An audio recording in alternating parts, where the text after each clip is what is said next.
What up, dudes? Testing my sound alerts again. Hold on.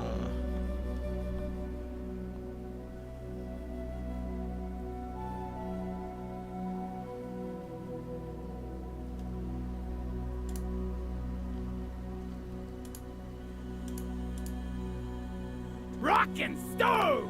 There we go. Let's go. Alright. Welcome. It's update day. It is update day, my dudes. Hey, Hack. How are you doing? I came up here to deposit some stuff.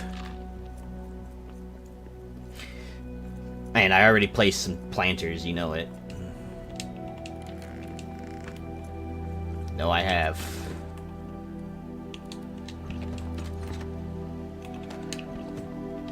Hey, Eppers.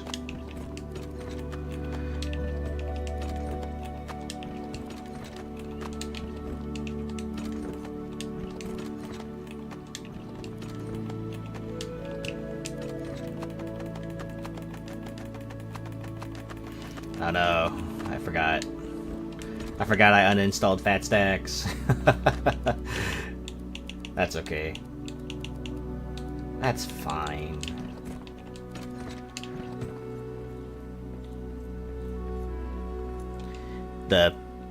This is the planter update. Yes, it is the planting update.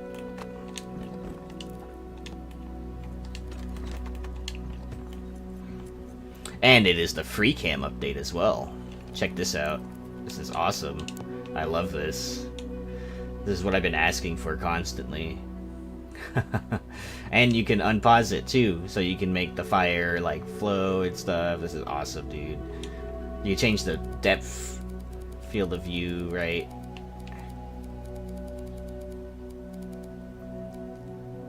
You change the focal point, right, to closer to the camera or whatever.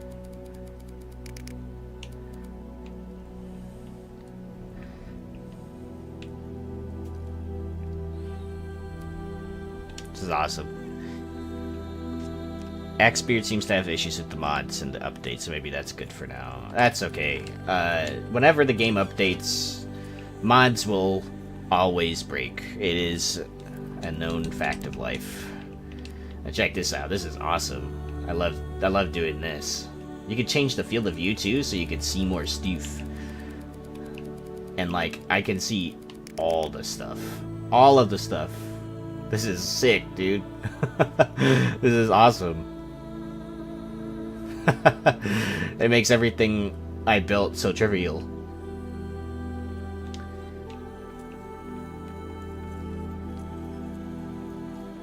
You can't really go that far with it, by the way. But like, you can go far enough. You can go far enough.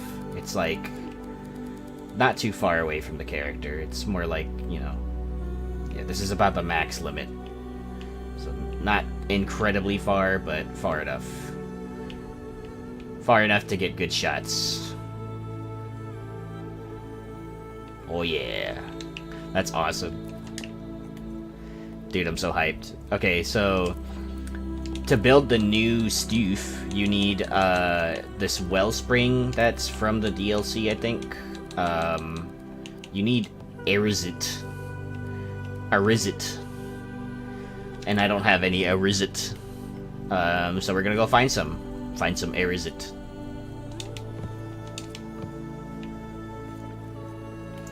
After I get, you know, siege and stuff. Oh, what the hell? They're jumping in from the ceiling now. That's strange.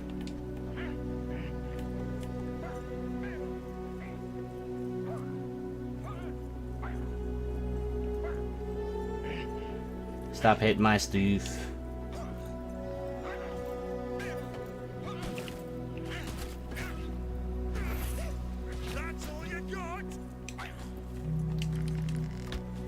This will be much harder for me to defend nowadays if they're going to be spawning in like that.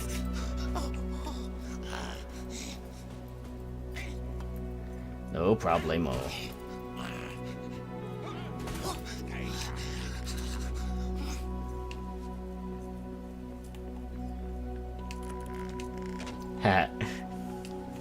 No problem, man. Lurking is totally fine with me. They really did no damage to anything. Okay, they kind of hit the door a little bit.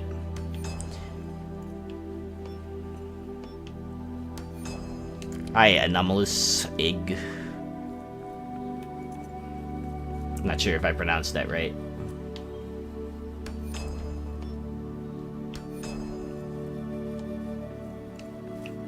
Dude, the plants look so much cooler now. Look at this. Awesome. It's a good thing that I got out the I got these planters down before the update, because I think they made it harder now.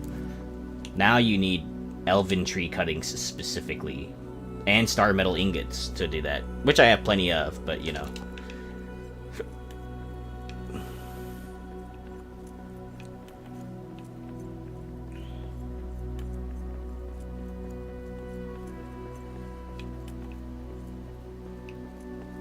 Yeah, see, so I've already planted some of the stuff right here, the new tree planters. They also have this cool farm patch, this farming pot, which is ridiculously huge, and this ornate farm pot, which is nice, very nice.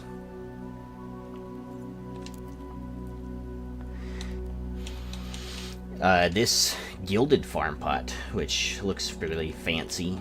And then you have, let's see, this tree well, this tree well. I placed 2 tree wells at the front already, and then I placed this stone tree box. There's like this stone tree box now. There's like a really big tree threshold thingy right here. It's huge. And then you got this stone tree box and this stone tree box, which looks really nice.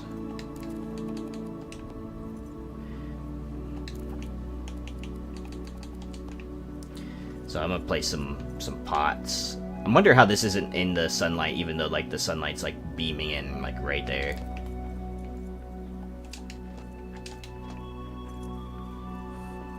Also, I need erosite, which will be a little bit difficult for me to get, actually.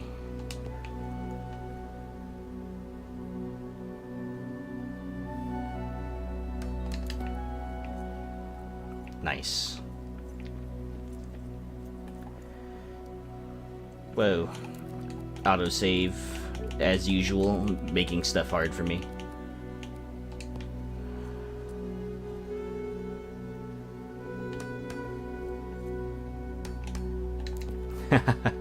Dude, this is cool. I like this. Hey, Jubo. How you doing? I have stream sounds, by the way, guys. That's a new thing for Twitch, which is really fun. Love my stream sounds. Yeah. Yeah, Kazook.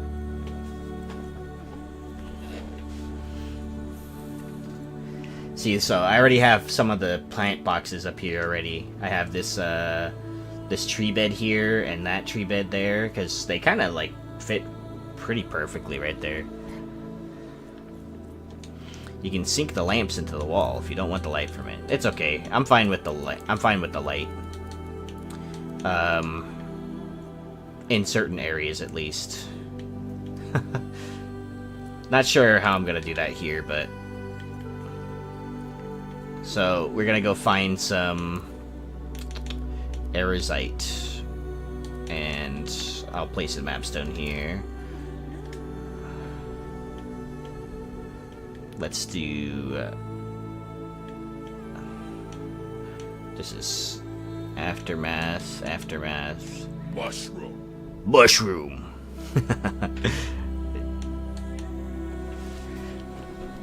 Here's the Mines of Moria one.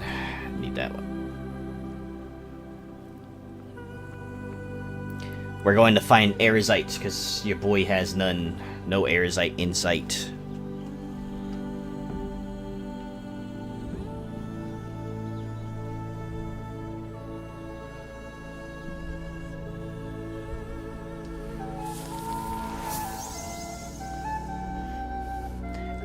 Thanks for the redeeming the bits. It's cool. I wish my little thing was a little bit more, Why is my tin ore just on the ground? Anyway, I wish my little... I need to fix that. It's like the emote is so small on that setup. I'm gonna be honest with you guys, I totally forgot that I even had a base down here. I'm serious, I don't even remember. Why are there bat droppings on the floor? The bat was in here pooping on my stuff, dude.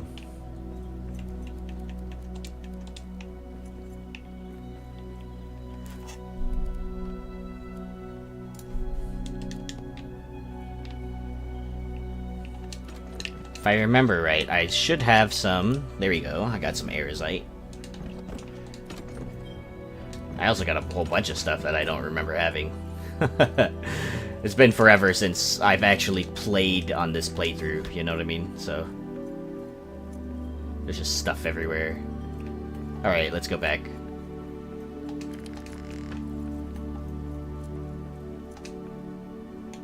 I totally forgot I had all these resources, by the way. I think it's this one.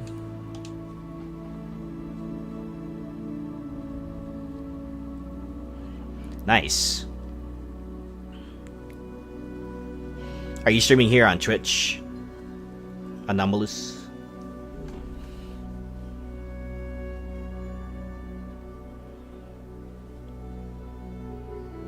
Nice.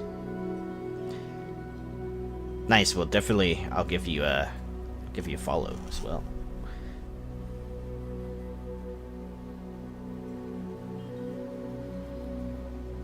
This game is fun, by the way. I love it. If you're a Lord of the Rings fan and also a survival crafting genre fan, I think it kind of fulfills both things in equal fashion.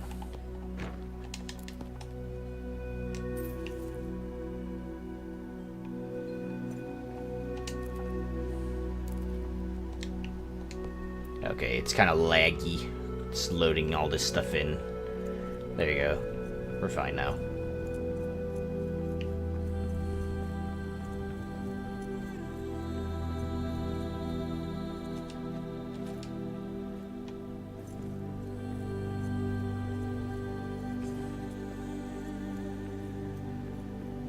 Ah, yes.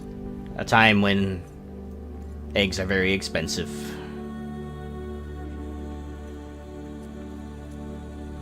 That autosave always kills me. Alright, so I can place the new thingy now. Haha, John Paul said that you can't stack these, and I beg to differ. Oh, that's quite big. Let's see.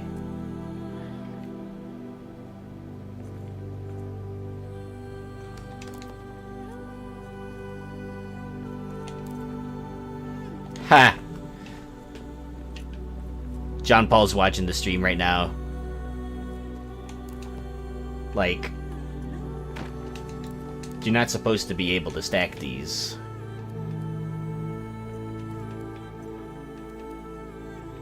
And here I am, stacking them, doing the exact thing that he said I could not do.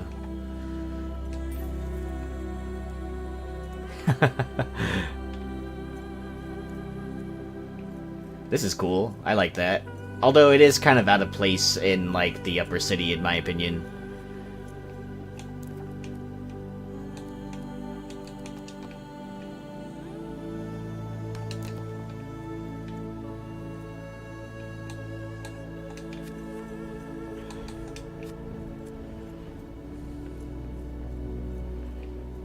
Not an easy time to be an egg, no.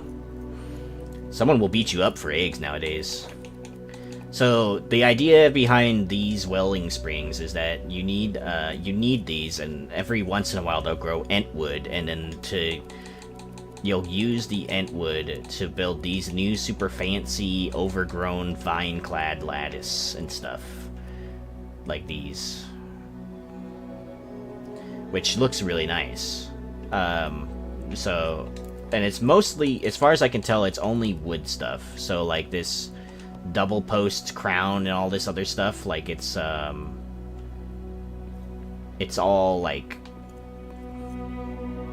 Luckily, you only need one ent wood each, so... It seems like... But I'm definitely going to be redecorating this, greenhouse, for sure. They changed the way the mushrooms look now, and the planters. Like, everything in the planters looks different now, so... Let's go. I'm actually pretty excited to see the second floor of this. And they changed this. I did not place that, by the way. I did not place that stone. I placed a different one. Well, this is awesome. I love the way all this looks. Ready. Potatoes. Wow, it's really noticeable now. Nice. And those oats look so good. The fennel looks really great. They changed these too. Look, I didn't even place those. So I guess I think what happened is this crude farm patch is completely different now. They just changed this stone one. Because I placed the crude ones in here, if you guys remember. So this is odd. This is cool. I like this. Gotta check the balcony now. Ooh. This is sick, dude.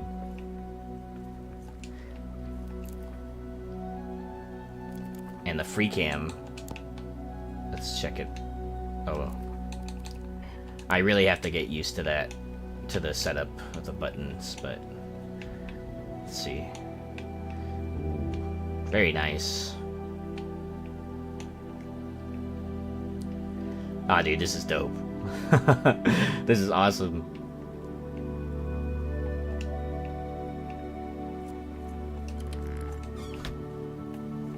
Dude, I fucking love this.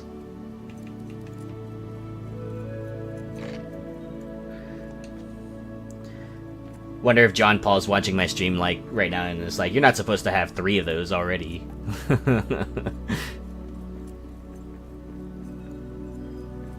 Can't tell me what to do.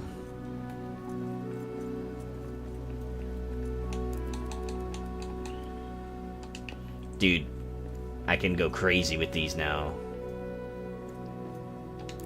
Wait, let's do a different one.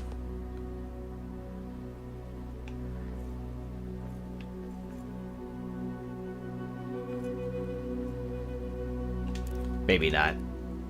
Maybe not those ones. Ooh.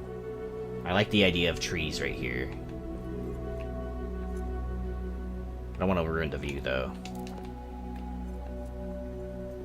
They said you have to sleep. And then you have these little tree outposts, too. For, like, scarecrow stuff. That's cool. I mean, it's basically an armor stand. I like the little barrels and stuff around it.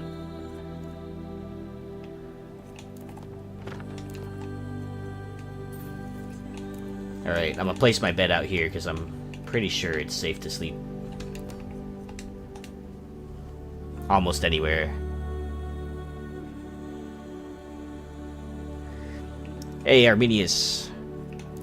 Ah, yes, the bank scale sculpture. Yeah. Oh, dude, I already have, like, the maximum amount of ent wood that you can get from this. And I only slept once.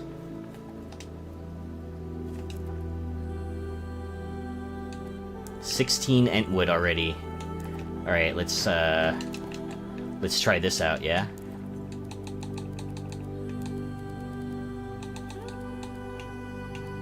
I want this one there.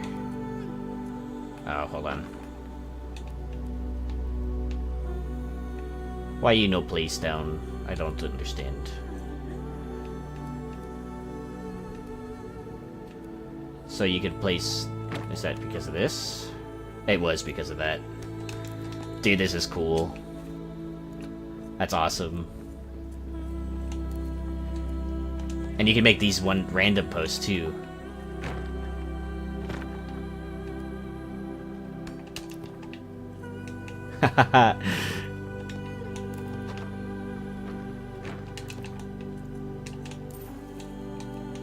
Yeah, we'll go see the sculpture right now because right now I'm exploring all these new stuff that you can place down.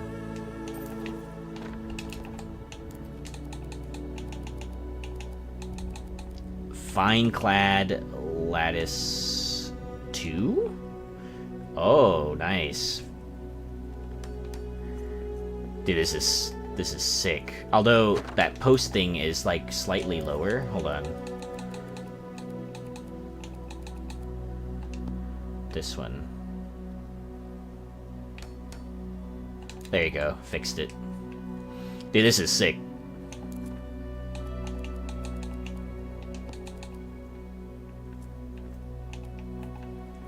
We'll do the vine-clad post right here.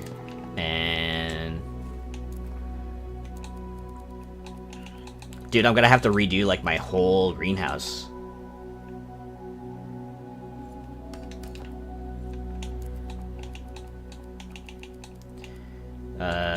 What tree will it was this stone? Oh, that's too big. This one, that's what it was.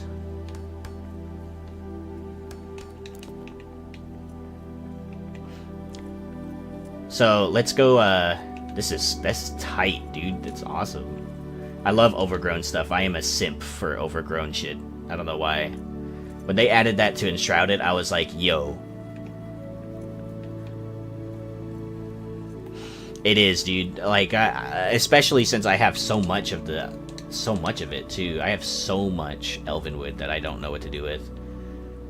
So yeah, last stream we were doing a building stream, same as last week, and I finished the entire exterior of the bank, and that's the bank's sculpture. It's a scale, and actually now we can do this. I don't even have to point at it anymore. Yeah, let's go. I love this. So it's a scale with gold on one end and the ale on the other, and this is the rest of the bank right here. So I built these, in this entire area is just a huge like bank. Oh shit.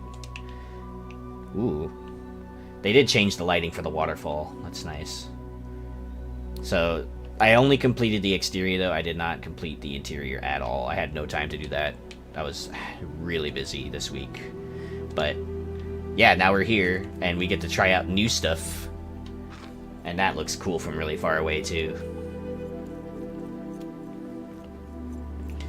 You know, I can get so much like good shots of everything now. It's gonna be great. Like, the YouTube videos are gonna get a huge upgrade for sure. I can finally do those like building montages, you know, like where someone plays some like really dope music or something in the background. My gold palette isn't full. It isn't because I didn't bring enough gold. But that's fine. Doesn't need to be full. I took some gold from it.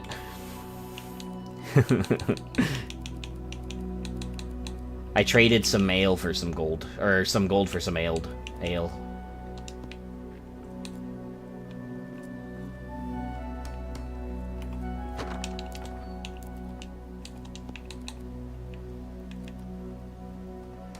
Aw, dude. This is awesome.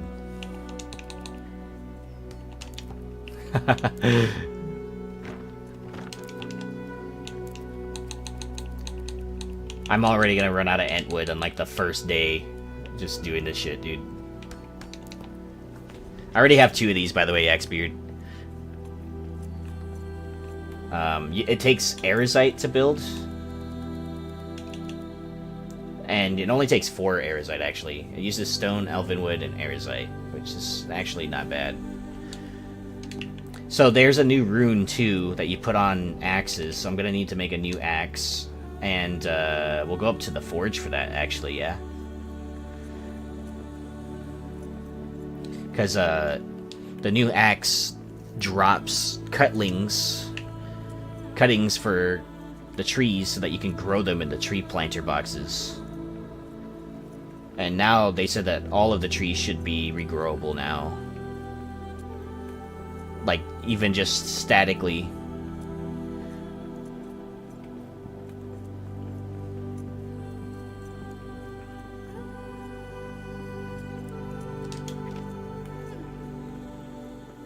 I have my trusty two-handed spellcarver axe, so let's see what axe we can make here. Khazad. Just make a Khazad war axe yet. Don't need anything too fancy. And the thing's over here. There it is. Whisperwood Khazad war axe.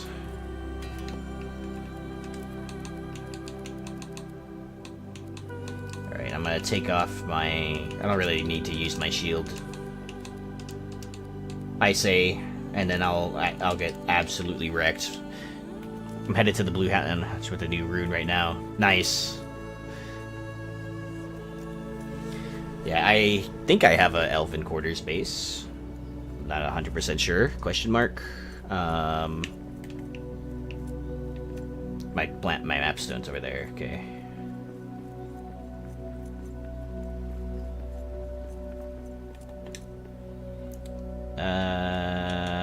I do. Let's go. Alright. We'll be chopping down some wood right now.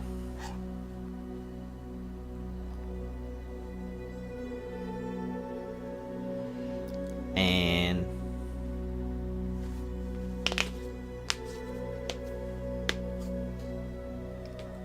ooh.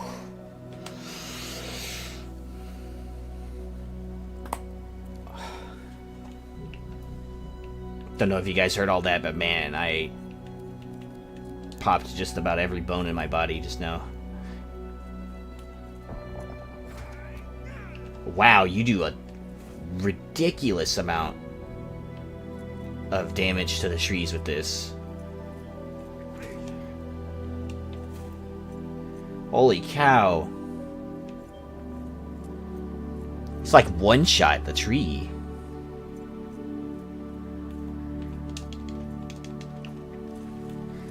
Yeah! The tree cutting has never been so easy.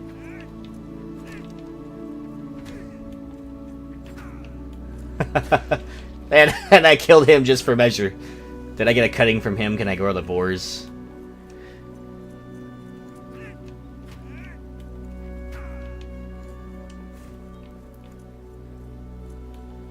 Dude, that's insane. That's an insane amount of damage.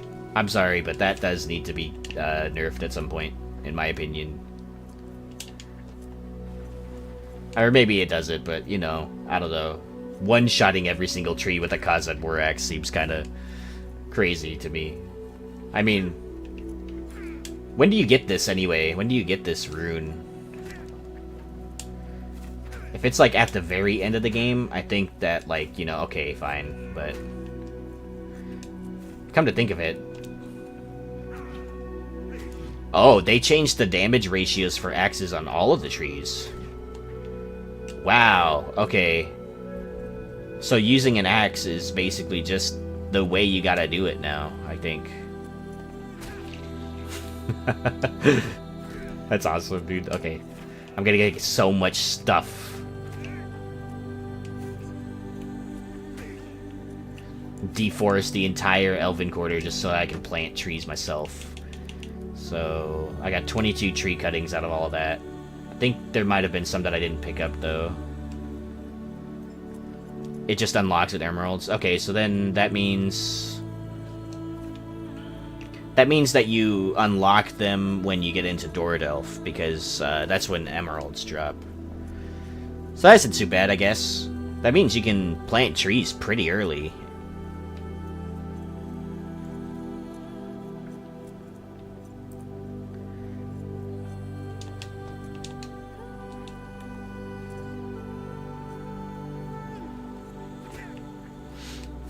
Actually, it means you can get a lot of things super early. Oh, look. Wow, there's like 3 deer over here, too. Quiet. I see play ahead.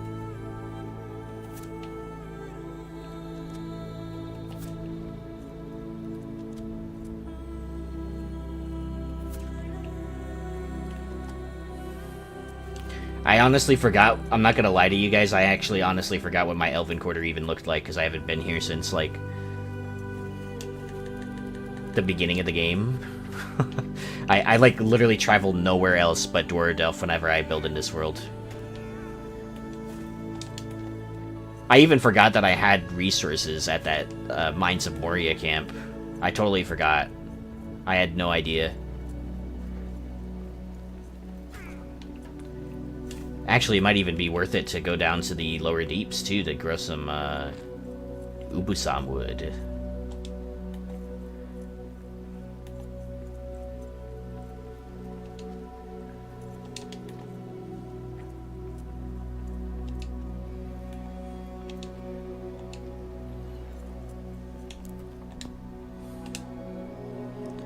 Wonder. Lower deeps. Oh yeah, I forgot I had that. Let's take a trip to the Raven Citadel really quick. Dude, I forget that I have all of this in this world. I'm not gonna lie. I think at some point or another I'm gonna break the game with how much stuff I've built in it. Like, I probably won't be able to load up the seed at some point or another.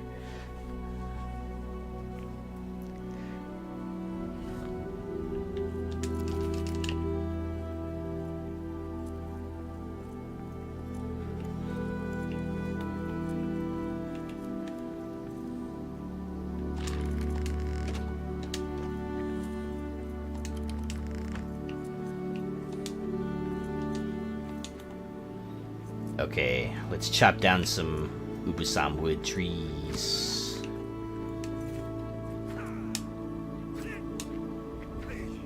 Can I not try? This is those ones, like the weird hitbox, huh? Yeah.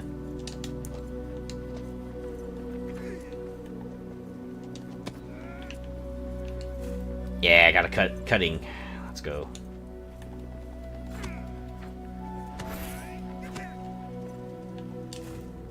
Nice. Alright. We're gonna have mushrooms and trees everywhere. This just like changed the game for me and how much like nature I can incorporate into my build. Trees and shit.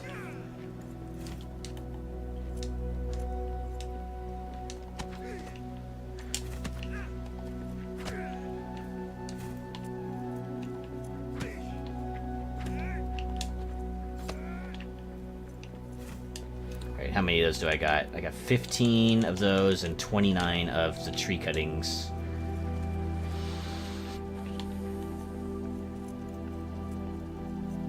Let's get some more. Since all of these regrow now, it looks like, yeah, look, they all have like little... They all have the little stumps on them now. So they all regrow now, which is great. I don't think they all regrew at one point in time. That's copper. I thought it was aerosite. Little stumps. They're not even really stumps, they're like mounds. Little mounds for the mushrooms and the trees.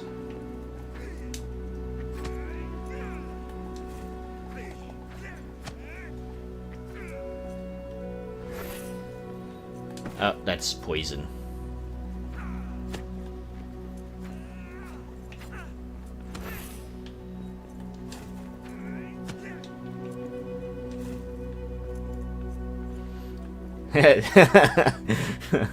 Dude, look, I found some bat droppings. Speaking of the devil. Trees and shit. Yeah, you're right. I literally found bat droppings just chilling on the floor right there. Look, there's some more. Poop. Poop everywhere. And I'm full. You know, I uninstalled the mod because of, you know, I didn't want to, like, affect my other playthrough, so now I'm suffering with no mod on.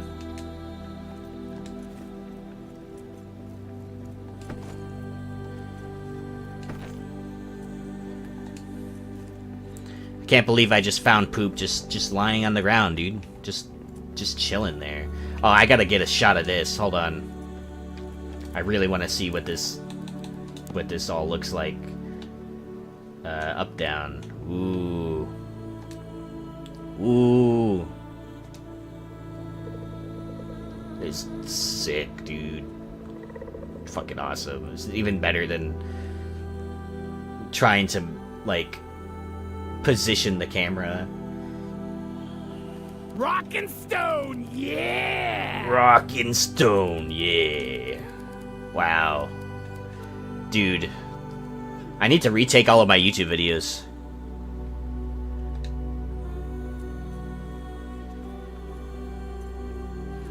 I don't know why you would give me this power. What, the power to make cool sounds in the stream, dude? There's no one I would trust.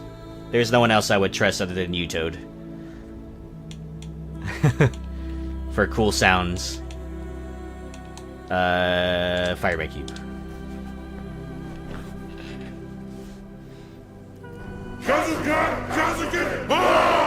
Yeah! Kazukan Kazakit, ha! That's the dwarf chant that they chant, when you have your dwarf units and stuff. In, like, Total War Warhammer. When you select them, they, like, do those chants before they battle. It's even cooler when they're like, For Grimnir! Or the other charge sound that I have, Kazook! It's awesome. The sound, whoever does the sound work in Total War Warhammer 3 is a god among men.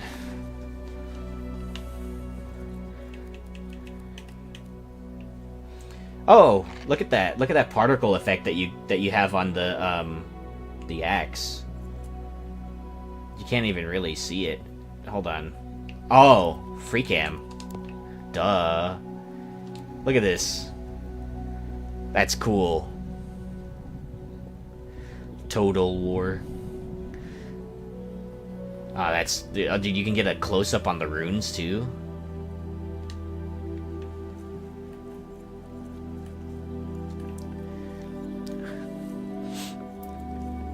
I wouldn't be surprised if someone somewhere has made a mod for Total War Warhammer 3 or Total War, any Total War game, and it's just toads and frogs and stuff. I would not be surprised. There's so many mods for that game. Ah, dude, this is so sick. It's awesome. Look at this.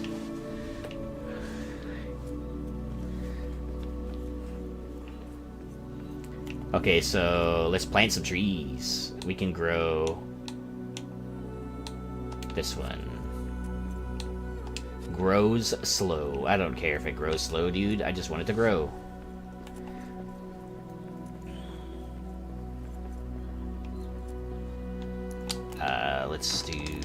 Let's do some more vine work since we got some of that neat vine clad stuff.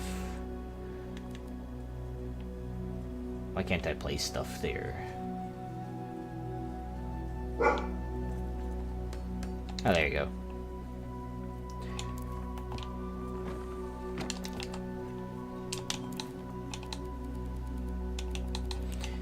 Yeah, the Fulthark moons are amazing. Basically every... I want to say basically every dwarf inspired fantasy game uses Fulthark runes of some sort. Ooh. Ooh. Haha, that's awesome.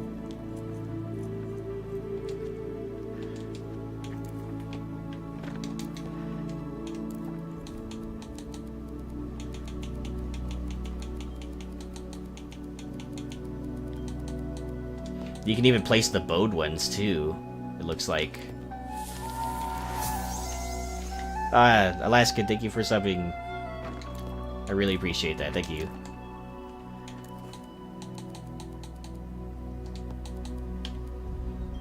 You are the goat.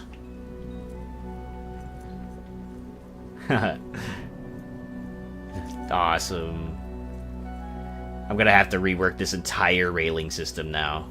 Just to accommodate the greenhouse. That's it. That's like my only. Let's go back to sleep since it's nighttime again. Sleep.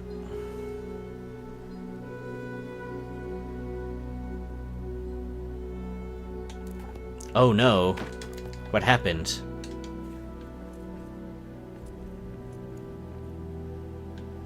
Ooh, I got 2.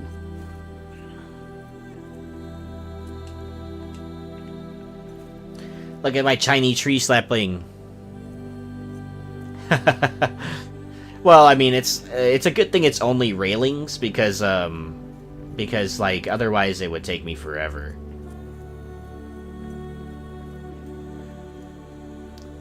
Like, you know, I don't have to put vines on every single thing, but you know. I don't understand how this isn't in the sunlight, by the way. Look at that. It's still dark, but the sun is clearly shining on it.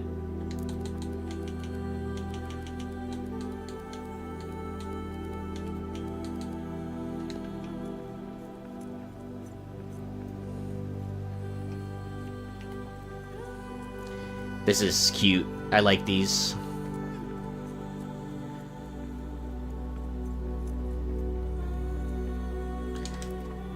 Oh, you know what? We have new armor to get too. We have to go back out the west gate. But yeah, we have to go back out the Dimrail gate.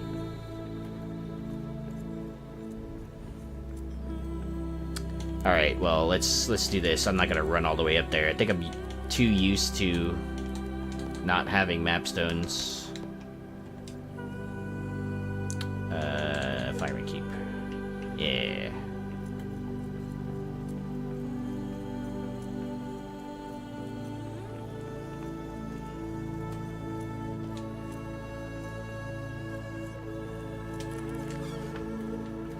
Plus, I have a ridiculous amount of things in my inventory at the moment.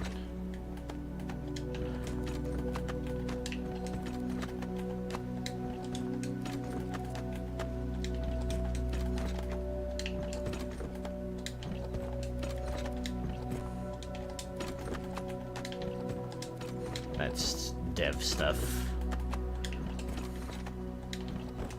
This should be in gems.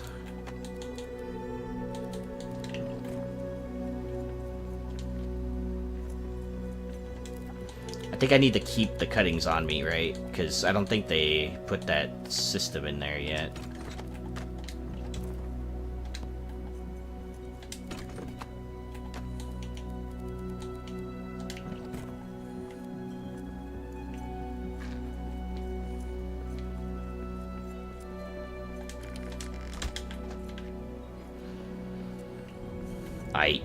I.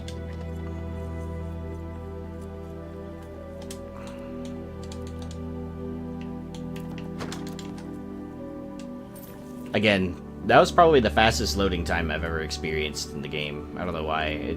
It's just whenever I fast travel, like within the same room, it's just insanely fast.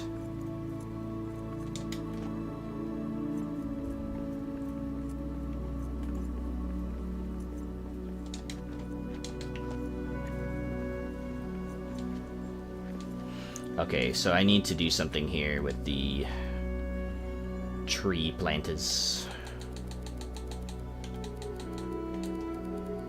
Because they need some sun.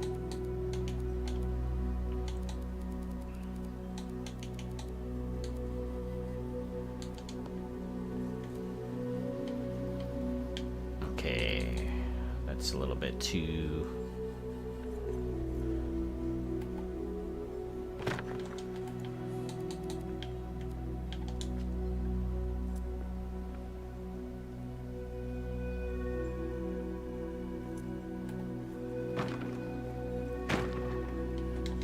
I don't know how that happens, but it shall be replaced.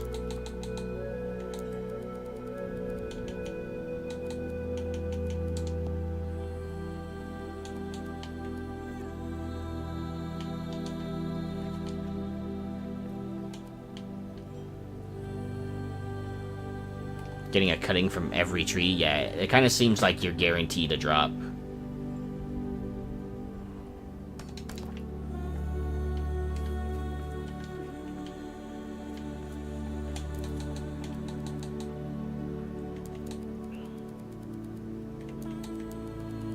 Kind of seems like you're guaranteed a drop, and it kind of seems like overall they just reworked the entire system of like chopping trees and stuff.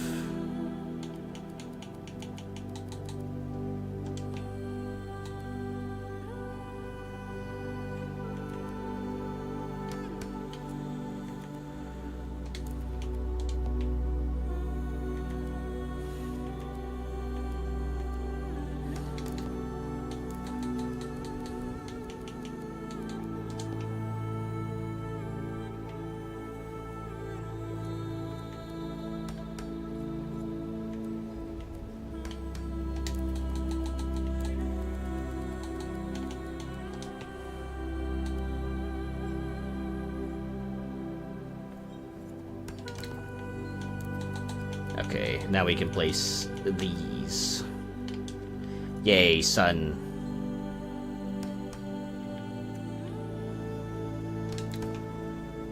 Okay. Elven tree. And then we gotta place Durin, good old Durin the First back. Back in his spot he goes. Yeah. Very nice. That looks a lot better. Alright, let's see what I can plant here. I only have thyme and white beans on me. What's this? Okay. Just random iron ingot. Okay, let's actually get to the good stuff. After we get the cool new Lotr of Moria outfit.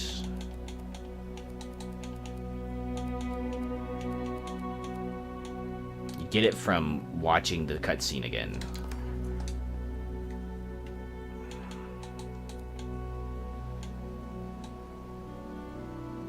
Chamber of Marserpool, Durin's Forge.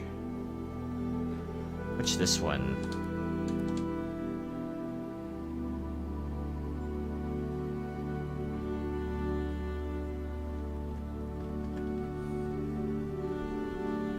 Ah, nice. All right.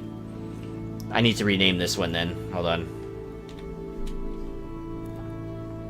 This one is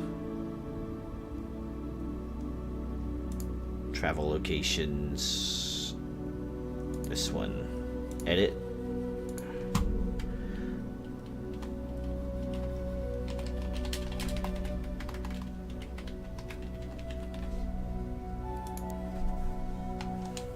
There you go. Alright.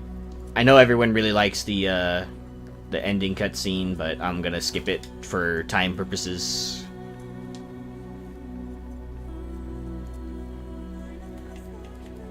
Also, I want to get to building the rest of that bank, too.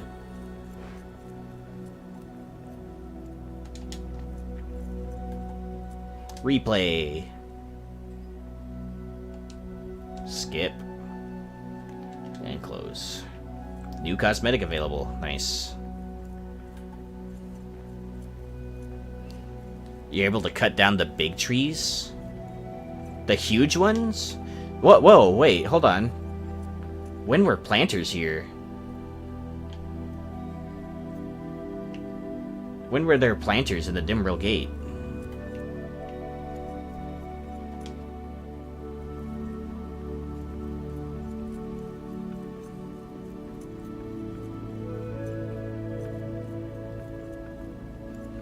Alright, let's go back. Upper City.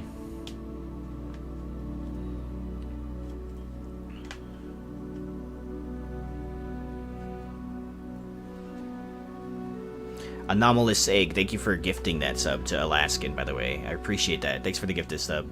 I did not notice that you gifted it. I just saw the sub message. But yeah, thank you so much. That means a lot.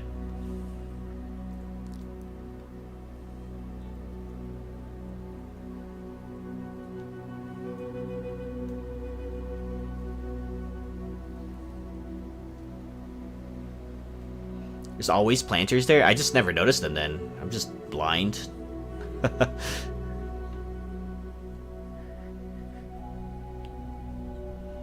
And I'm back.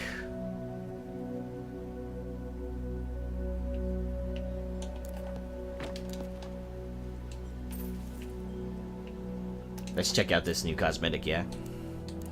Ooh. Skin bark, huh?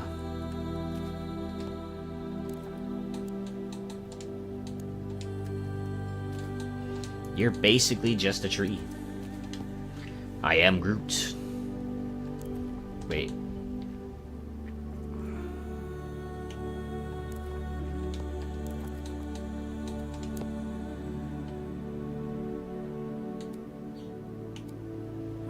Yes. You are basically just Dwarf Groot. Dwarf Groot. It is neat. You can't... Let's see what colors you can change it to. Tint. Oh, you... Wait. No, you can. Oh, you could change the color of the wood. Kind of.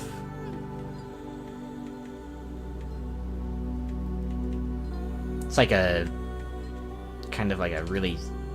Like a...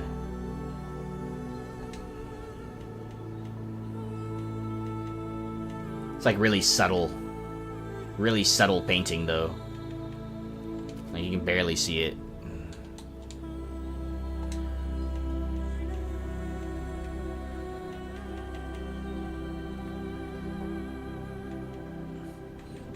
You didn't? Okay. Well, I don't know. I beat the game, or like I also beat the game, but you guys helped me. I think well, Mariak and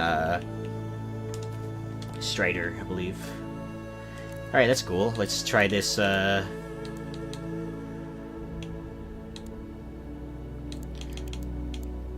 unlockable. Oh, you need mithril to unlock it, huh? Oh, they're not just gonna give it to you. They're just gonna... They want me to craft some mithril ingots, eh? Well, let's run. We're a tree now. We are a tree. What do trees do anyway? They just stand there. Dwarf trees. I feel like Radagast.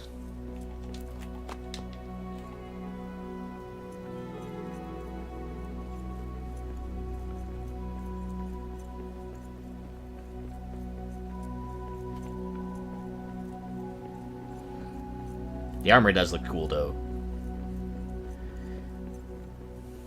It has to be. I mean, like, how do you...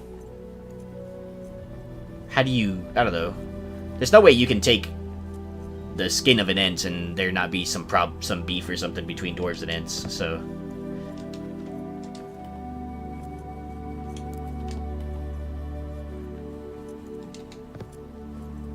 Pretty sure I have mithril.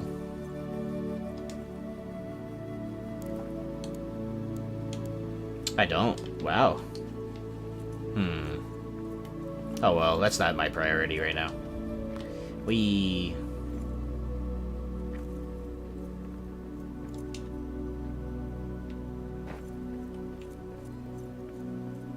Need to find some more places to place these wells around here.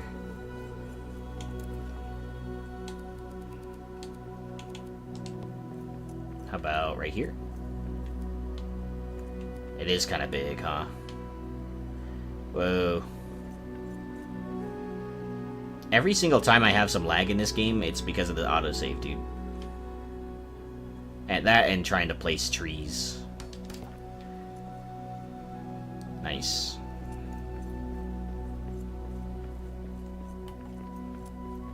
Trees talk. They give of stuff into the air, like when they get damaged by insects, so the other trees are warned. Dude! Dude, Nolia, I already built like a bunch of the new stuff. I'm a tree. Wait. I'm a tree.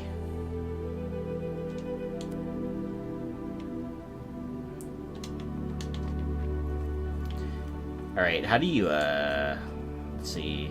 Let's emote, and then let's free cam it, and then I'm a tree.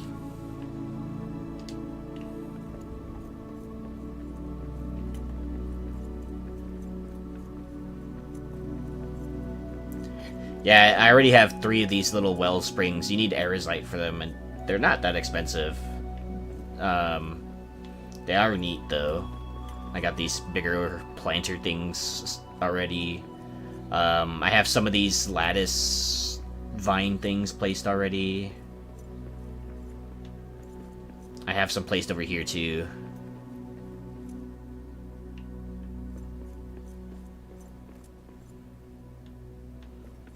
Update is DLC exclusive. Some of the stuff is. Most of the stuff is not. The vine... Okay, so I think if I read it right... Let's see. So the ent armor, obviously, is DLC. The vine-covered posts and the lattice are DLC, I think. I could be wrong. I think the wellspring is as well. But the planting of the trees and the tree bed, the new farming stuff, all of this stuff is in the update for free. The Lord of Moria skin, that one's free as well. You just have to pay the wardrobe cost, which you have to do with like basically everything. So I have enough coins for it. I just need mithril ingots to unlock it, and it's only ever yeah, see, Lord's armor looks cool. I might actually wear it, but I need mithril, and I actually don't have mithril on me, which is surprising. I thought I did, but I guess I don't. Oh well.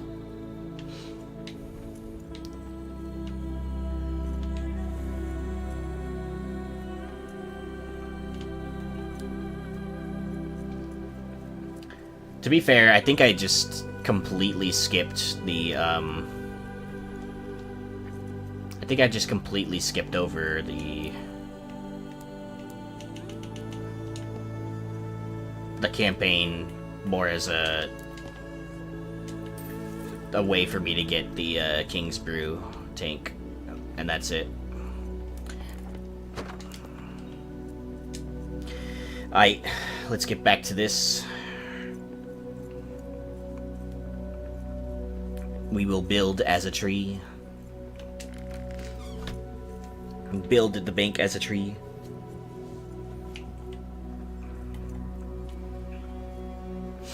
Okie doke, so this could be like the teller's area. Let's get to it.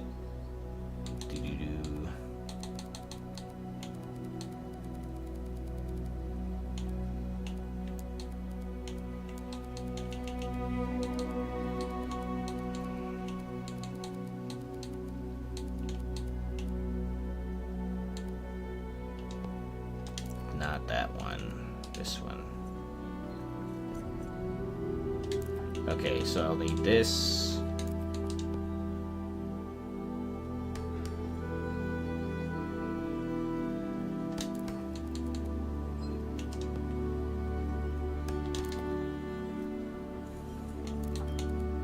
Alright.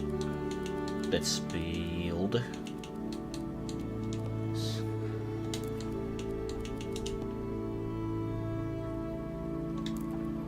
No.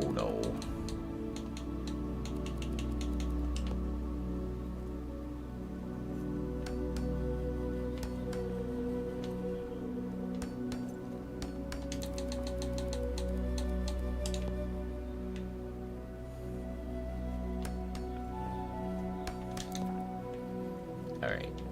So, bank tellers area, kind of like right here-ish. People come to... I'm gonna have to like make these little like booths, probably. So that's how banks are. You just got the DLC, waiting for it to download, yeah. For some reason, my computer decided to update and restart while it was updating the game. Sorry. But, yeah, I have no idea why.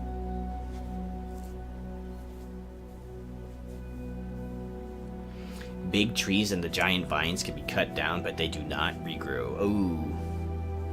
Good to know. Good to know.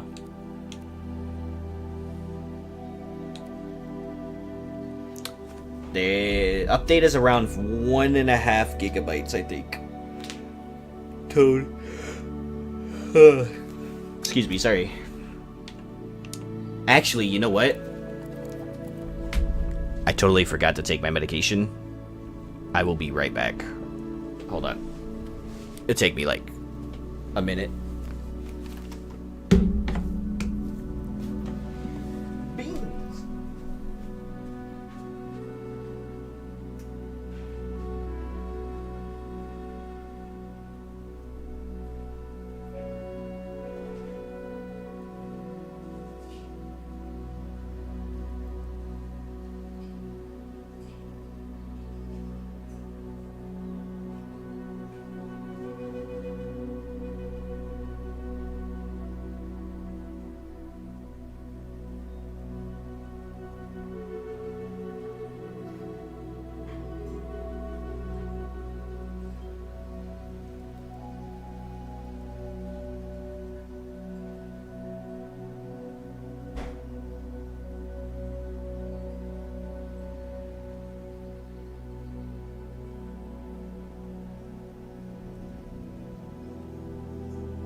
I am back. I have returned. Wait.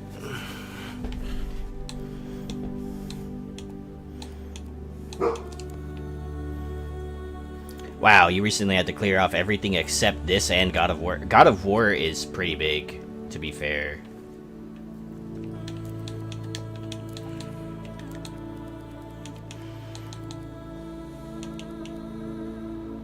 Hey, Grumpy.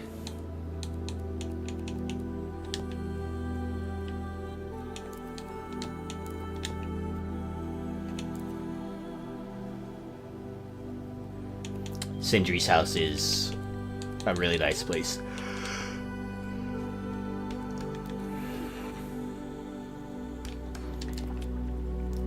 Is that why your name is Sindri in the Discord? And the RTM one?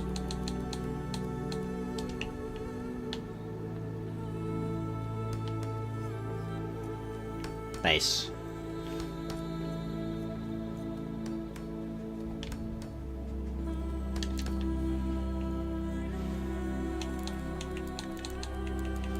Okay, let's place temporary torches. They said they improved the placement of these, so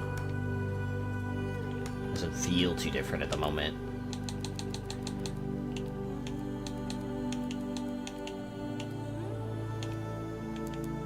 Okay, so for a booth, we're looking at maybe lattice. Or I could do stone. I could do stone booths, like...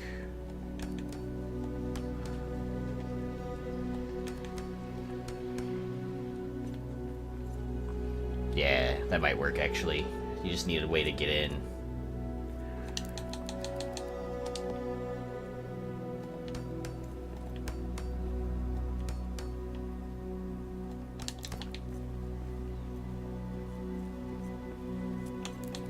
Okay. This... Oh, I totally forgot about the potted plants. Dude. Dude. Dude. There's a fern. Dude. Okay. I'm gonna need some more ent wood, for sure.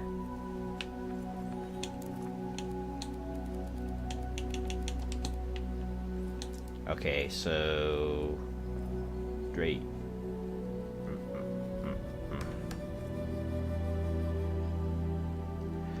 Fern Gully.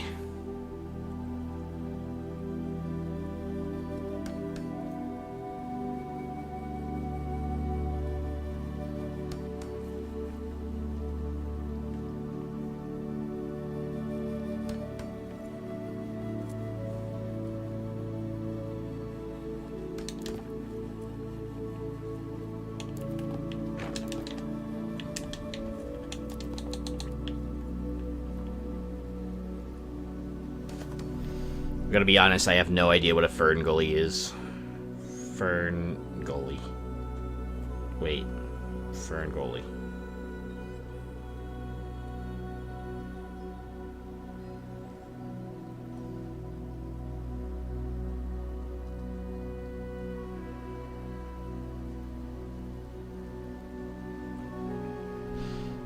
In the context of plants, refers to a specific fern, Paucopenninga, also known as lime fern, gully fern, feather fern, or pew, which is a small fern found in southeastern Australia and New Zealand.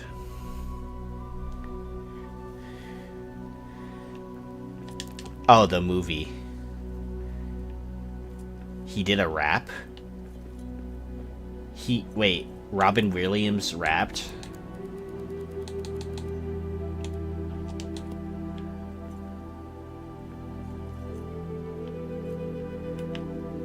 I have to see it now, just because I'm curious. What did his rap sound like? Was it good? Does it rival Eminem? I have not. I had a very sheltered childhood. I did not have a lot of stuff. I was very poor.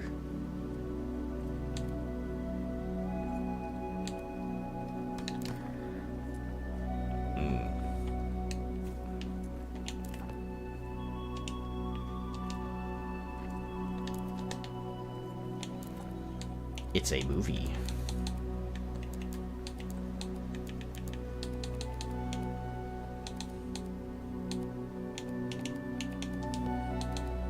Also, I feel like Tim Curry in that movie was an awakening for a lot of people. Oh. Like a bi-awakening, or...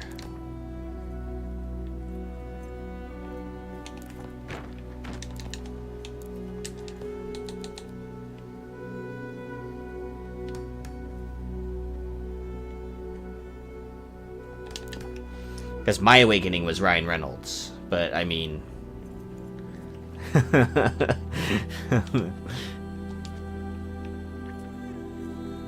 Server watch party. Okay, Nolia has all that good stuff. I have no idea how to run any of that. Also, I have Poppy.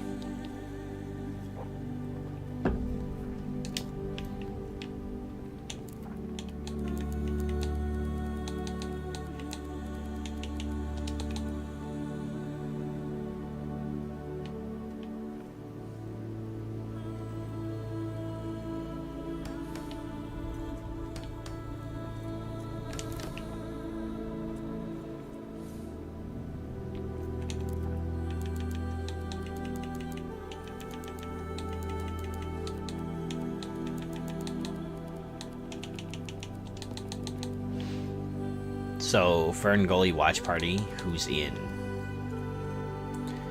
If I have time, I will pop in for sure.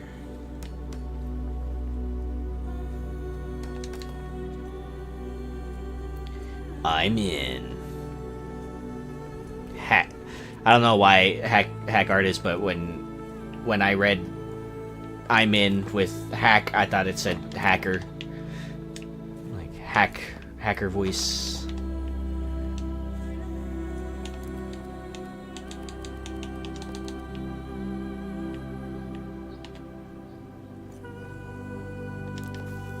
No, we're gonna plan this so I can be there. Alright.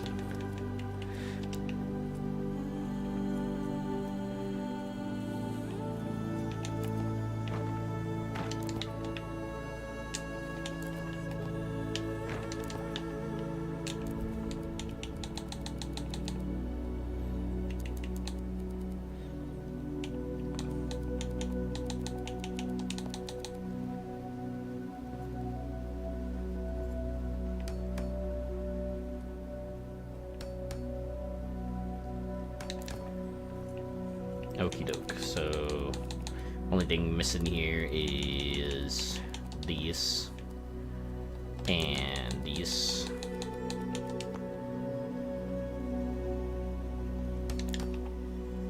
Nice. It looks like a real bank. On this side, I probably won't have a chair.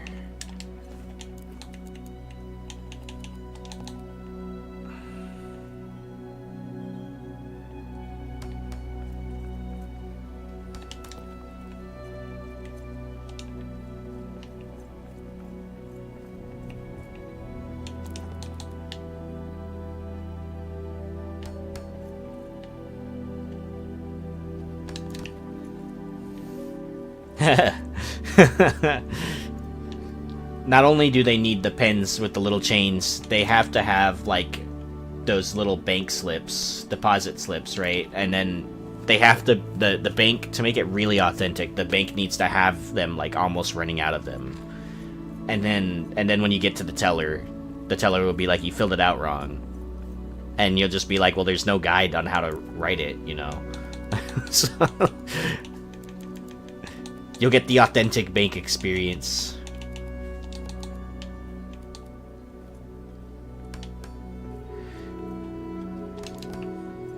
And then you'll get some, and then there has to be at least one customer who's trying to do some, like, weird arrangement of transaction. Like, he's trying to wire money to an offshore account, but then he's trying to take a, you know, like a cash transaction of a certain amount, you know, and then a money order for another.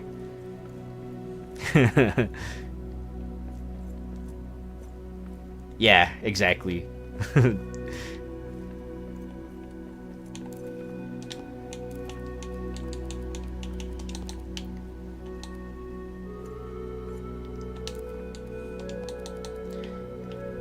This is so large. Okay,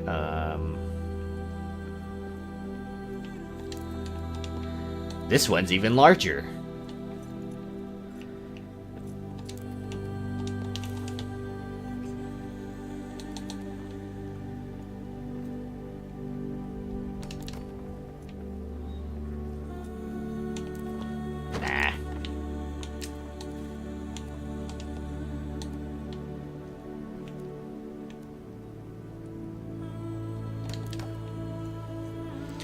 Unlocks after watching the credits, not skin bark. I was confused. I was about to say, I was like, I don't know how. You must have gotten lucky. I was about to say, Axbeard, because like I had to watch it to unlock, and then after unlocking it, you still need the you'll still need the mithril ingots to unlock it, which, I mean, I currently don't have, but.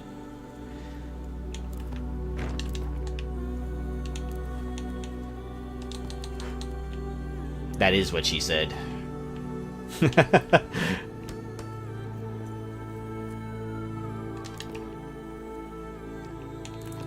How much light do I have if I take those down?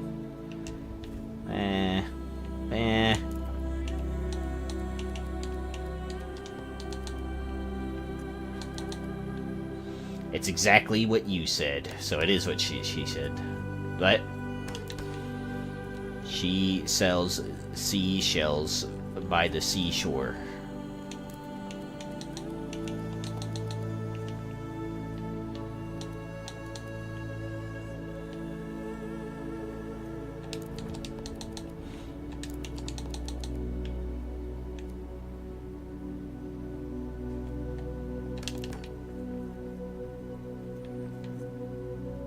Really dumb place to sell seashells. Yeah.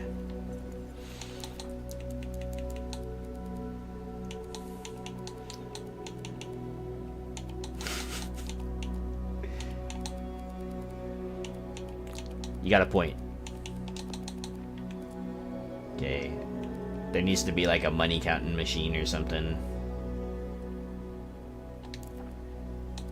How do I even... Hold on.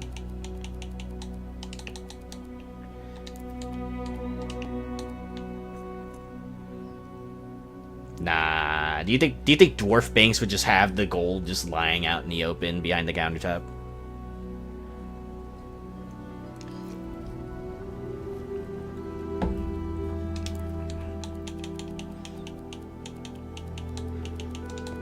oven.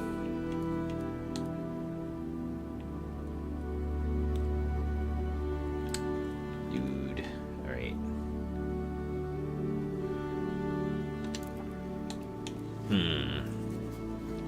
The oven could work. Or this could work. Nah.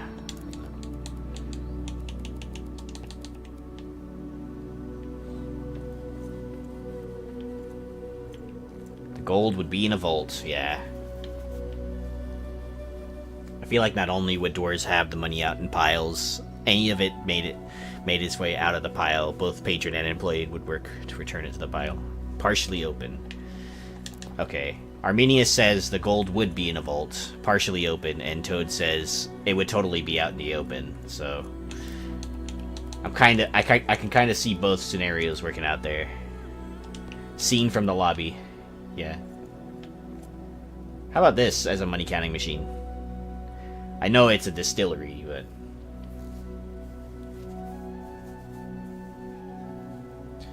it's a alchemical steel.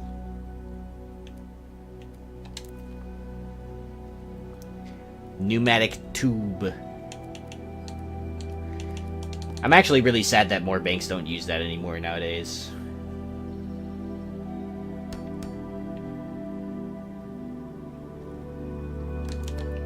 Like, the primary place I see these now is CVS or like Walgreens. And that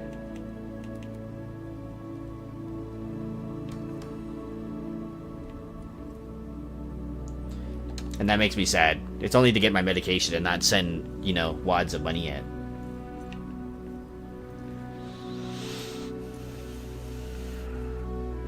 The bank got turned into an Arby's so you'd get your beef and cheddar.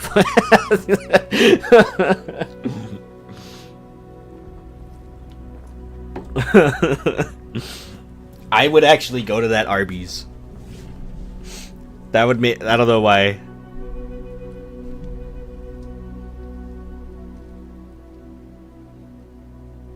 I would actually go.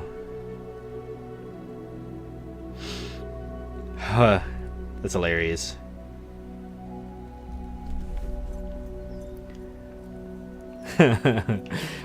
Toad says the Arby's used to be a bank, so they still had those pneumatic tubes, and they would just launch the sandwiches at you, Xbeard.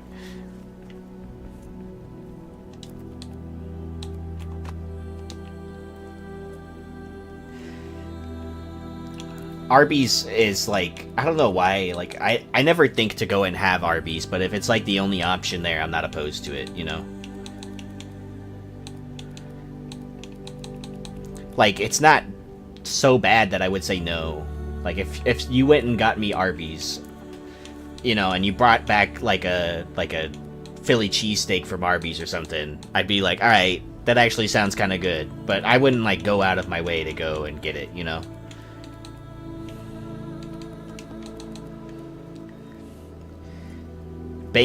Dwarf bank tellers have to be drunk at some point or another. Yeah, their fries are good. Yeah, exactly. You need evening ale and hop goblet. They need stamina and dwarf coffee.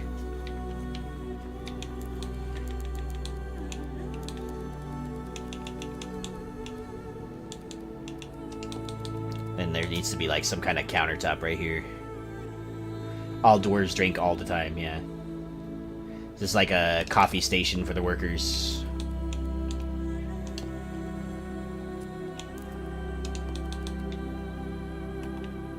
Hold on, I need to make that a little bit better.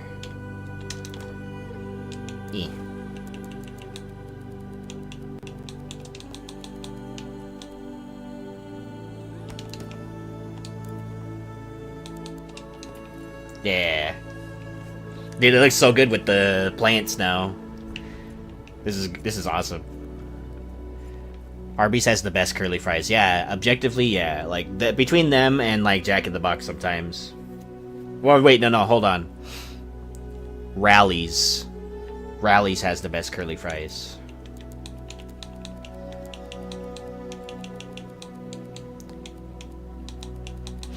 You ever been to a Rallies? Rallies is fucking awesome. Love their fries.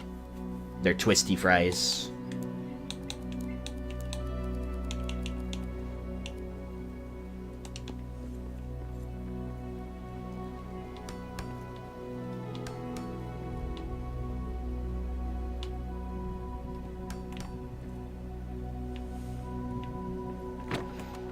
It's so greasy.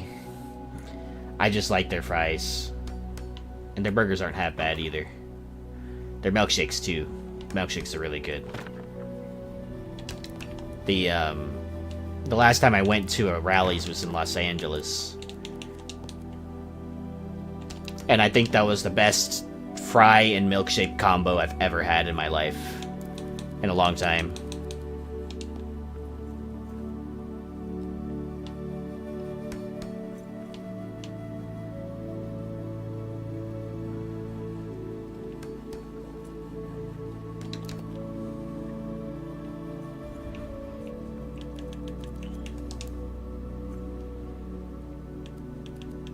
Better than In-N-Out?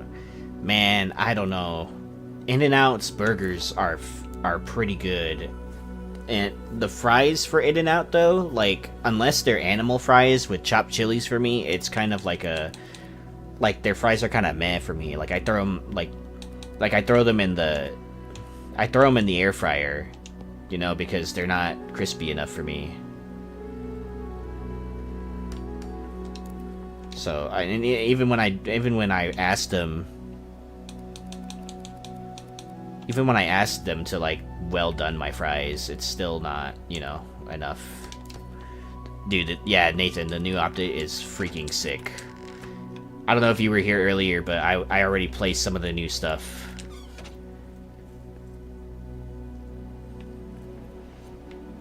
Of those mentioned, we only have Arby's. That's okay. Yeah, I try to... I don't know. Maybe it's just my luck in getting fries from In-N-Out, but even when we usually ask for them well done, it's not crispy enough for me, so I throw them in the air fryer for a little bit. But I always get the In-N-Out fries animal style with chopped chilies, and I ask for extra sauce, and it's amazing. Nice. Dude, Nathan, I'm gonna need more Entwood. I can place so many more of those well springs too, so it's gonna be easy for me.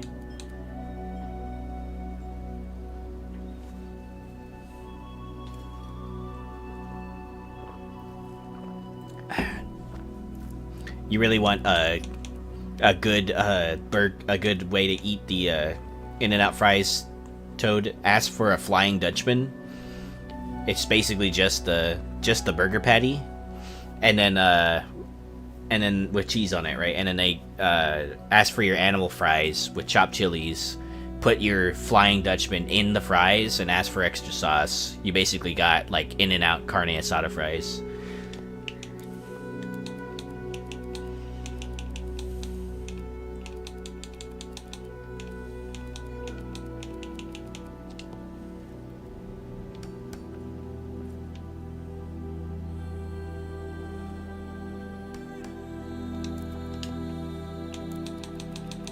Yeah, it's a great way to eat those. Now I'm hungry. See, In-N-Out is like down the road for me, so...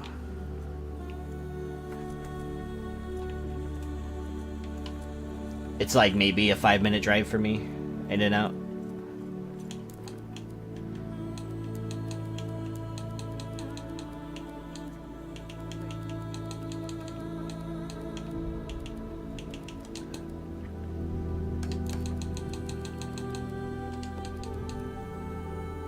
I'm going to bed. Probably I'll dream about burgers. What a dream. That is the American dream, Eppers. Burgers. That and, economic collapse.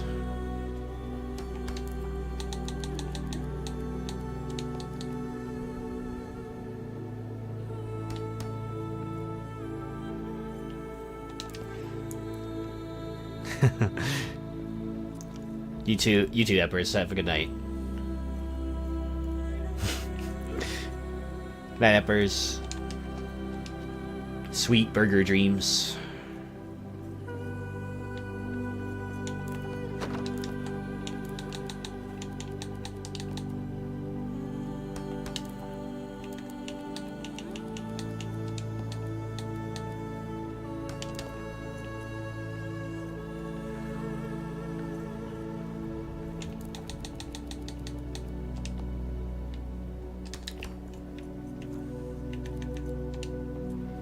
Okay, cool. So you walk into the bank. Oh shit. Dwarf in and out. There's not. I need a dwarf burger first, and then I can make dwarf in and out. I need a dwarf burger, and I need dwarven fries. Best I got is Graham.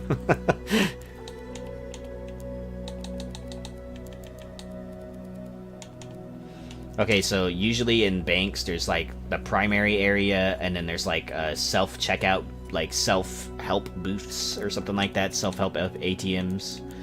So I seen Jubo do something cool with the looms in a tight space. Maybe I could do something like that right here.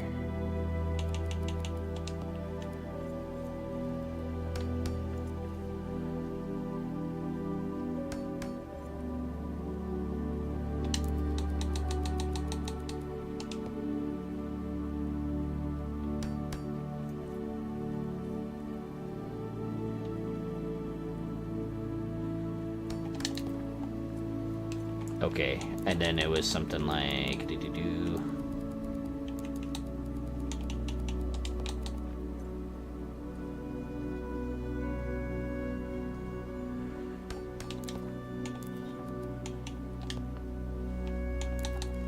Let's see if this will work.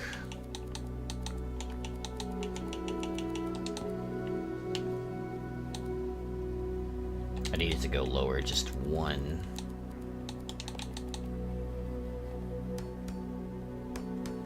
That was bad. Dwarf Bob's Burgers. I would watch that. We've got dwarfen chips.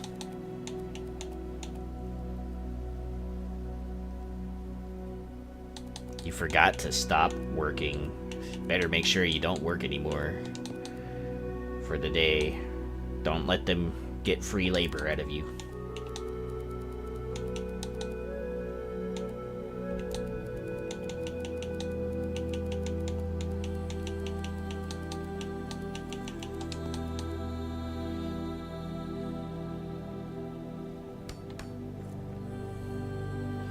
Nice. Bye, Toad. Thanks for popping by. Mamau. Hi, babe.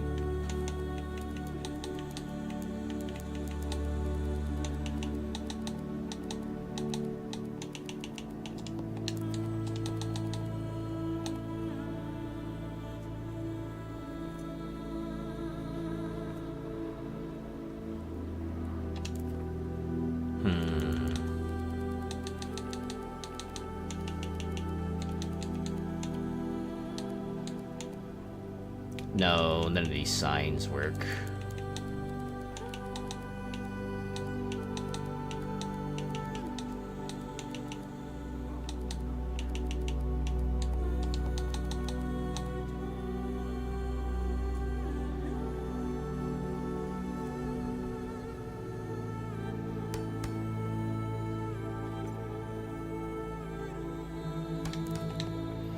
Okie doke. So, dwarf ATMs. What should I put on it? Can I put a coin? Nah. Nah.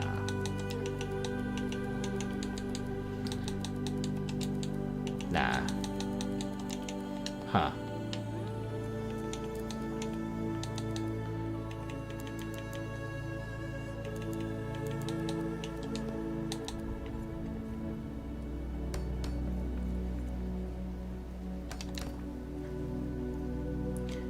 Self-help ATMs. Dwarven ATMs.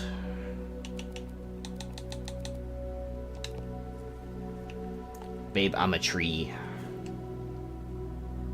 The crystal torch, huh? That would work.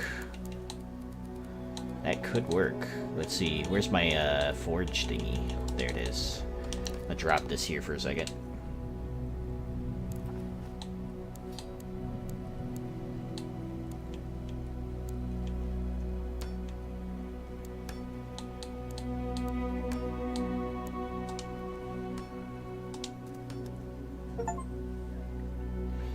Oh wow, I didn't realize I didn't craft the Zarok torch this entire time.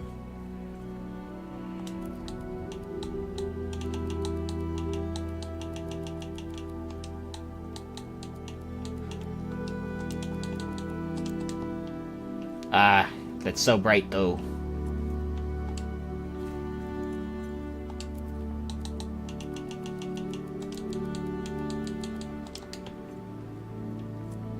That do be very bright.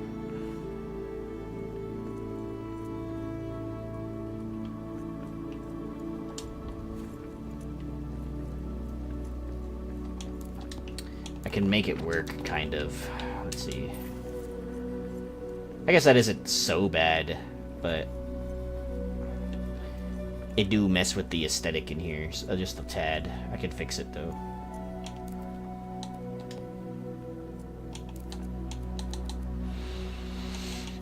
I can work with it. Okay, I need rugs. Don't have any red barrel anymore. That sucks.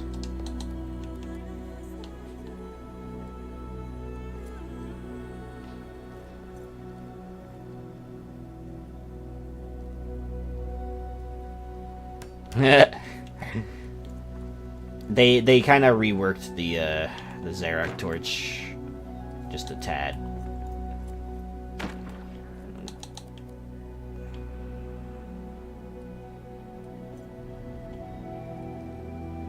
It used to not be that bright, if I remember right.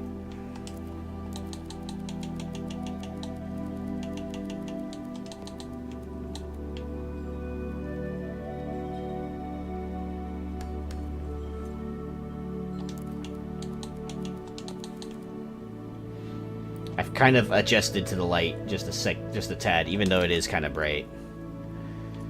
But yeah. It's like those, you know what what this is like? This is like those you guys ever see an LED billboard at nighttime when you're driving by and it's bright as fuck on the highway?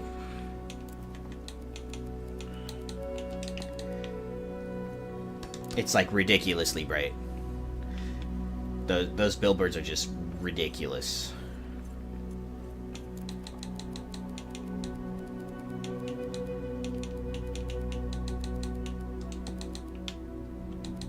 Like, I'm pretty sure that it should be illegal. Like, I think it should be illegal for them to have, like, LED billboards that are, like, certain... like, too bright.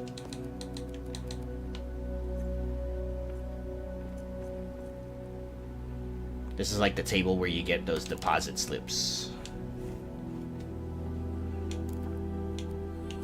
What are I gonna put in here?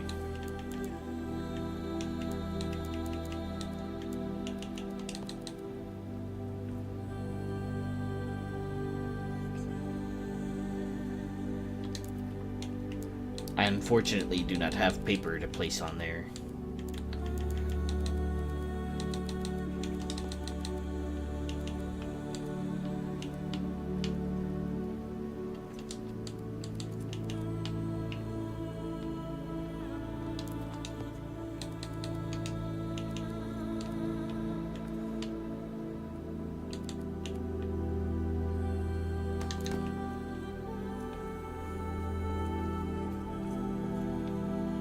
Cool.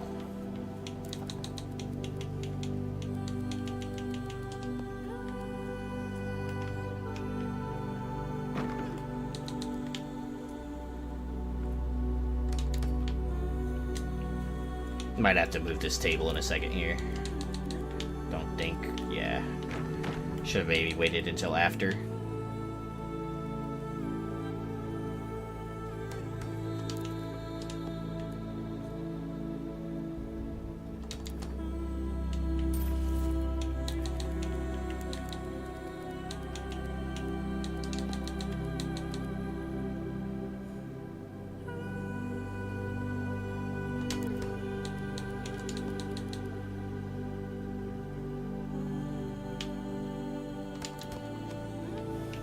Okay, and then I need like a...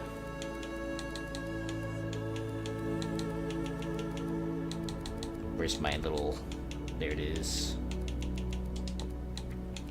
There.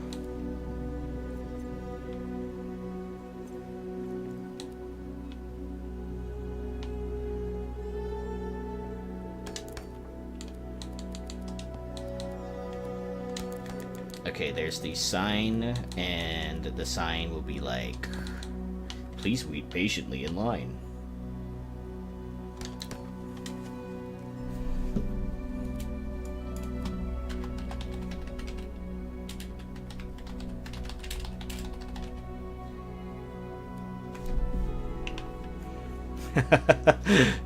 There you go. It's authentic bank material now. And there's gonna be like extra seating or something, like because you know, like the bank is always packed for some reason on random days, and so they just have extra seating.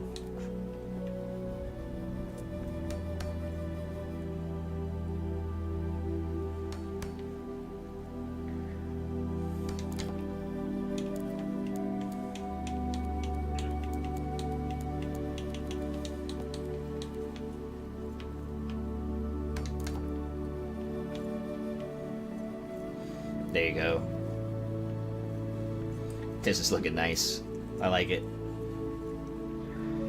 Man, those Xerox torches are like so bright in comparison. But I guess, I don't know, I guess it fits for the what they are type situation.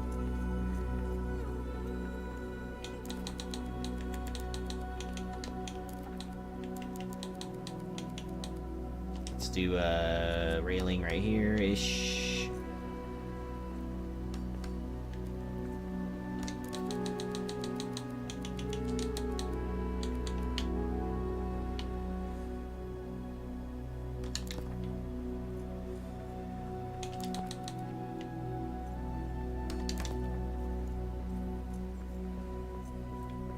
Okay, and there has to be like a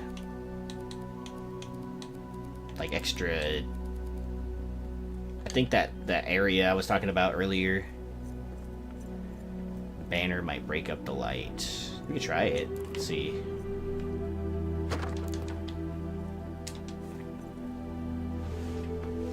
You're the ejaculation of my life. What's up, Matt? Or Poe, sorry.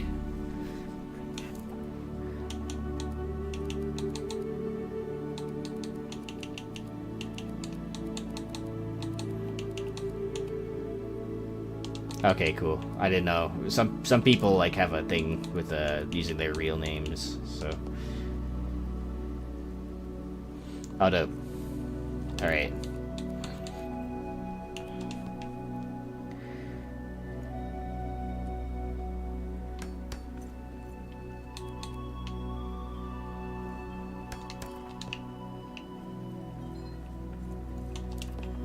I don't think the banners do that. Let's see. Worth a try, though. Always worth a try.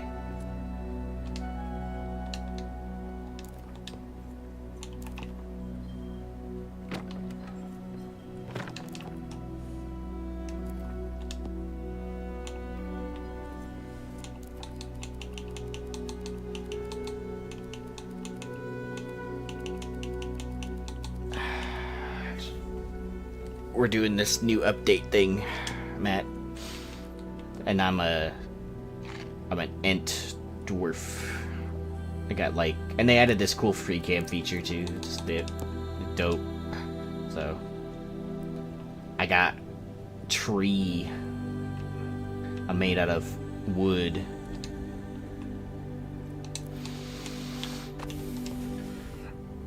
Morning wood, to be specific. Not evening wood. It's not strong enough.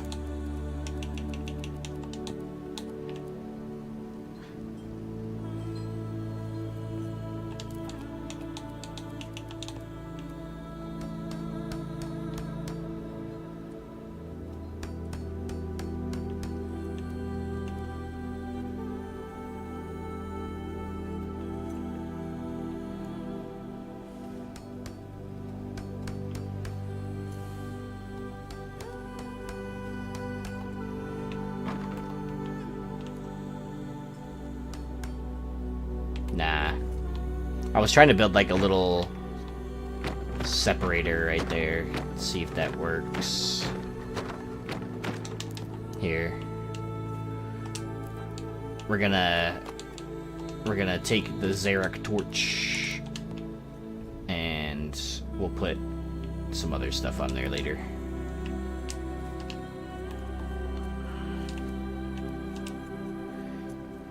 How about we put it over here for now, while I'm working. I think just one Xeric torch might be okay for that space right there.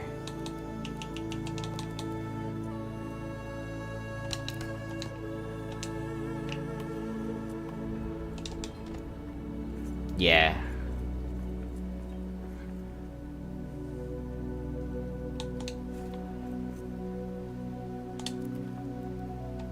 But it's kind of weird when you don't have both of them on there. Hold on.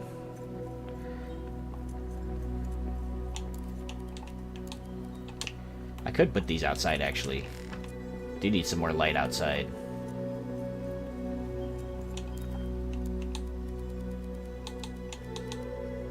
In fact, it might even look cool if I put the lights, like, right here-ish.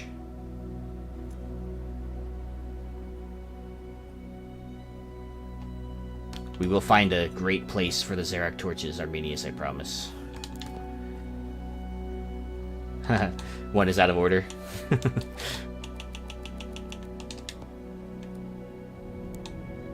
Add Xeric torch. Okay. It's not bad.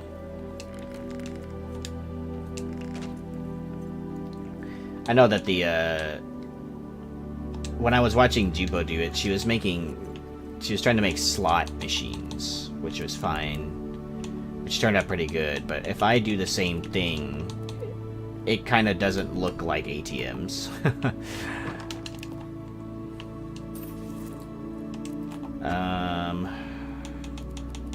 What if I put a shield on it?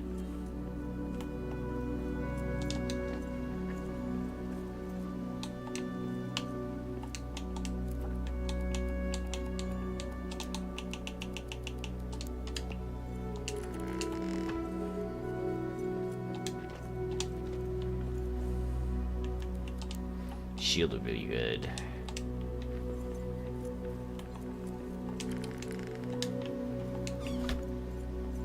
Or I guess I could just put the sign on there. Let's see what it looks like with the shield on it.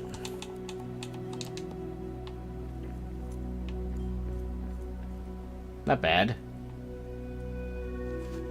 Although, like, maybe not the mithril shield.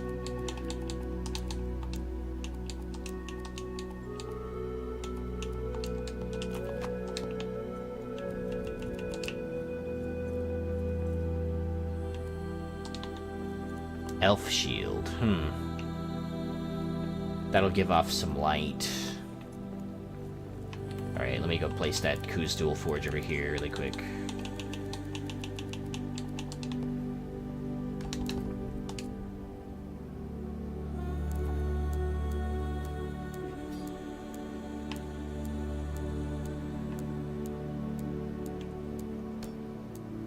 Don't know what's going on right now or why I'm scrolling through the menu like this, by the way.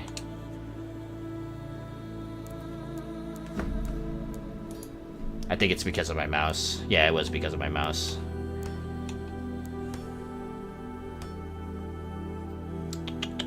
How about ornamental shield?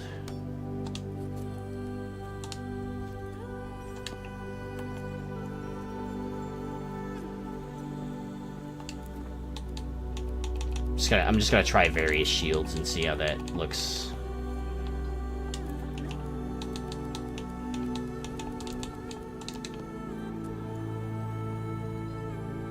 It kinda looks more like decorative without that. I think the hold on, let me check just to be sure.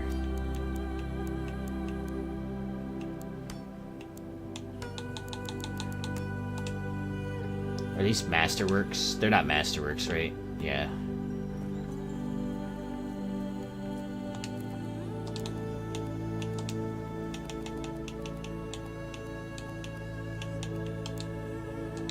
That's basically what I'm doing. Axe beard. Okay, actually that works. That was a good suggestion. Thanks, Arminius. These ones surprisingly don't give a lot of light. And I can place candelabras for a little bit more if I really want. Oh, well, obviously I'll place that closer to the wall. Microfilm machine in her library. Ooh. I think I saw that. I think I saw that video. And then I could place those other shields as, like, decorations, yeah? Like, dwarves would ever, for sure, have, like, shields as decorations. Decorative elements.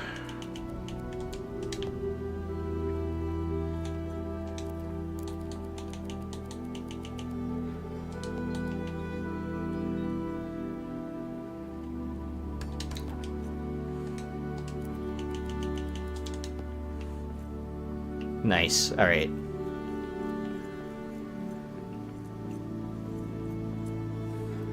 That looks good. Thanks for the suggestion, Arminius. I think, like, I think the shield doesn't really give light until you, like, actually use it, you know? So it kind of works for the situation, right?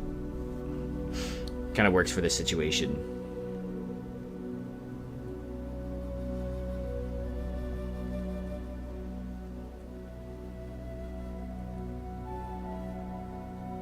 Sorry, I got a weird Discord notification.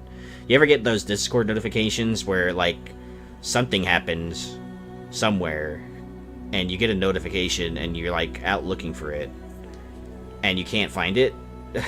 Like, it's kind of where I'm at right now.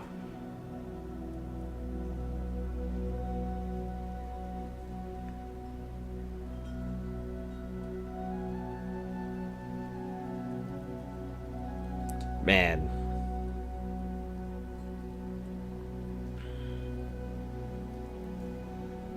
Okay. Alright, so we're good here on this whole situation. Let's place a candelabra right here. I don't want too much light. Ah, Billion. Thank you for following, brother. Really appreciate it.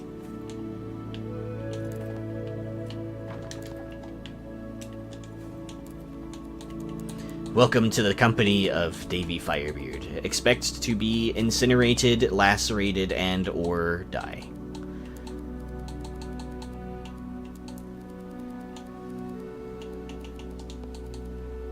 I really need that sound of Bilbo Baggins when he's reading the contract from the Hobbit movie. And the,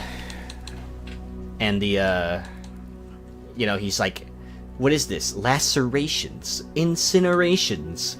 And they're like, they'll burn all your skin off. She'll burn all your skin off in the blink of an eye.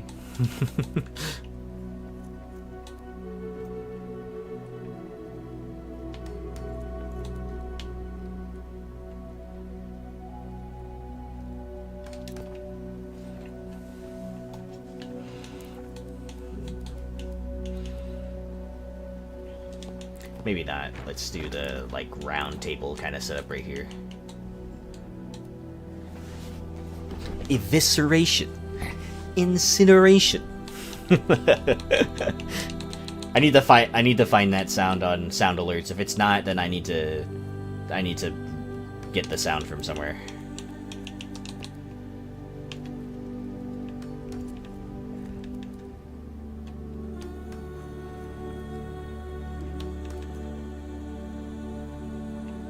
It's like more waiting areas, you know, because you know bank tellers, they take forever.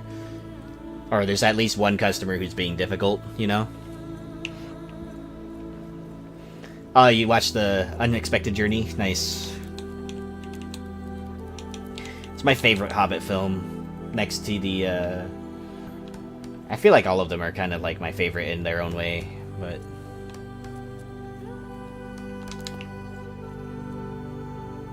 I really like the Hobbit Unexpected Journey just because I really like the setup, right, for everything.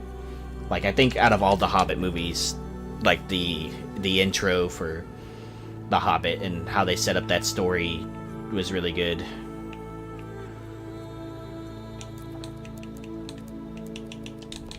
Like, Thorin went from thinking Bilbo Baggins is useless to, you know, being wrong about it, and then they got like a bromance thing going on.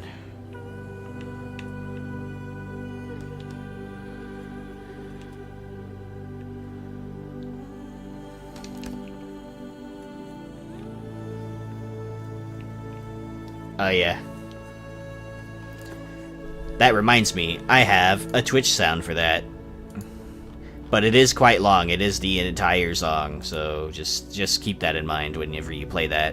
The What Bilbo Baggins Hates song is the full song. So it's the full 40-second song.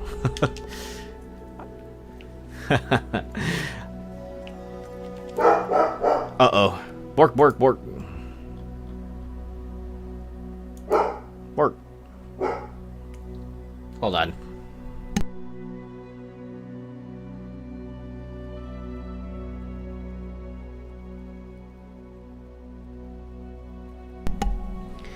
My doggo's barking.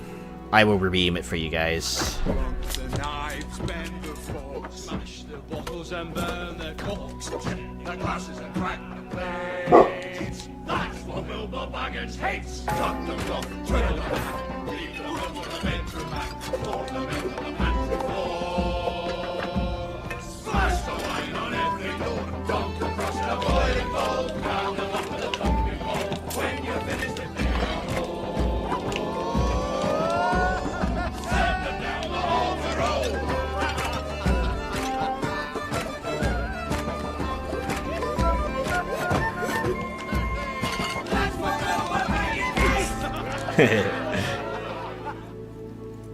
yeah, my dog. I don't know what he's barking at right now, but he's barking at something. There's probably some people outside.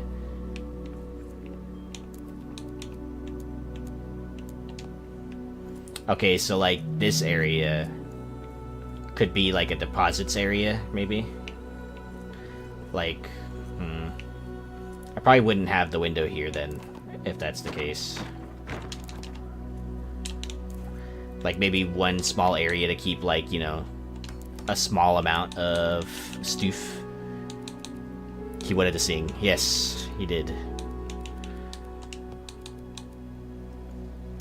He actually does sing. He sings really well. Constantly howling whenever the fire truck goes by.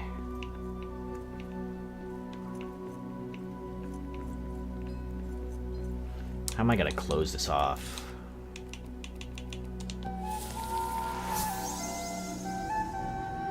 Ah, David. Thank you for subscribing on YouTube, dude. I appreciate it.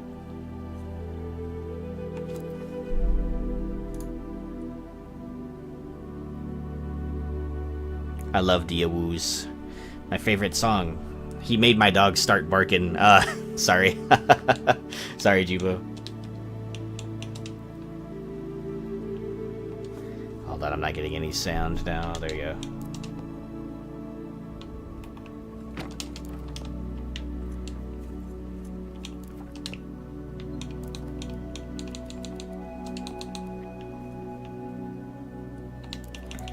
Yes, he does do the woo woo woo.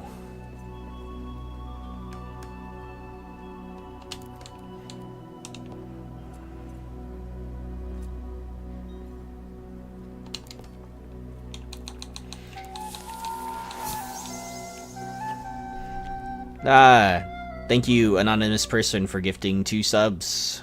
Thank you for the gifted subs. Thank you.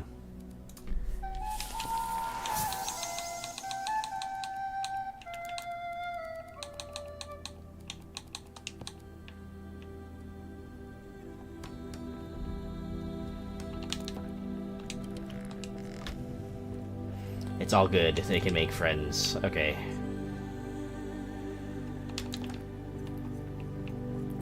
My dog is very... God dang it. My dog is very, he's kind of weird with other dogs, dude. Like, I don't know what it is, but he's like 50-50 with dogs. If the other dog is really unproblematic and doesn't bark and stuff, then he's okay, right? But if that other dog, like, wants to start something, wants to, like, start a fight, you know, my dog will get riled up. Because he reacts to that other dog wanting to fight, so... My dog will never, like... He'll never instigate a fight, if that makes sense. He's a good boy like that, but... Yeah.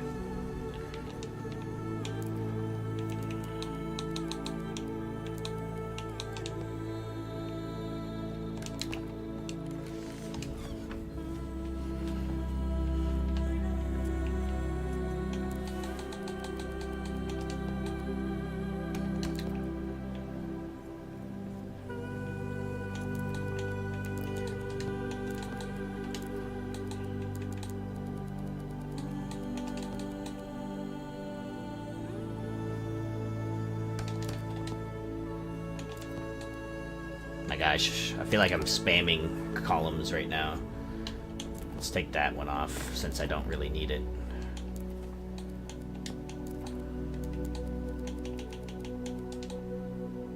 And this one can go this.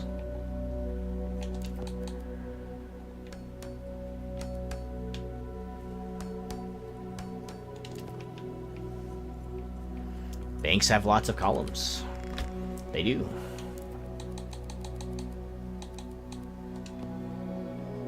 Yes, perhaps. Perhaps it is true. I also found that video, by the way. I found the full video of that,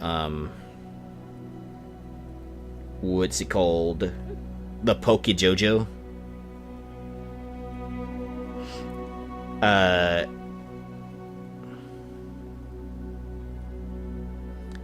Pokemon JoJo's Bizarre Adventures.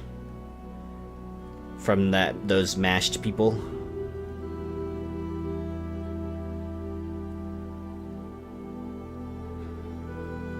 Dude, I love... By the way, JoJo's Bizarre Adventure, one of my favorite animes. I fucking love JoJo's Bizarre Adventure.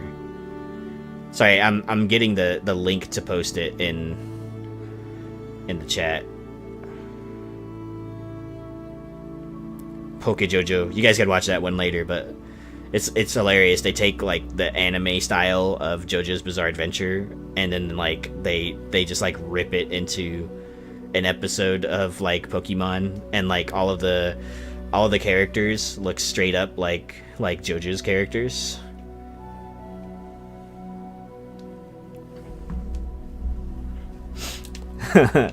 It's hilarious, dude. I love it.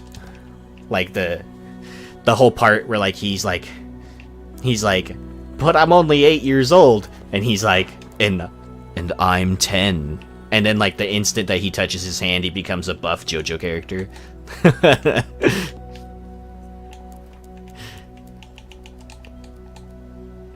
Mind you, like the characters that are based off of, like Ash Ketchum is based off of like Jotaro Kujo, and he's like 16 or 18 in the anime, and he's like ridiculously buff,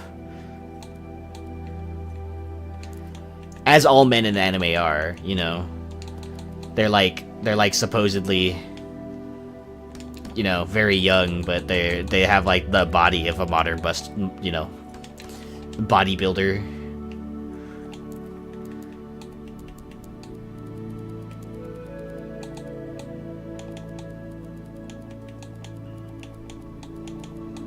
Where are my gold piles? Oh yeah. Yeah. Okay, let's go. Let's start setting down some gold. Oh, you know what I can do? I can do what I did at the, in my build for the gold challenge. I made it look like the gold piles are way higher than they actually were by putting them on, like, adamant blocks. And it makes a room look really filled with gold. Like, really full with gold.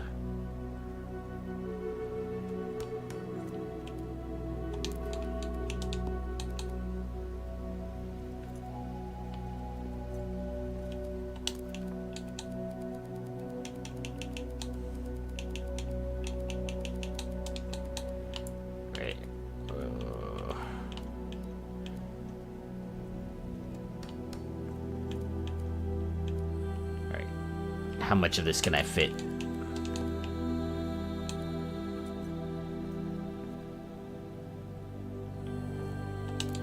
It was a little bit easier in that build because, like, there were staircases everywhere.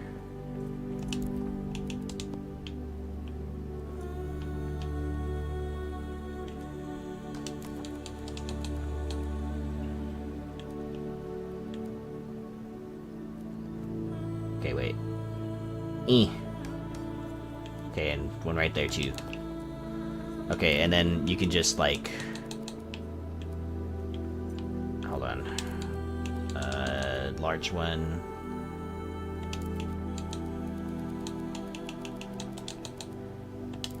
No.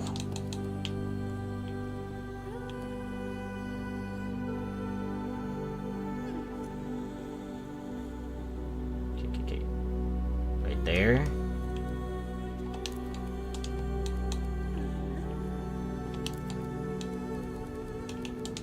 And a medium pile right there. Okay.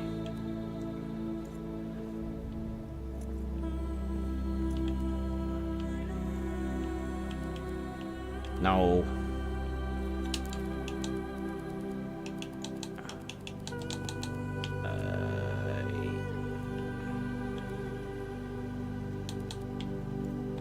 Okay.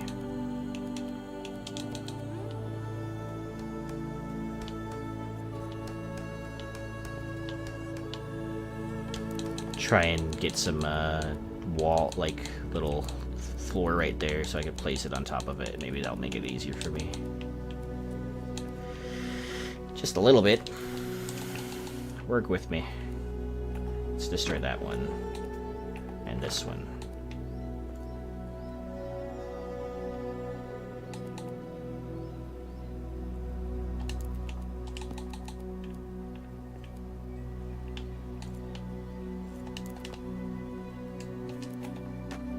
No, I keep forgetting I don't have fat stacks, so it's just like agonizing every time I pick up all this stuff.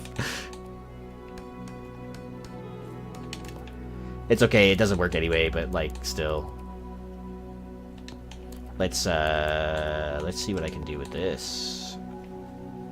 Okay.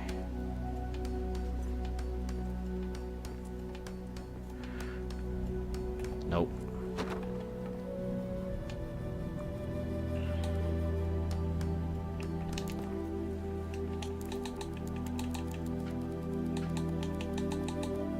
I'm a tree placing gold everywhere. How about let's place like all the let's place all of the like the smaller piles in the back and the bigger ones up front, and maybe that wouldn't be better.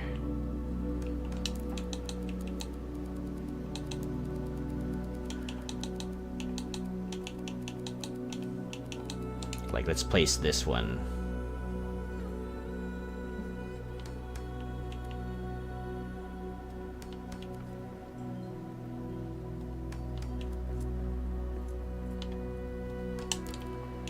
And we can do this second tier one. And these smaller ones as well.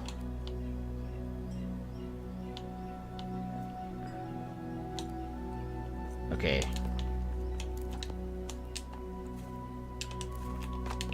Oh my gosh. I can't pick up any of this stuff. It's so weird not having fat stacks. Okay, wait. Ooh. Ooh.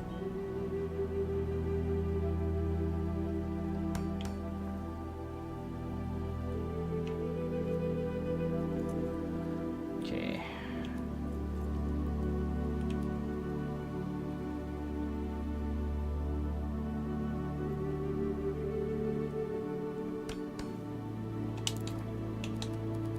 Then this one.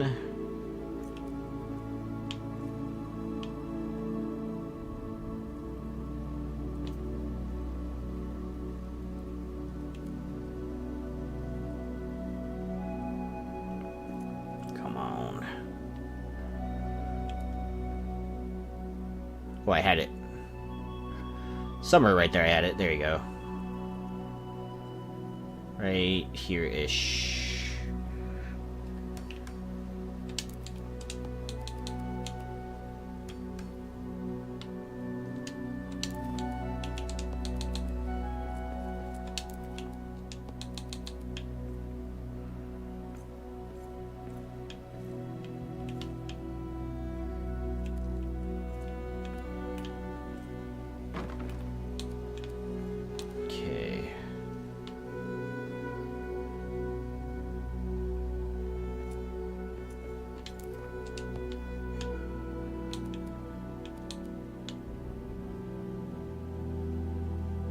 I feel like that's gonna pop out the wall on the other side.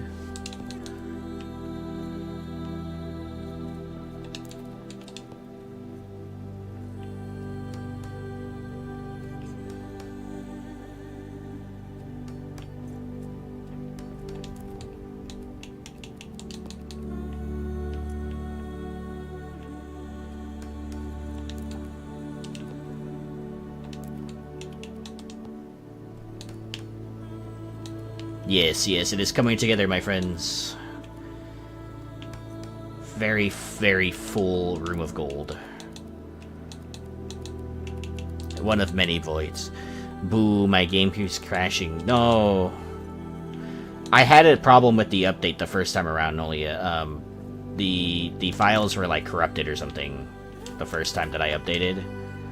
So try verifying your files. Okay, it peeked out just a little bit, but it's not that bad. Try verifying your files on Steam's. And that's the advice I can give at the moment. But the first time that I installed it, my game had corrupted files, so I had to reinstall it.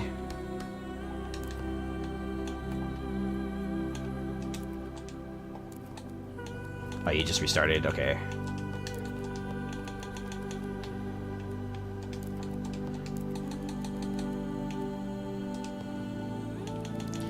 Yeah, so just go to where you have the game installed on Steam.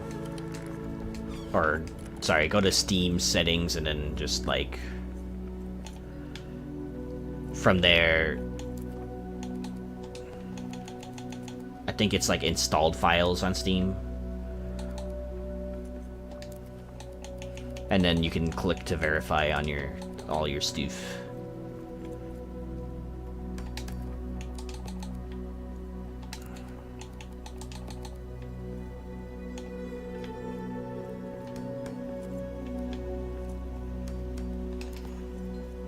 Yeah, okay.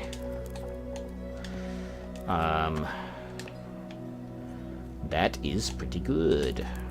Let's place lamps in here as opposed to anything else, honestly.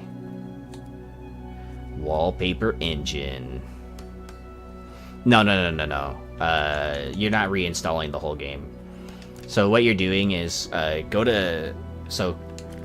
in Steam, right? You're gonna click on you're gonna click on the game, right? And then there's gonna be a little cog wheel, right? Click on like properties, and then from there go to installed files, and then just click on verify integrity of game files, and it'll look like it's downloading stuff. It kind of isn't. It's just making sure that it's just checking all of your files in the game to make sure that like your files aren't corrupted, and if they are, it'll replace them.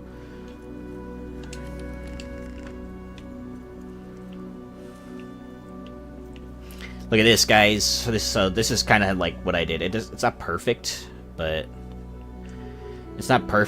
like it does make the room look more full of gold. So, because like the mesh for like the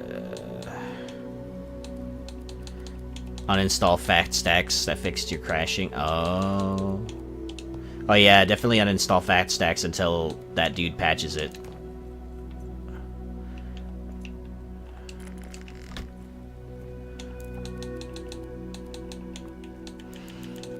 Whenever a game updates, mods will always break. It's like a guarantee.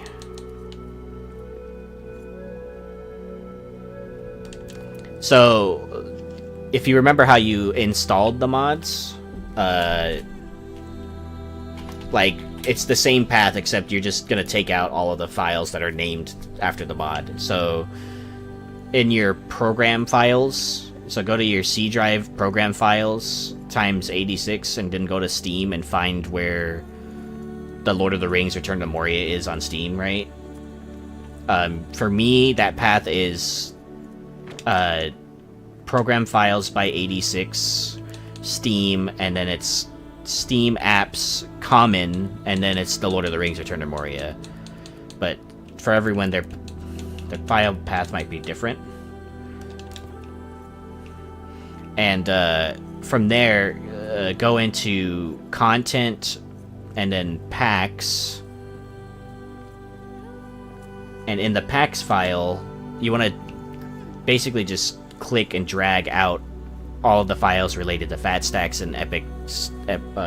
Well, Max Beard said epic items works. That sucks.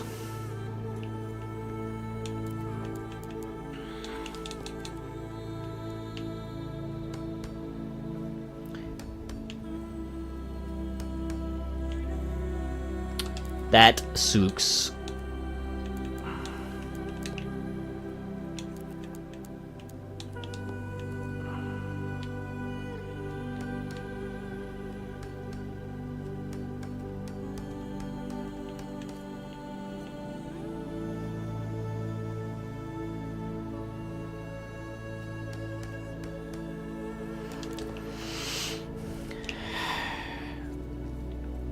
To be fair, it is a lot of effort, and the devs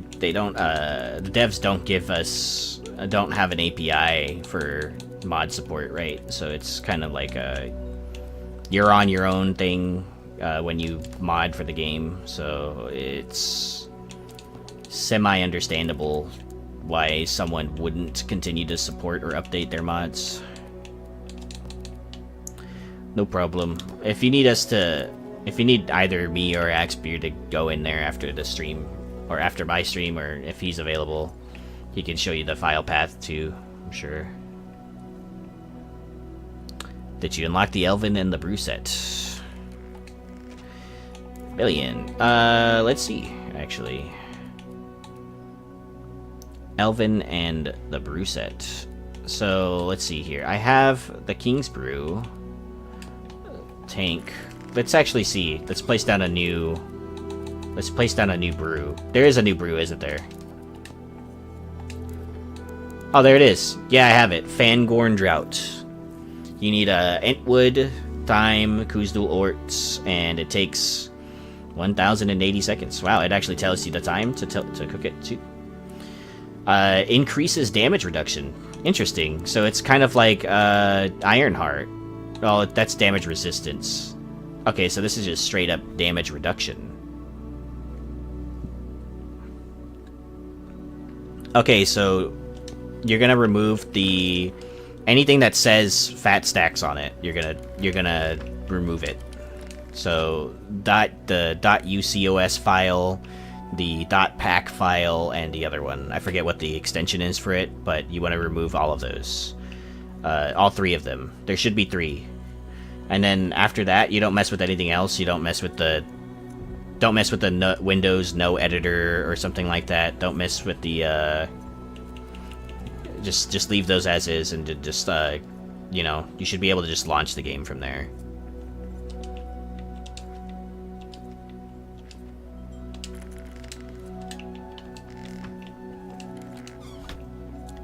This was, I believe, the Fangorn Drought is in the DLC for the Ent DLC, and the armor that I'm wearing, along with this free cam mode, by the way, the armor I'm wearing is part of that DLC pack, so it's like Ent armor.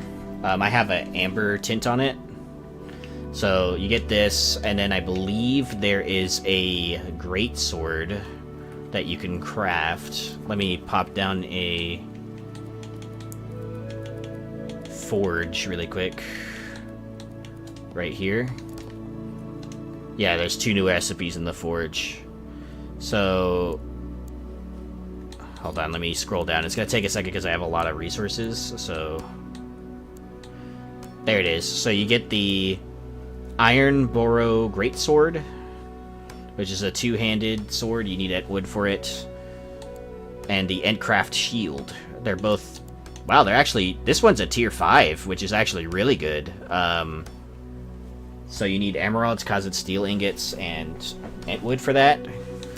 And this is a tier 3 shield. Those are really good, actually. A tier 5 is basically, like, near endgame. It's like the tier before endgame, like what the mithril craft weapons are, tier 6.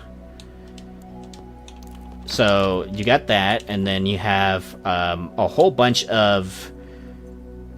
You get, I think in the DLC pack, you get the vine covered lattice. I'm not sure if that's part of the DLC. I think it is, but I have some of it placed up there. You can kind of see it. Let's walk over to it though.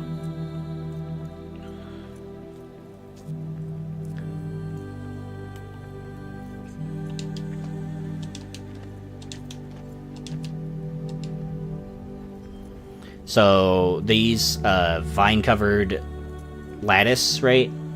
It has like overgrowth on it. Part of the free patch was all of these like tree wells that you can plant the trees in. And now if you have the Whisperwood rune, sorry, you can kind of see like it's a different rune on your axe. It drops cutlings. The trees drop cutlings, so like if you chop down the trees, I got elven tree cutlings and ubasam cutlings. And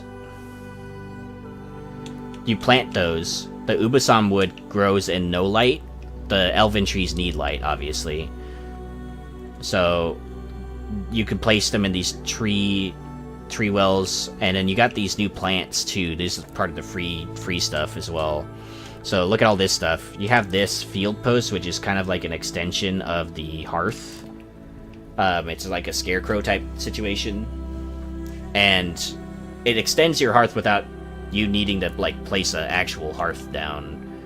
So you have these ornate plant pots, this gilded plant pot, this bigger one plant pot. They have a new, they changed the crude farm patch to need only stone. So this one, it only requires stone, so you can like, you can farm earlier now in the game. You can farm a lot earlier. And the ones that require granite, like this one, the super nice ones, require granite, right? Then you still have the 3x3, the 3x1, this one. And let's go through all of the tree beds. So this is this is a regular tree bed. If it lets me place it down. I had it there for a second. It's kind of hard to place. But, okay, so here's the tree bed.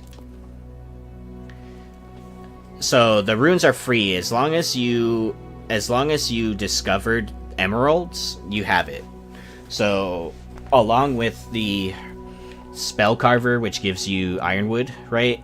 It'll also give you the whisperwood rune. So you just need to have already discovered emeralds or picked up emeralds in some form or fashion. So this is one of the tree wells. This is another tree well. So you got like different plant options for tree wells. And you have like a lot bigger ones too. Let me get away from this area because I can't really place them. So you got this one. You got a stone one like this. This large one, which is huge, by the way. It's huge. This one. That looks really cool too, by the way. I really like that design. Oh, I'm out of I'm out of elven bat droppings or bat droppings, so let's destroy those really quick so I can place the other two. So this is another one that I have placed around here, and then the darkstone one as well. So that's more or less all of like the free items. They made farming a lot more interesting. You can access it earlier. They changed the way that the like the farming stages look. So like, for example, this fennel right here is ready, right? This is like the final state, but in each stage it'll show different like animations. So, and it'll do that little sound effect too. And then you can pick these and plant some more, right? They added more little sounds to it. So let's look I have some stuff over here. This is part of the DLC, but you get these little tree wells in the DLC to get the entwood, right? So basically, you don't have to do anything with this. You just have to place it, and it's placeable really early, actually. All you need is elvenwood, stone, and arazite, which is the stuff you need to make the box, right? And it's just static. It's like the elven farm box, so you don't actually have to plant anything in there. You just have to wait, and it can yield a maximum of 8 entwood per wellspring. So if you come like up here, I have a couple more of these, and I have some trees. These trees, they're like tiny trees. And I got another one right here, and here's some of the lattice. Here's some of the lattice that you can place with the DLC with the entwood. It only takes 1 entwood per lattice piece and post, so you get like these cool overgrowths on the stuff right there. Oh yeah, and there's one more thing. Part of the free thing. So you get the Lord of Moria set. If you've already completed the game, all you have to do is just go to the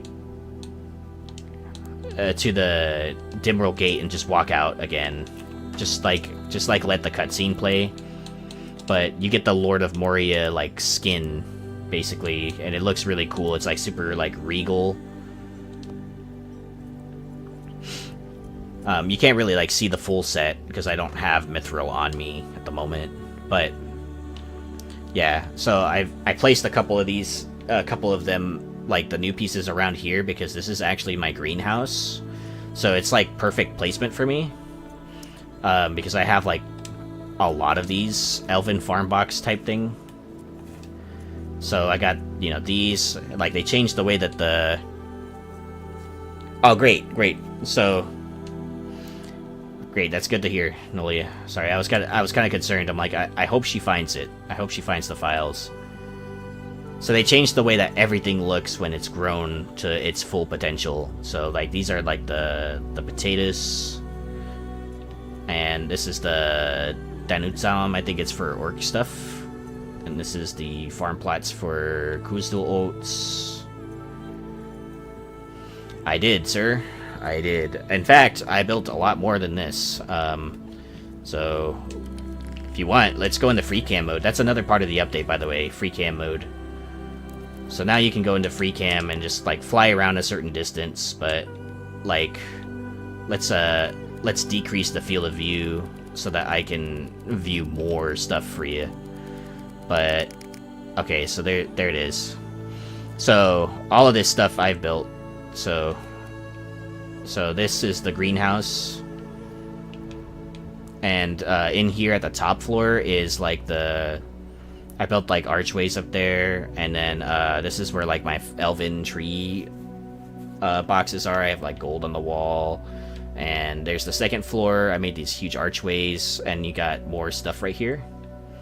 And this is like a building where people can like, you know, come and buy plants and stuff. So there's like a counter here, and then you saw one at the first floor too. I don't think I can go that low though. Okay, I guess I can, but now I'm stuck. But yeah, so from here to there, this is a facade. It's just a fake building to make it look like there's a building right there, right? Same thing right here. I added like more stuff over there. You can't really see it though. You can kind of zoom in a little bit, but I got all the statues over there. This is a bank that I've been working on down at the floor where I was. And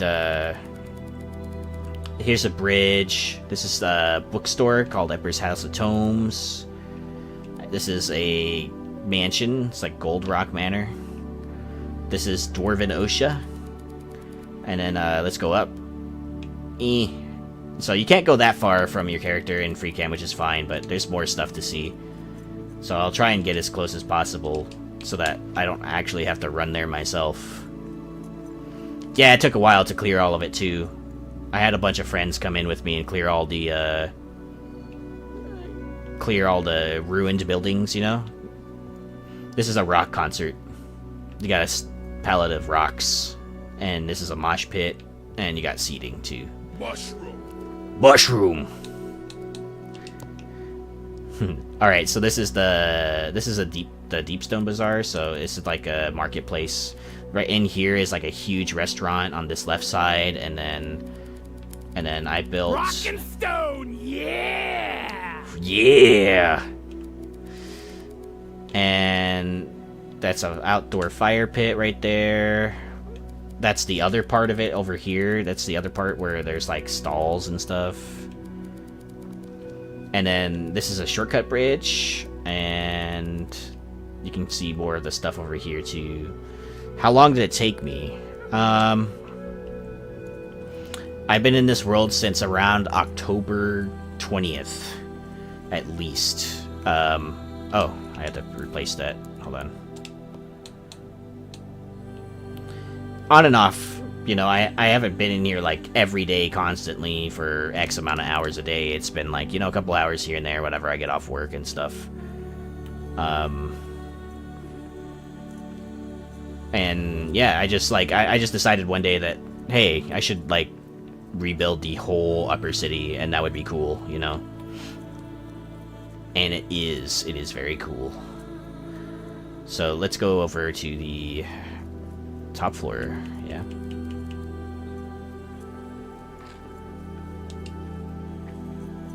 It's kind of a long run, so bear with me a little bit. There's still so much more stuff I want to do now that they've added all the farm boxes, because now that I can add like potted plants everywhere, I can like, you know, make the whole area look way better, you know, like the vines and stuff like that. It would be really cool.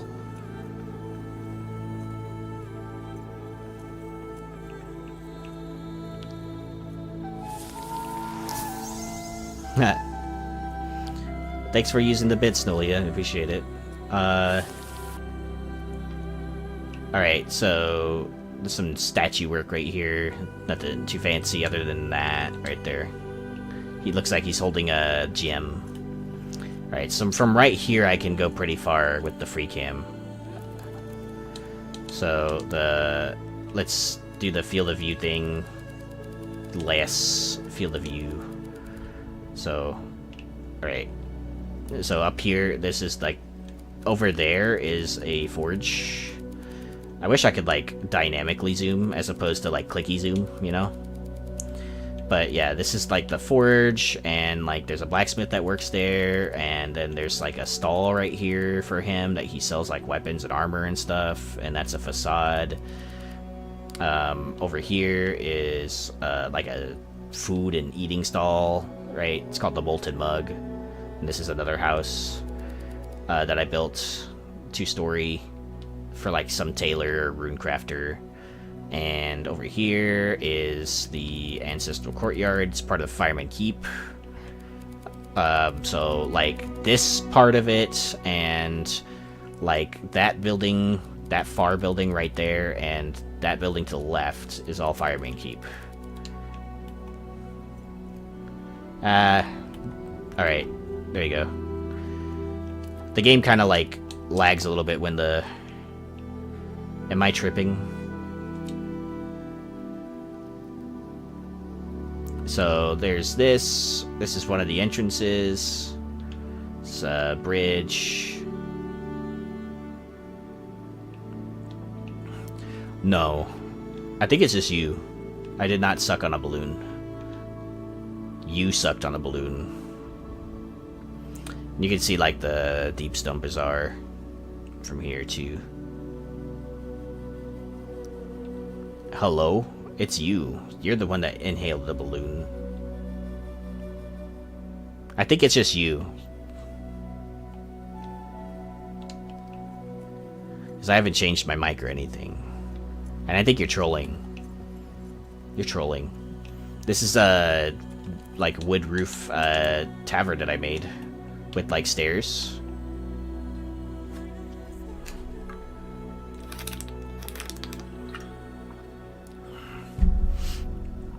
Dude, they basically hinted towards it in their new Forge talk. They were like 100% going to do that. So this is a tavern, and like it's called the Heel Pub, Happy Heel Pub. They made it kind of look like a bar type situation. And I just kept the Christmas lights in here, and you can get up to the top of the brew tanks from here, which is cool because like they're kind of buried into the wall, and you can't really do that if they are. You can't like use the ladder. What the fuck is going on? Is anyone else having issues with audio, or is it just my wife? I have a feeling it's just my wife, so just let me know.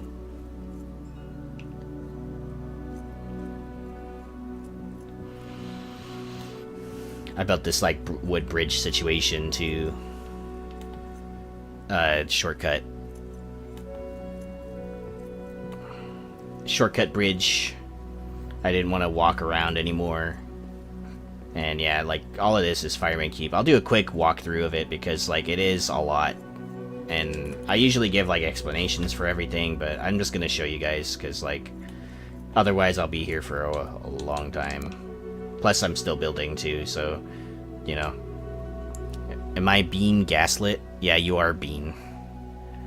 Yeah, reload the browser, honey. Reload the stream. So this is like the mess hall. And I got like gold ceilings. And a bunch of big old tables. And there's these signs have writing on them. It's like poetry type situation. And right over here is like the kitchen. And like they can cook a bunch of food for a lot of people.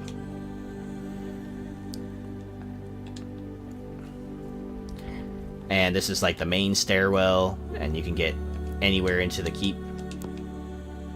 Like anywhere in the keep.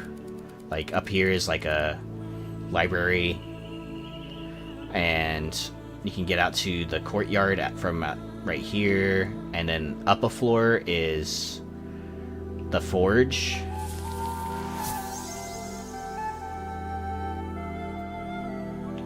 And then there's a balcony right here where you can view all of the stuff. I like being able to fly around like this. This is cool. And this is like little inns. Like they can come in here. It's like visitors and stuff. They'll come in here and kick up their feet and stuff. This is the courtyard. This is something I'm pretty proud of, actually. I really like the courtyard. I'm gonna turn off my dwarf for this one. So like, I use like the statue archway type thing, and everything around it is like awesome. Like I like how the way that this came out. It's just like something I drew pretty clearly too before I built it. How am I flying around like that? Well, Piccolo, I thought, you know, Piccolo, I thought you were the one that taught Goku how to fly, right? I'm just kidding. It's free cam. It's the new update. So now we have free cam. You access it from the pause menu, and you can go up and down. You can turn off the HUD for it. Turn off the visibility of your dwarf too. Right here, toggle dwarf to visibility, and then you can even pause and resume like the game. So like if you want like the fire effects to keep going or not, then you know, yeah, it's really cool when I can do that. It makes it actually should make like touring super fast actually. Just so you know, too, Bellion, they seem to have reworked how much damage axes do to like trees as well. So like if you have the Whisper Wood, the new rune, like the trees are one shot basically. Uh-oh. Oh no. That's okay. Here's the... Oh my gosh. He is barking up a storm.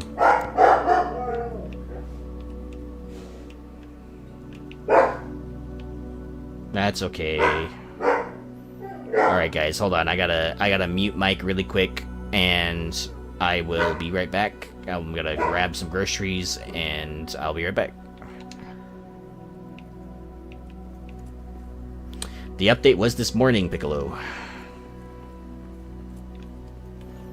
Well, this morning, it was like, yeah, it was like this morning Pacific Standard Time. It's been rolling out slowly. I think PS5 is having issues with delivery, but I'm not 100% sure on that. I'm not sure what exactly the issue is there, but... Yeah, this is balcony. He is protecting me. This is the balcony for this area of the keep. And, oh yeah, here's the bridge. So it's got all these flags that I placed and Durin statues on top of it. And then little lattice entrance ways. And then these makeshift windows that I made with gold and the adamant blocks. So you can like peer out into the environment. It looks really cool. Alright, this will be a good spot for me to kind of just stand around for a little bit. So I will be right back, my dudes. Sorry. Groceries came a little early. That's totally fine, by the way. Babe. So I will be... Give me like 5 minutes, and I will be right back.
knives bend the forks, smash the bottles and burn the corks, check the glasses and crack the plates. That's what Bilbo Baggins hates. Cut them off, turn them back, leave them on the bedroom mat, pour them into the pantry floor.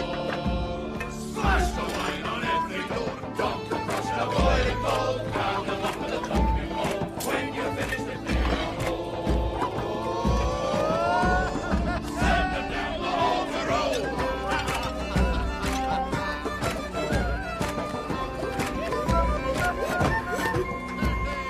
That's what Bilbo Baggins hates.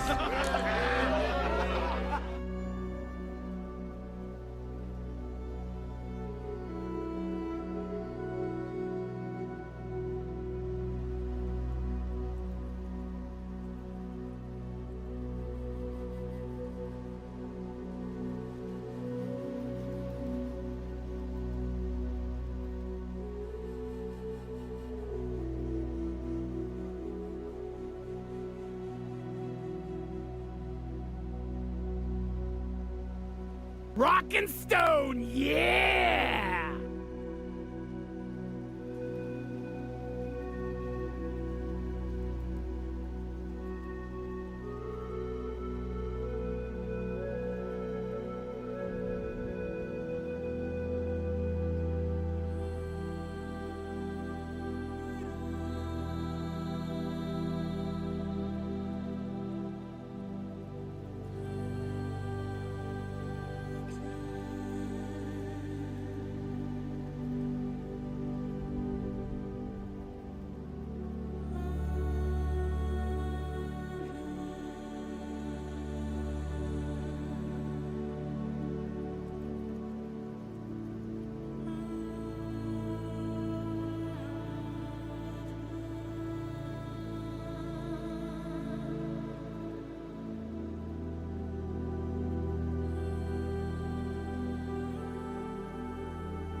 The knives bend the forks, smash the bottles and burn the corks, check the glasses and crack the plates. That's what Bilbo Baggins hates. Cut them off, turn them back, leave them on the bedroom mat, pour them into the pantry floor.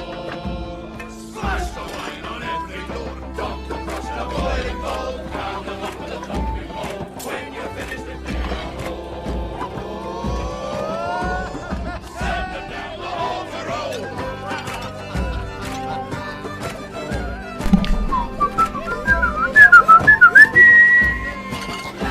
Bilbo Baggins hates. Nice. Oh, thank you, Bellion. Appreciate it. Tomorrow I'm doing a stream for my sandbox playthrough. It's a max difficulty solo playthrough, so yeah, hope to see you there. Thank you for tuning in, by the way. I appreciate it a lot. You woke up with that playing in your head. It sounds like a great way to wake up. Wait a minute. Was that playing in your head when... Just kidding.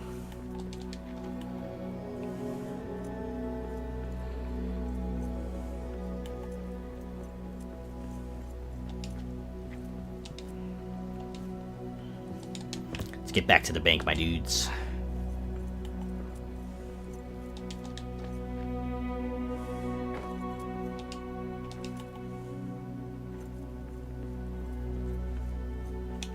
You know, I could place those bigger tree things right here. This one. Wait, this one. There's no sunlight here, though. I don't understand how there's no sunlight here when the sun's clearly right there.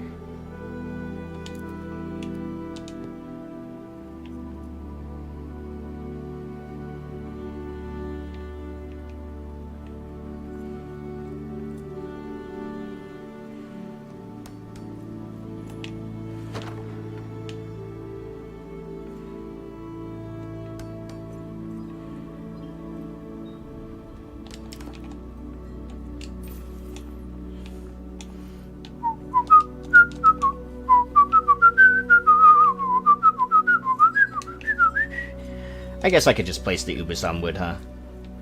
Change it up a little bit.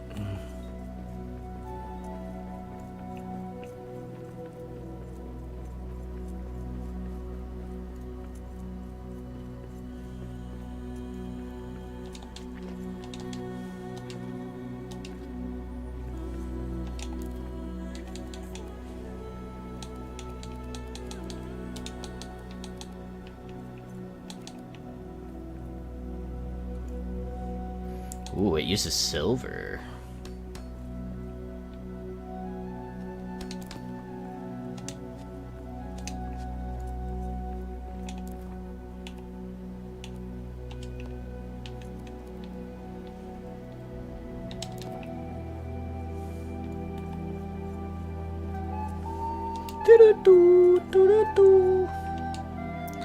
Welcome. Thank you, Tyler. Thank you for the follow. I appreciate it.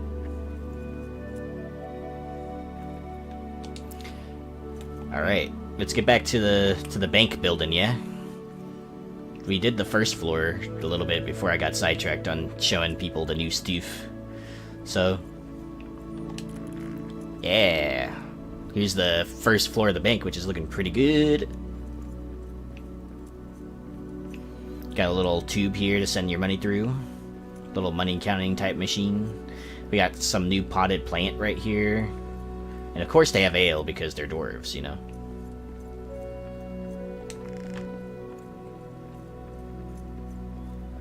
And then this is the first of many gold vaults, where they keep all the gold for every dwarf that banks here. And we still got more to go. Still got a whole second floor. So, let's figure this out right now.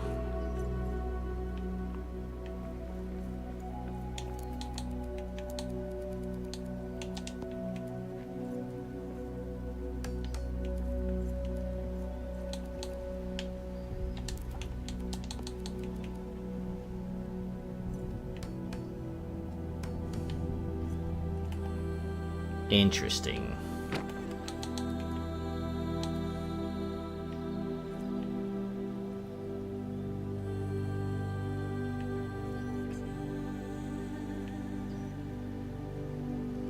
That stinker. I thought he was killed by the dragon.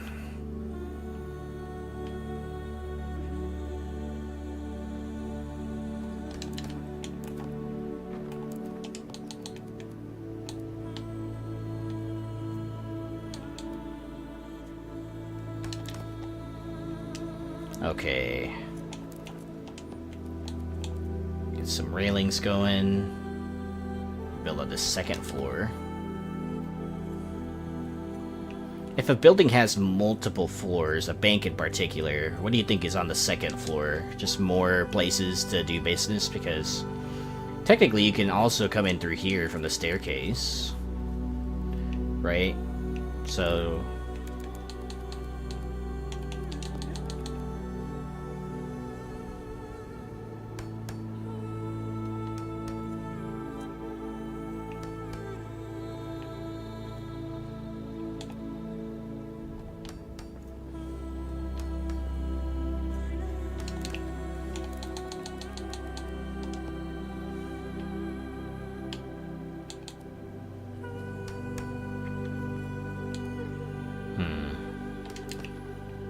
Granite or wood? Feeling the wood more, especially with the new ent stuff.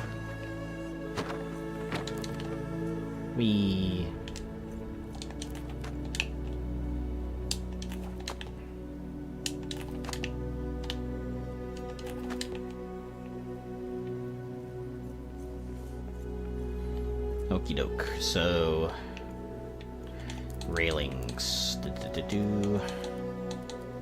Can't place any of the cool new ones because I don't have Entwood. So for now, we'll just place the wood ones. So I like the wood ones. I don't know about you guys, but the wood ones look good to me.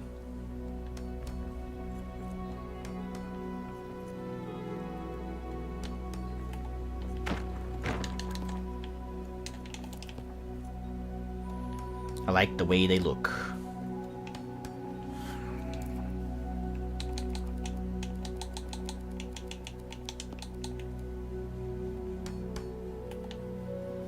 It's not the one I wanted. I want this one.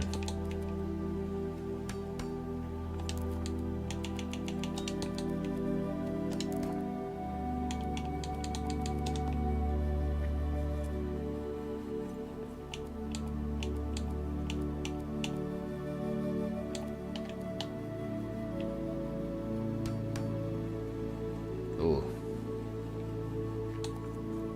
Weird.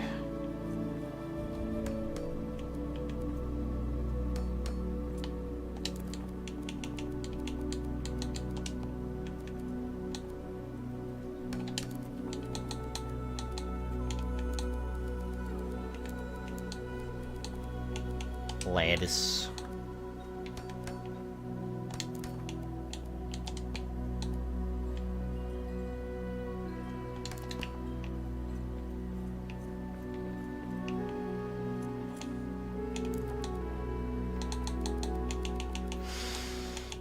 Whew.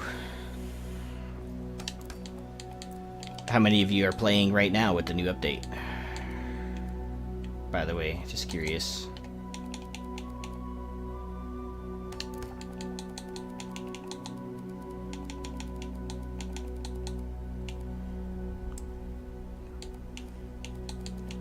Man, you picked the person to ask that question. Welcome to the stream, by the way, Monkey. I love this game. I have just about over 1,200 hours in the game. And because I really like to build, so for me, this game has all of the things that I really like about just a video game in general, right? It has two of my favorite... It has my favorite genre, which is fantasy. And also it's Lord of the Rings. And it's my favorite race, which is dwarves. And also it's a survival craft game, which I really like. So like, I love the building, dude. Like, so, like, these are some of the new building stuff in the pack that came out today. Like this, like, overgrown, like, lattice and, like, post stuff. And, like, I've been doing this project to, like, rebuild the entire, like, this room is called the Upper City. It's called Dwarven as a whole, right? The whole biome is called Dwarven. But, like, but this room is, like, the Upper City, right? And so I've been rebuilding in this since, like, October. On and off, you know. I work full time, you know. I play when I get time to do it. So they added these as well in the new DLC pack. It's like $5 right now. I think if you have the collector's edition already, it's only $3.40 or something. This is static. It grows entwood, and entwood is what you need to grow to, like, build these vine-clad cross posts. They just added the ability to plant trees with a new rune that you put on your axe. It's called the they also put free cam in, by the way, too. So this axe right here is called the Whisperwood rune, I believe. And if you whack a tree with it, you get cuttings of the tree that you can plant. So I have some elven wood trees right here I planted. And they have, like, all kinds of different farm boxes now. You can farm earlier in the game now. They got these little field posts that kind of look like scarecrows that they've added today. It's part of the free update. It extends your hearth radius without you actually needing to, like, build a hearth, right? And then they made it to where you can build these with just stone. Then they have the new farm patch, which is cool. And this is the standard farm box that you'll see in the game that you need granite for, which is kind of like a... I'd say it's like a early to mid game resource. So you need granite to build this farm plot and this one, but you can start as early as if you had stone, right? And they made, like, the primary resource that you would need to farm is bat guano, and you can just find that anywhere in the game now. They also have all these like cool pots. I'm gonna destroy some of these because I'm kind of low on said resource. So they have this big old pot that you can place. It's just like alternative, super decorative ways to like plant your stuff. Like that's what this whole update was about. Was like the farm system, replanting trees. You can have like this tree bed right here. It's just like dirt, like a dirt mound, right? But you have the framed tree wheels as well, like this circular one, this ornate one, stone tree box right here. I'm destroying that one really quick. For this, you can place the bigger ones, right? There's still 2 more that I haven't even placed too. So, I mean, aside from like the update though,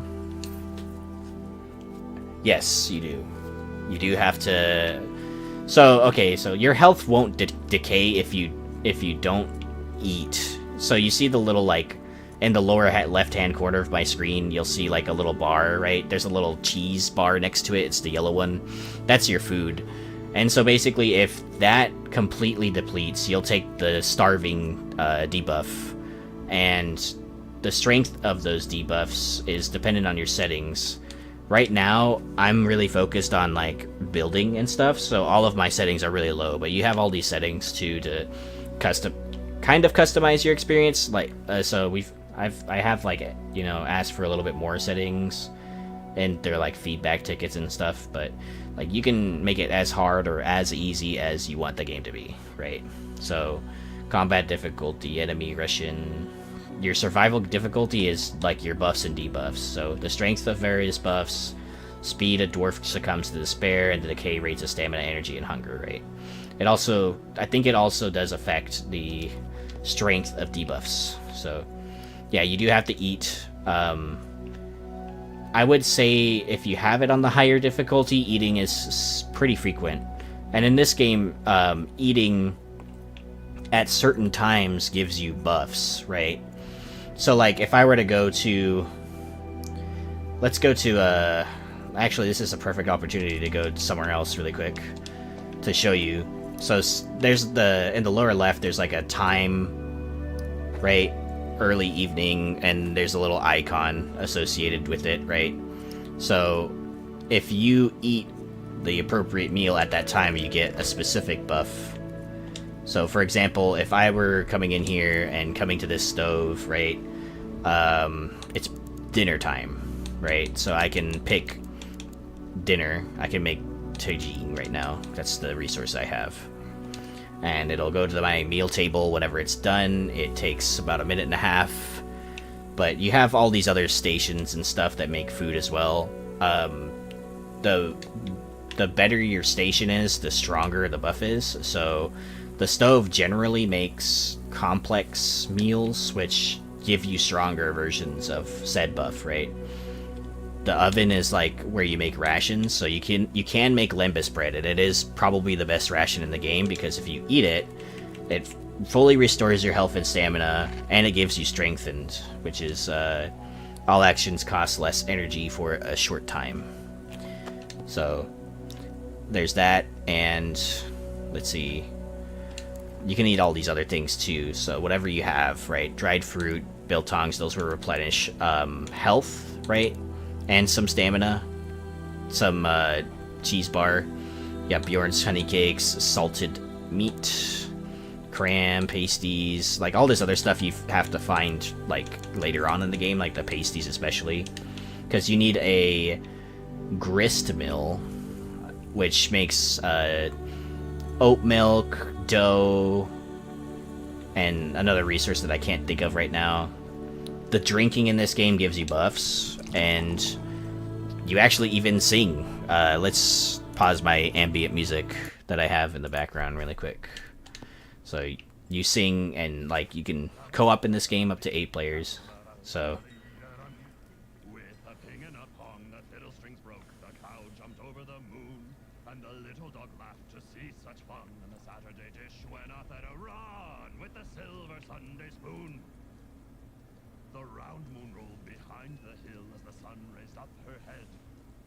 believed her fiery eyes, for though it was day to her surprise, They all went back to bed.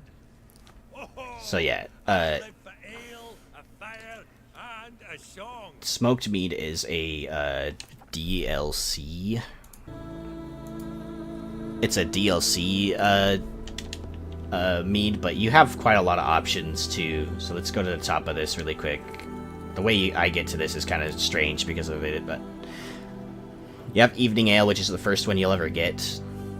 If you drink it, it's kind of like dwarf coffee, actually. Not a lot of people know that, but if you're tired and you have the tired or exhausted debuffs, which decrease the amount of stamina you have, you can drink this, and it'll remove a tier of tired or exhausted. And this is Sour Pilsner, prevents and cures poison. So drinking in this game actually, helps you out. It gives you buffs. Because dwarves drink, Hops raise max stamina. So greatly restores health, right? How's the combat?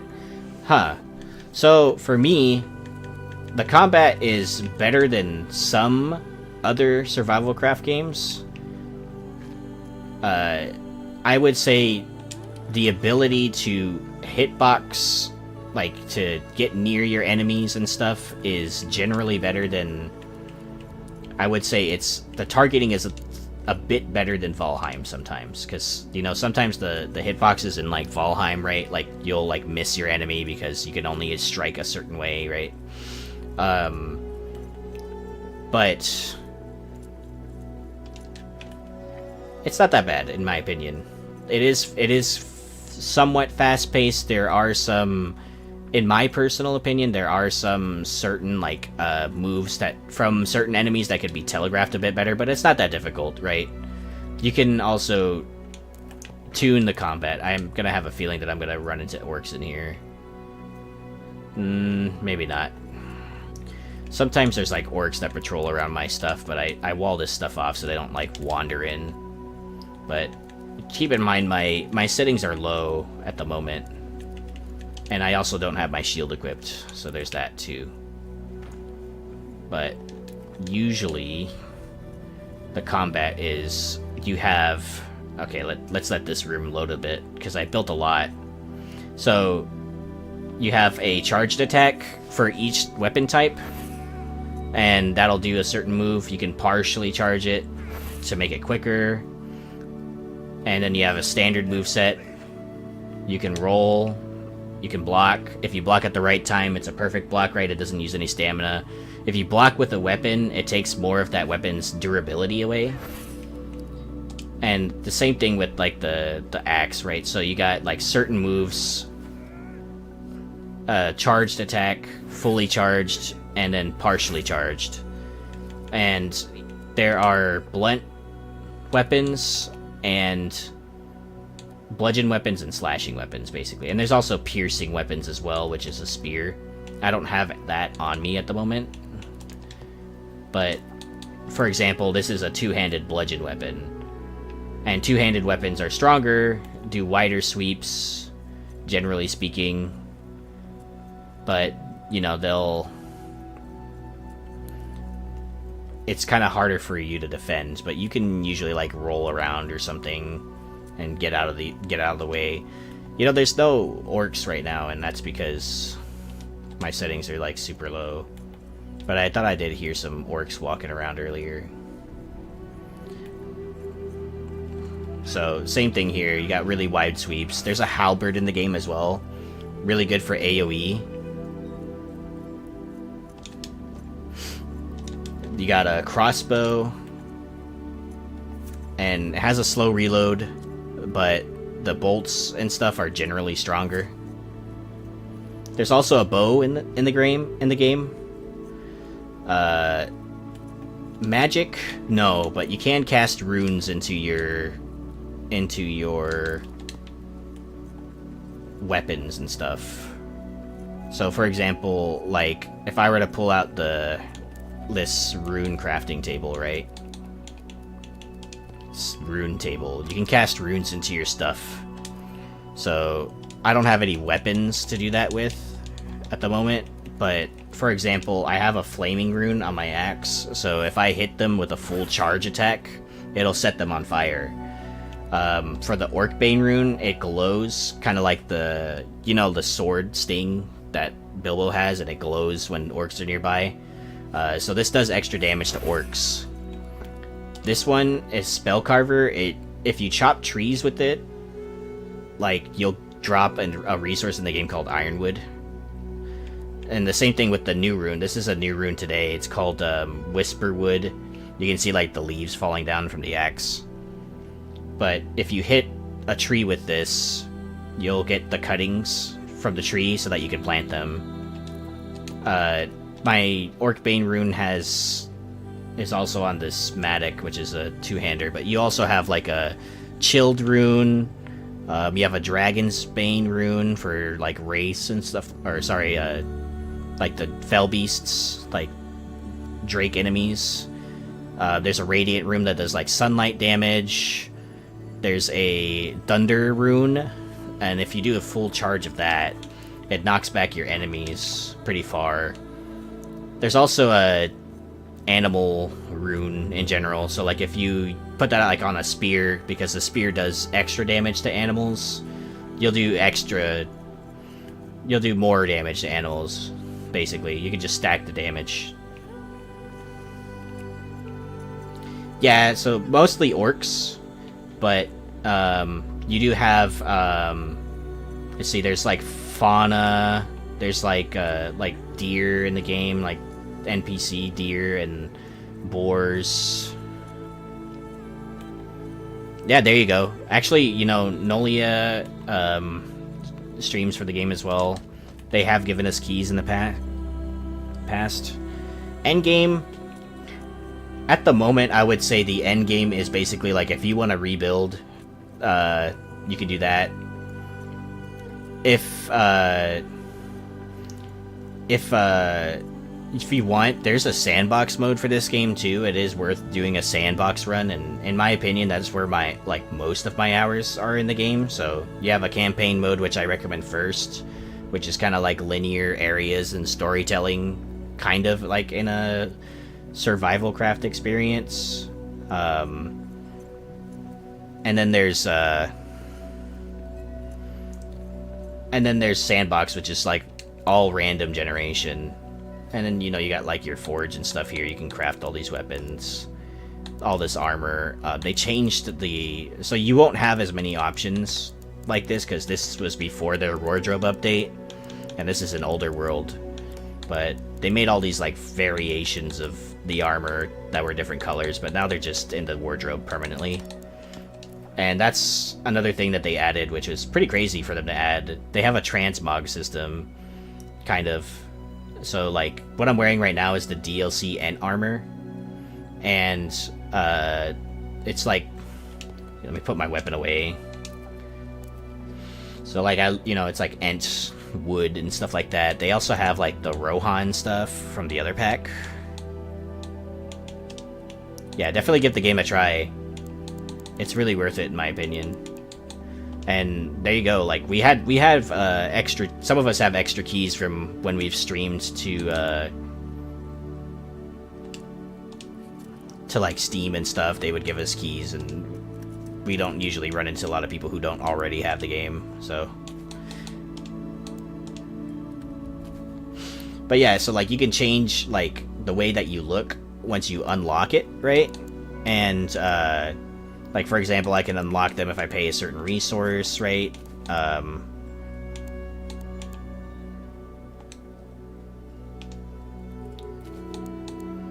And then, like, once I unlock them, they'll be permanently unlocked.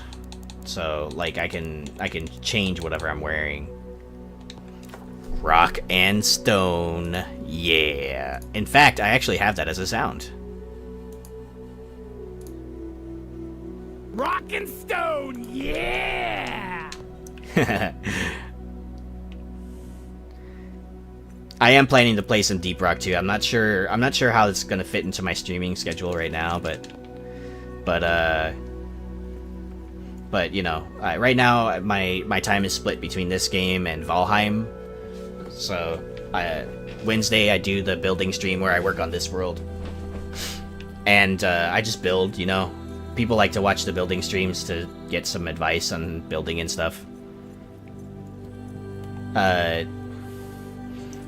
And then Thursday I just started doing a solo sandbox playthrough on max difficulty settings, and I made it to where I don't use map stones in the game. So map stones is the way that you do... no, it's okay. I'm totally cool with, like, telling people about the game and stuff. Map stones are how you fast travel in the game, so you can always fast travel to some other map stone that you've placed down, right? Like, there's this, like, there's the Elven Quarter to, like, secret Elven area in the campaign mode, which is pretty cool. So, it does take a minute to, you know, you have to load and stuff. It does take some stamina away from you, too, by the way, just a heads up.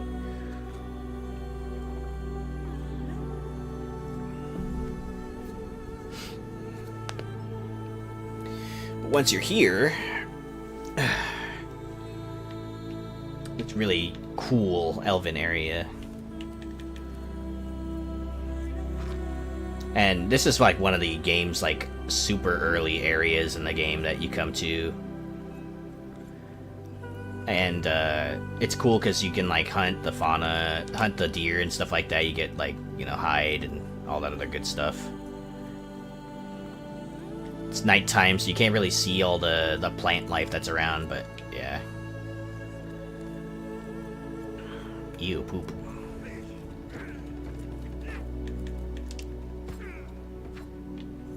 There you go.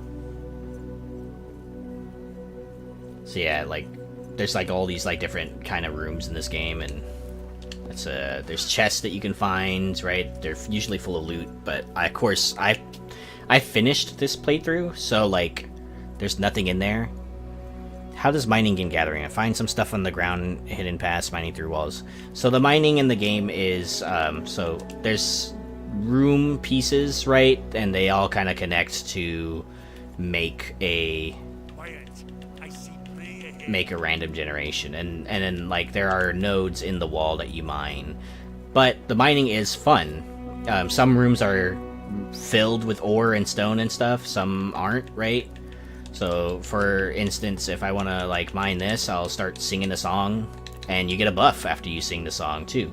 So this is how you normally mine, and then you'll do a song. I'll turn off the ambient music really quick. You can stomp your feet to the tainted link.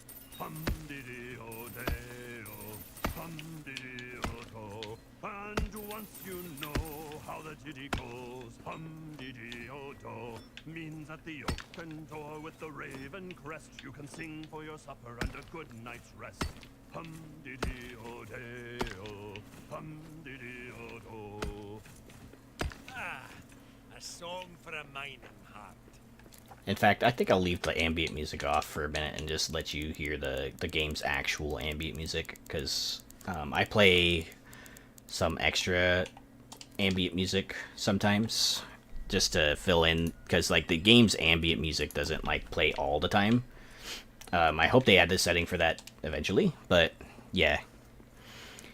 So that's how you mine most things, right? And then, you know, here's some like deer. You shoot at them with a bow, or you can sneak up on them with a spear if you're good, really good at it.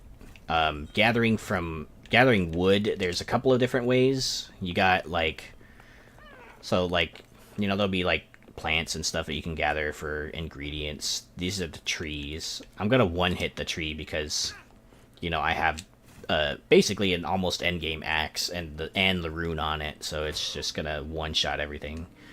But with this rune is how you get the cuttings in my inventory right here for planting the trees in the first place. So you just pick those, and then let's go back into the Westgate area, which is like where you kind of like first pop into the game.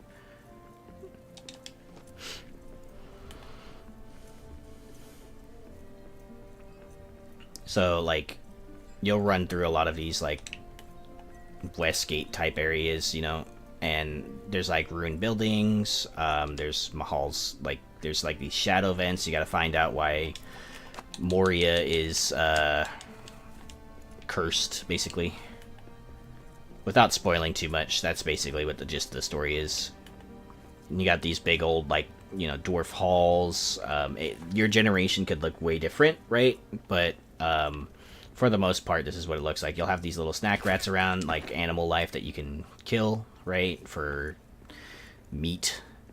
And some of your early game recipes won't be that strong, but does it follow the source in the answer there? Yes.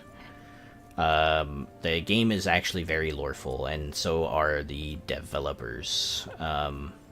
They are very well read on their Tolkien lore, and a lot of the things that they have in the game, to an extent, is very based in the lore. And I could show you like the lore entries too, but a lot of the game lore that they make, you know, they tell the story of like other lore, right? So that was from like, you know, Tolkien and stuff. So yeah, definitely no spoilers for you, but gist of it is 4th Age, dwarves try to retake Moria, shit goes bad, and yeah, that's like the plot. So you got like animals right here, wolves. I'm gonna one-shot them because I'm endgame area. Also, I'm on low settings, but you know, like, you can set it to high difficulty settings if you want. Just a heads up that the custom tab is only available once you're loaded into the world. But like, you can change the combat difficulty to like default, and enemy aggression, all these other settings to default or high, right? I turn these down because you know, when I'm building, I don't want enemies all up in my face, you know what I mean? Like, so you'll find like these ruined buildings and stuff in the beginning area, and in them you'll find like, you know, usually there's like stoof. There's like crates and stuff. You can pick up like loot, you know, from them and make new armor. The way you discover like new recipes is a little bit of gathering a new material, or you've seen me walk past a couple of those statues. You have to rebuild them, and then that's how you get like fragments of recipes that eventually unlock new stuff for you.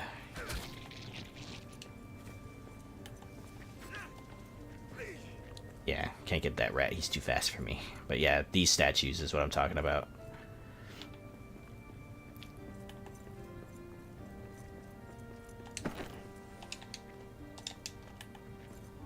But, you know, the game, in my opinion, really well made for a really small team of developers.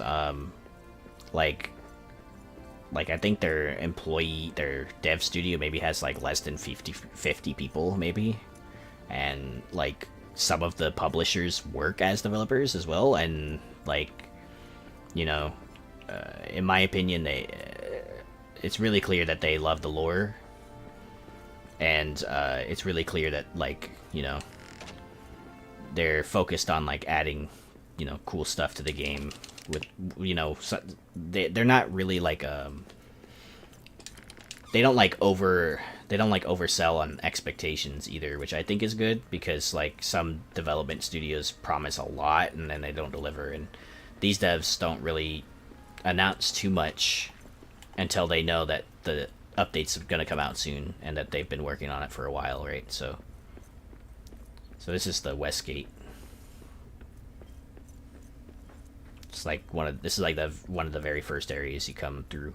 But yeah.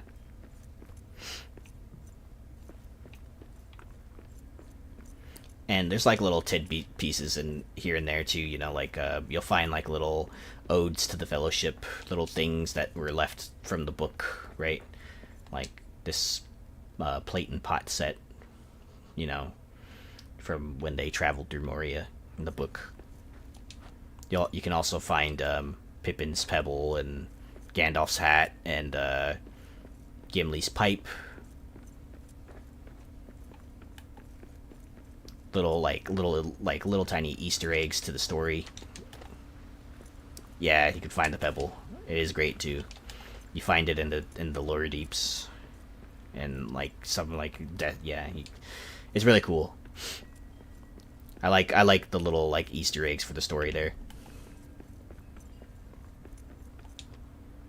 But yeah, that's just like 2 areas of the game too. There's like so much more areas and stuff. I would much rather you experience that for yourself, but yeah, I am happy to show you. It's just like I've been building and stuff for a long time. I think it's this one. And I am a Tolkien fan right myself, but it's been a while, my dude. It's been a while since I read the books, so some details I'm fuzzy on, some of them I'm not. And if it's anything to do with dwarves, though, for the most part, I know it. For the most part. Same thing with like my Warhammer Fantasy stuff too. Like if it's anything to do with dwarves in Warhammer Fantasy, I probably know. Well, I don't know everything on that front, but like I know a lot because my friends tell me a lot, and then I go off and learn about it, and then yeah. Definitely recommend, by the way, if you really like Tolkien lore, you really like the dwarves and Tolkien lore, you'll love the dwarves and Warhammer Fantasy. Alright, I gotta go drop off stuff at my storage bin because I am full. My pack is full. I really need to make like a storage house somewhere and not have to like run all the way back up here. And just a heads up, this is usually why I play. The ambient music just started now, but for a while there it wasn't, you know, so.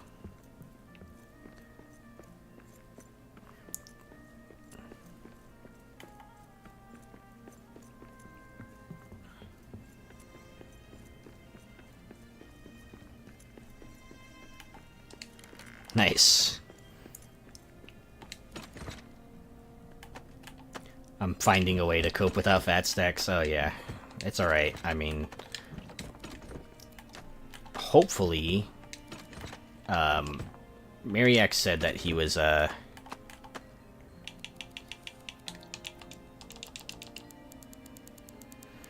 Mariak did say that he was trying to learn,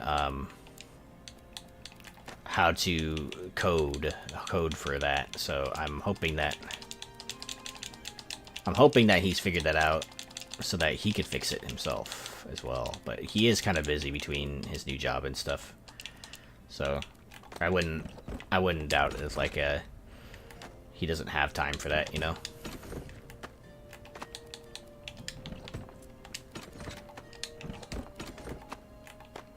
That would totally be okay, by the way. I don't mind if he doesn't have time, but, you know.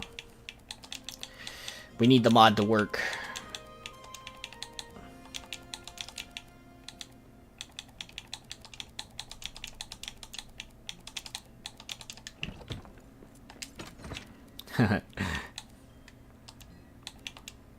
Yeah, you know, it's just... Oh well, I guess. Something like that was bound to happen. Especially for a game that has no mod support, right? If they don't have an API or something like that to make it easier for people to mod the game, then really the people that mod the game are people that have made mods in the past without the help of API, right? And those are usually people that are pretty well learned in technology or have been modding for a really long time, right? So it's just it's unfortunate. I'm gonna snooze the ads for a little bit here, but I don't often do that, but it's because I'm talking about stuff and I don't want people to get cut off while I'm talking about stuff.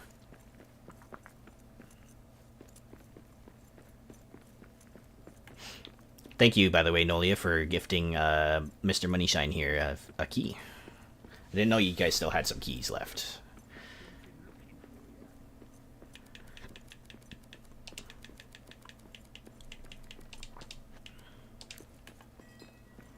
I was able to give mine away almost immediately, when they gave some to me for that Steam stream, like the 2 of them that they gave to me.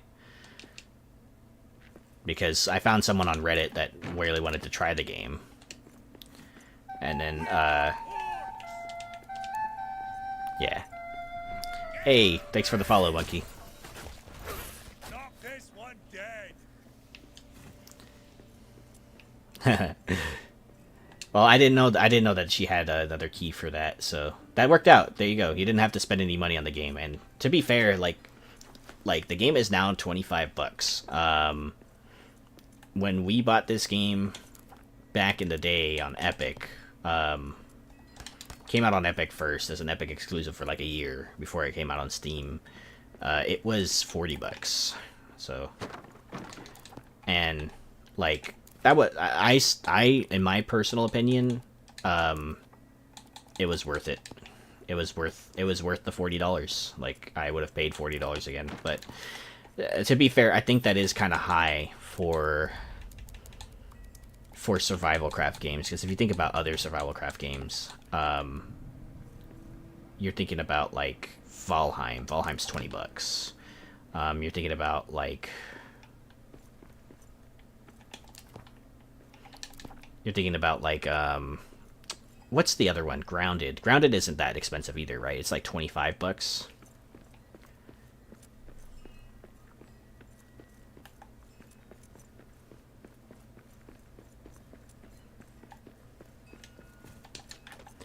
But yeah, I'm glad that worked out for you because, you know, like, I honestly think the game's worth it. It's awesome. I love the game. Lord of the Rings, dwarves, survival craft. Checks all the boxes for me.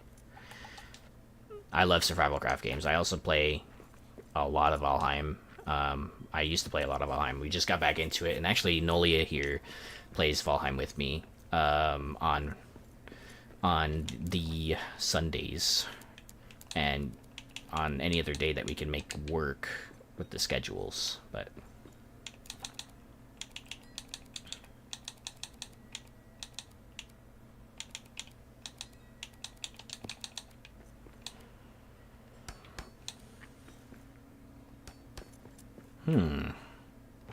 interesting.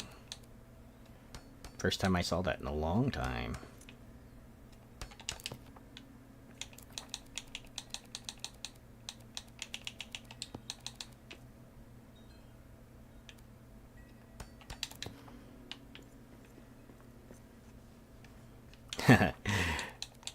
Yeah, same, dude. I'm kind of the same way. Like, if it's Lord of the Rings, I'm probably gonna check it out, you know? That's like how I knew about War of the Rohirrim for a long time, and my friends didn't even know about it, and I'm like, you don't know about War of the Rohirrim? And like, I was following that for a long time. I knew that there was a new animated movie coming out too for that, and then the Hunt for Gollum is still there too. I'm always the one person to tell my friends that there's new Lord of the Rings stuff coming out.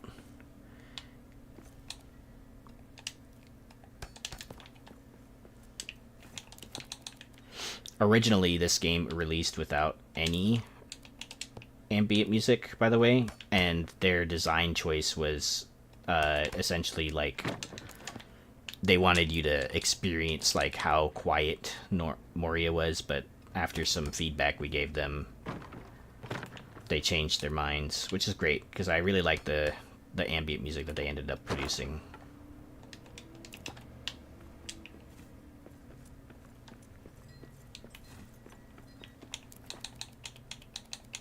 And still doesn't play as often as I would like it to, which is why I, with the help of, the guy's name is Symbology Cinematics. He makes some really cool, really cool,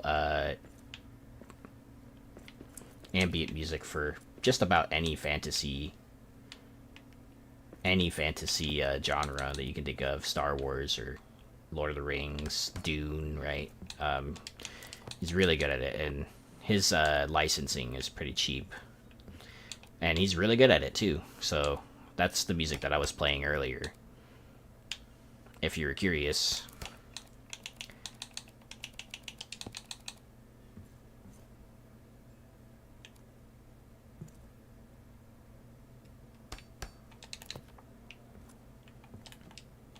I'm gonna go ahead and turn that back on because, you know, the ambient music has not come back on yet.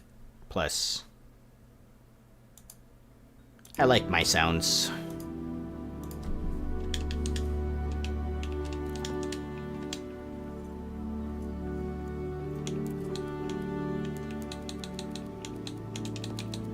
To be fair, I do love the music that's in the game, both, you know, ale singing songs, whatever it is, mining songs, singing songs, whatever it is. I usually like it. So, but it needs to play more often.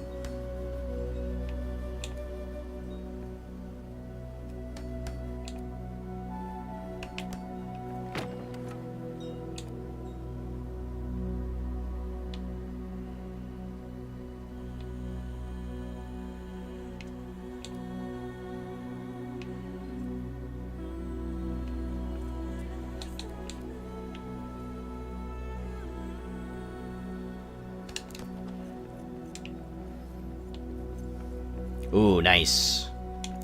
War of the Rohirrim watch party. Let's go.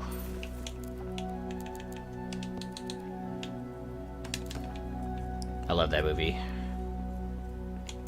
Movie ended up being so much better than I expected it to be. To be fair, it also didn't end the way that I thought it would, but I'm totally okay with that too. It was still pretty badass the way that it did end.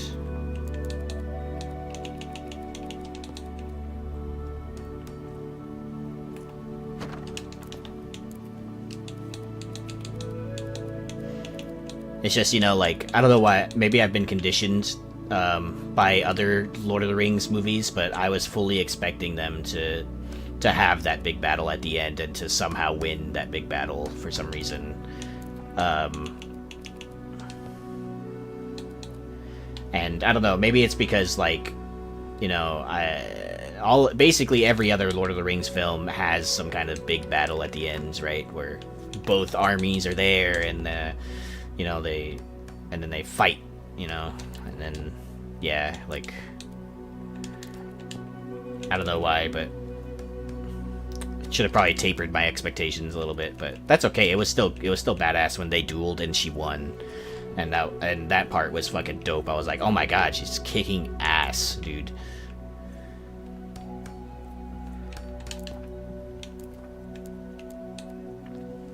Another tidbit that you might really like, Monkey, they did get John Rhys Davies to voice Gimli again in the game.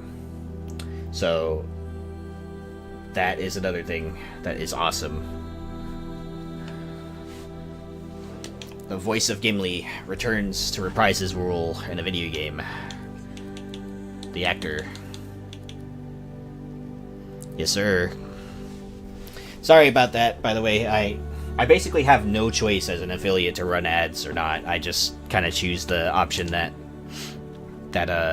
is less interfering, because, like, my lowest possible option is like an ad every like 10, like a 30-second ad every like 10 minutes, which is like way too much.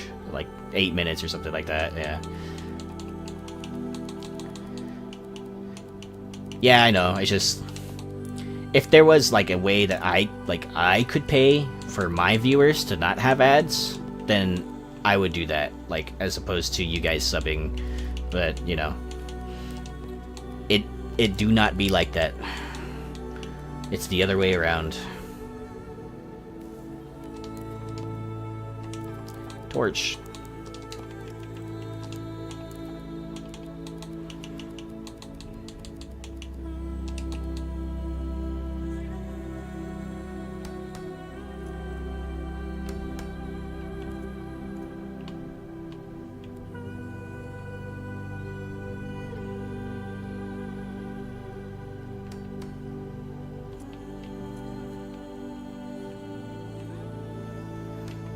Oh, by the way, like, there's some news leaked or something recently that Twitch was gonna raise the prices of their subs again, and and like the way that that information leaked, or the way that they like released that terminology, was that they made it seem like the streamers were the ones that increased the price of their subscriptions, but it actually wasn't, because you know we don't have the ability to change the price of that. If I did, it would be cheaper, but oh well. Yeah, I could do without. Like if they honestly, dude, like if they need to raise the prices to cover their losses, whatever, man. Like, cool, but like, don't make it seem like the streamers did that, dude. That's lame. It is like lame is the correct word. It is lame. I just do this for fun, dude.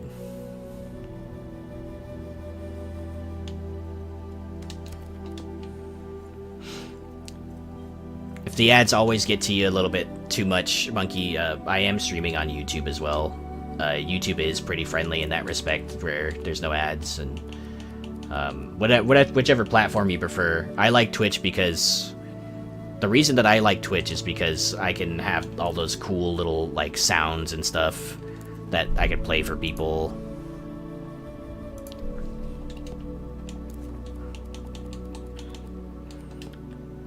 And I really like the interactivity of like all the extensions and stuff that Twitch has access to.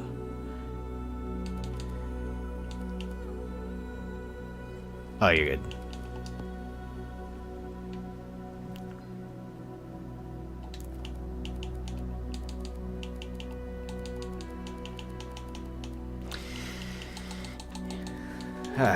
Almost there.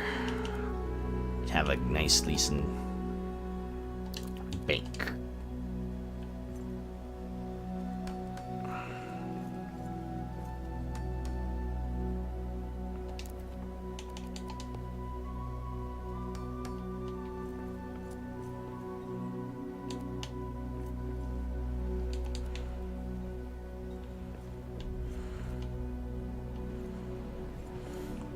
Oh, I definitely need to close this up right here.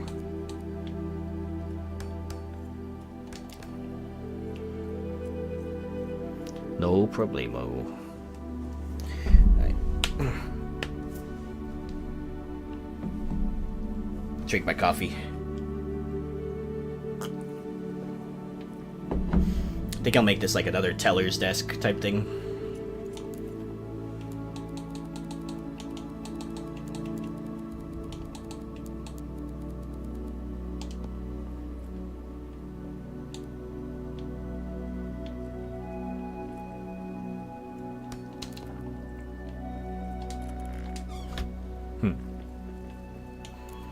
False door.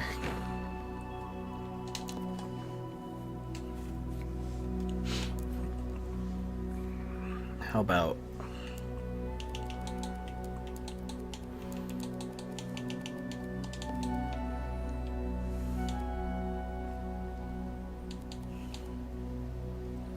that could work.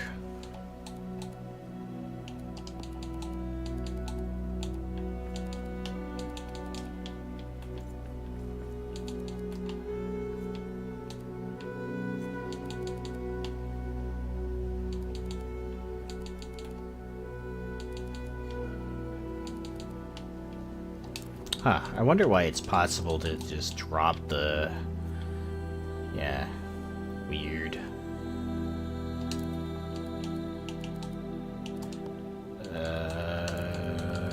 Let's see, I think I could do something like...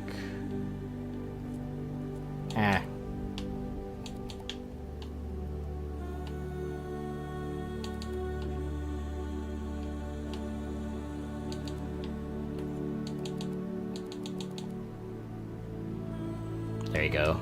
Figured it out. Changed my perspective.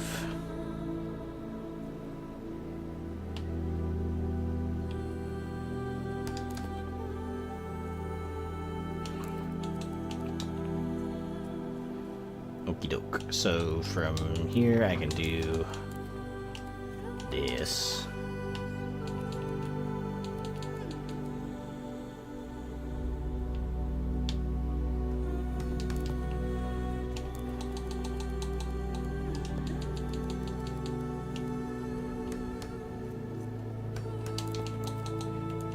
here's the real tests. Let's see if I can connect some lattice to these.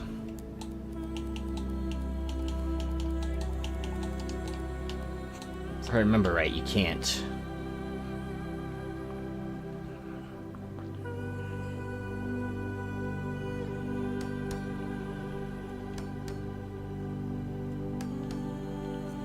Yeah, you kind of have to like phase them in there yourself.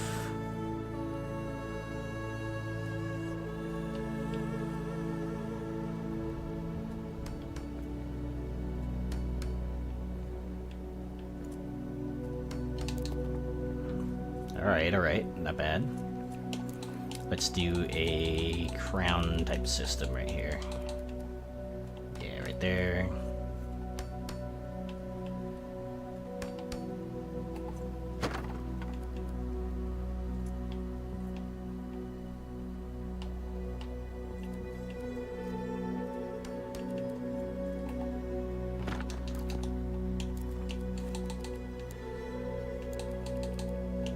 This one,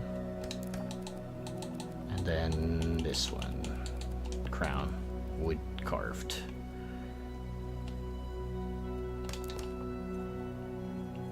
Nah.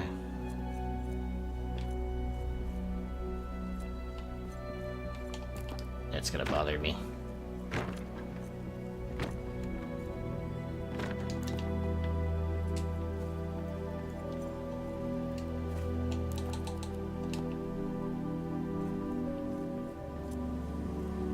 Okay, so from in here, I'm thinking bank telling place number 2, right? So I'll need these thin pieces again.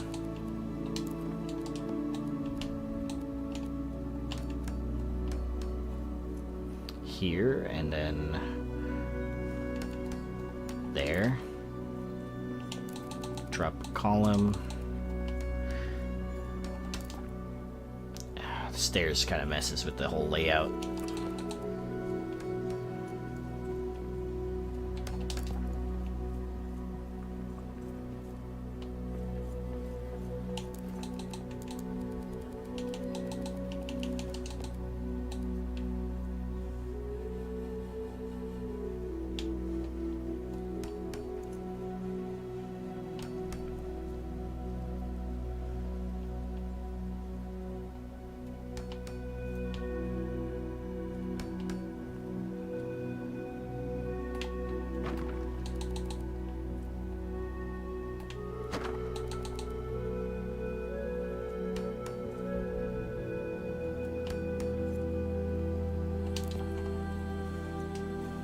Okie doke. So from here we do these.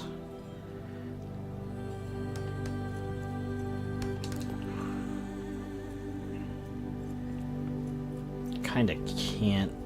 Here, let's do this. I could even. Let's elevate it, yeah. Elevate it just a tad. Like a block. I think that would work.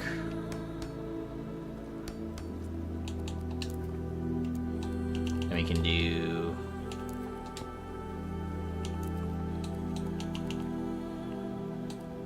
floor type situation. Autosave.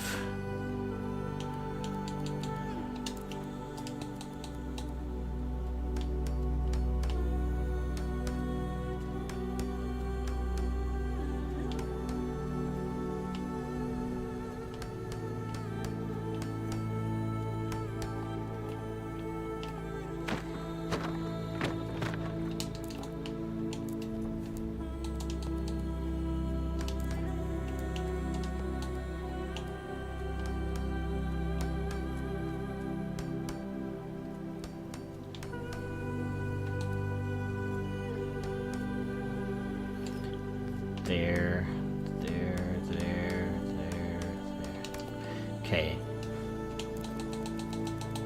We could drop a short stair. Oh, maybe not that one. This one.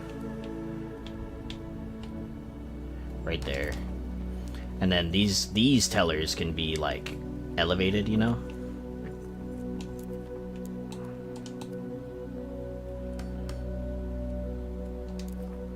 Looking down on you. How dare you ask for a deposit?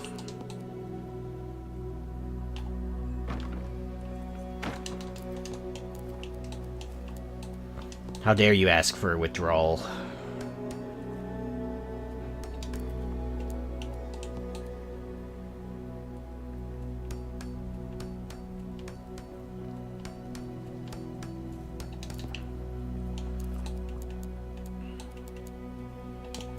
Let's do deco barrier right here. Ooh, okay.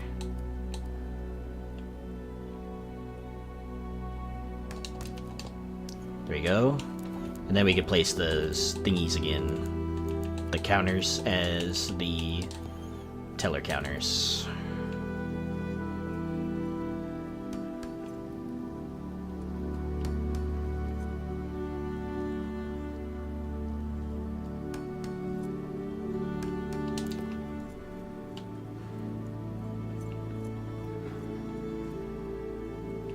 Okay, that's cool.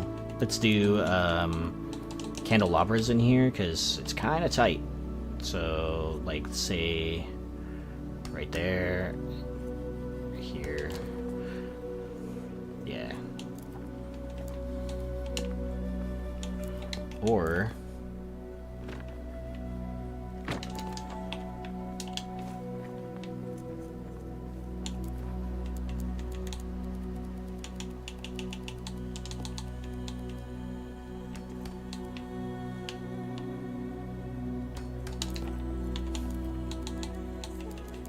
I think I use these as the tube. I think that actually kind of works for this situation.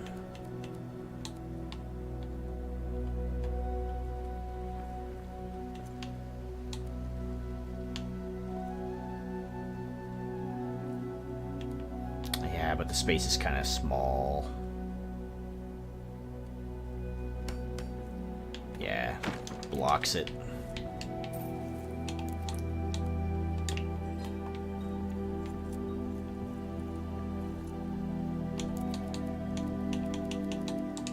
Do it on one end instead.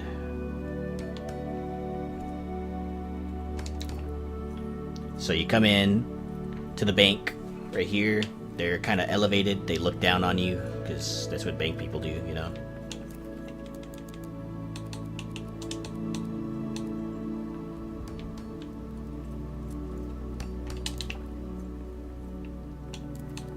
And we'll need some other stuff back here for them.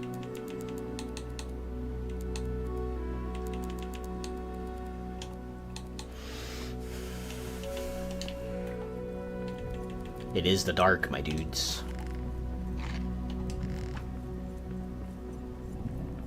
Let's go sleep so I can get some ant wood. Ooh, that reminds me. I think I could really drop one in here actually. Oh, yeah. Nolia, check this out. This is awesome. This is the greatest use of this space, I think.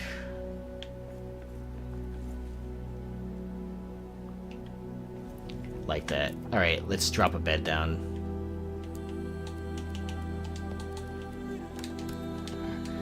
I sleep anywhere. My general area is safe.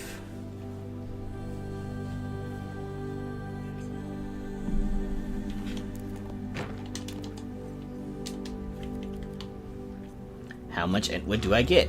Ooh, 8. Very nice.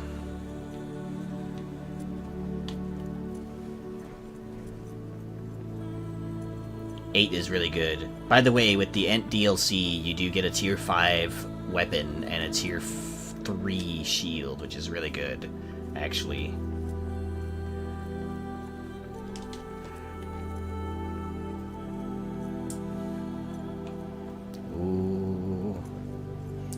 Upasam trees.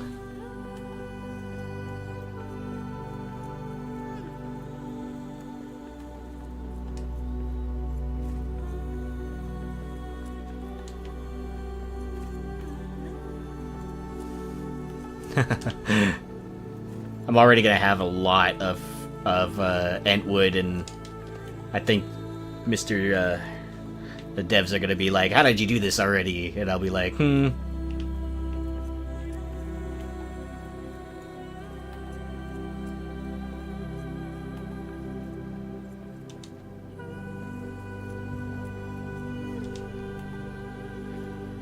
I have my ways. The ways are that I have every resource in the game.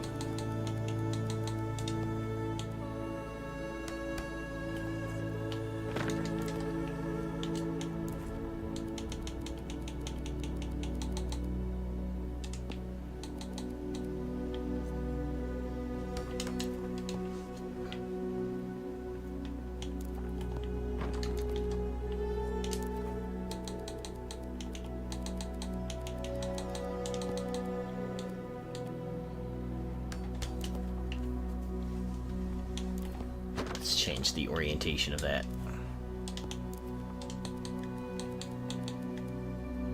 Yeah, that.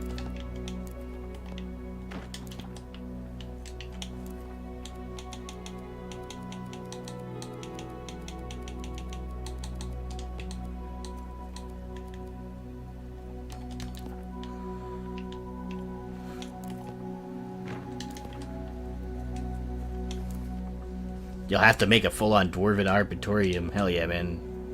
You know what's gonna happen. Oh. What the hell?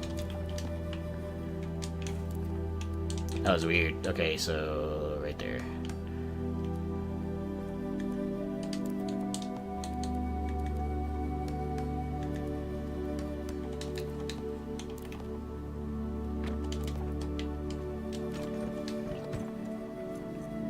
Thanks for answering all the questions. Thanks again. Catch you later, man. Enjoy the game.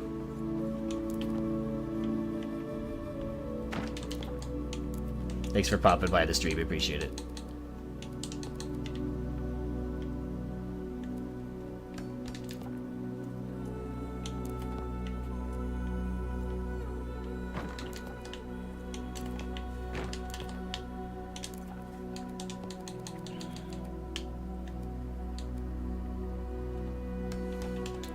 I'm getting distracted again placing these.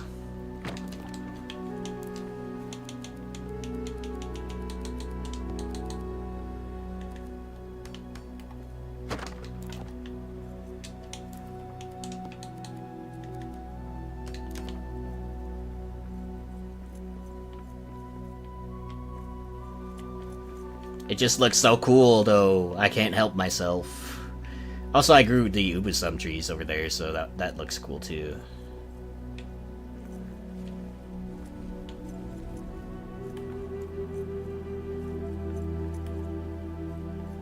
Okay, let's get back to the banking stuff.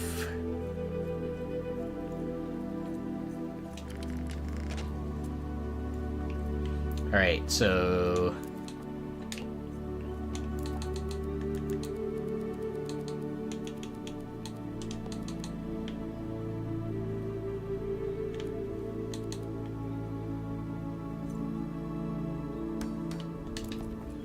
that's good, and we'll do like a purple rug. No, orange. Little waiting area or something. Maybe like talk to the tellers right here about applying for a loan or something.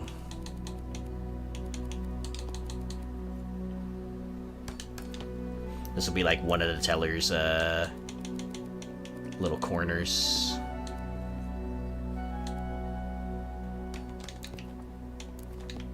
And he'll tell you that you can't get a loan because you don't make enough money.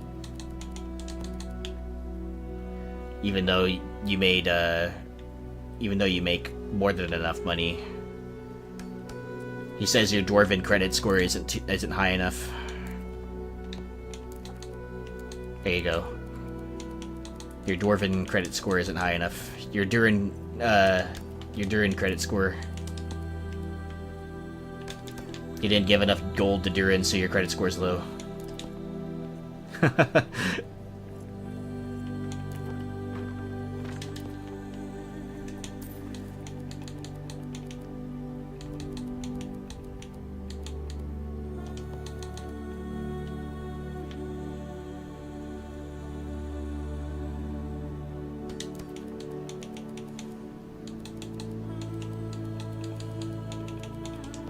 maybe people wait here or something.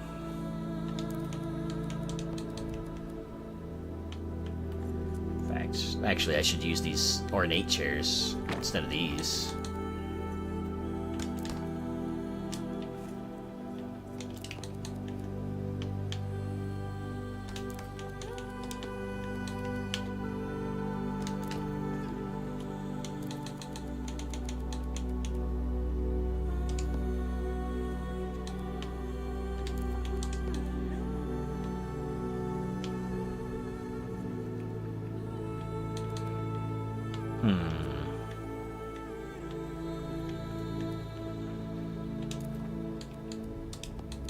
Oh, it's such a big tree.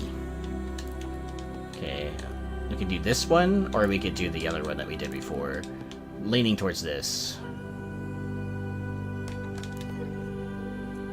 Just cause, you know, like every bank or corporate office setting has that one plant that's just everywhere.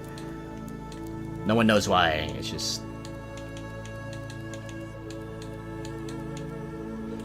is the case.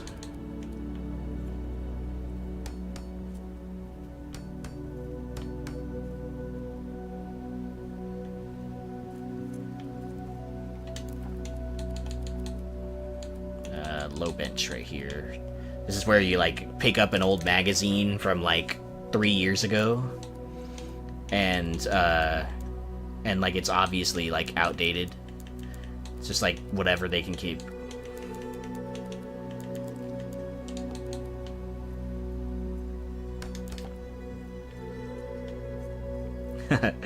This is nice. I like this. Okay, this is like the second floor, like teller's station type thing.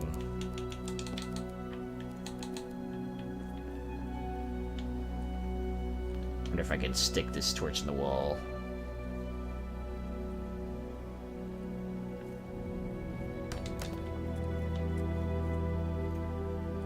Alright.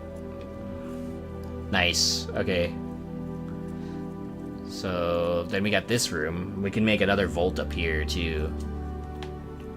This corner can be the vault, and this is like a. I don't think regular people would have access to this. It's either another vault is here or at the top floor, because the top floor has lots of room I can work with. So maybe I put it up here.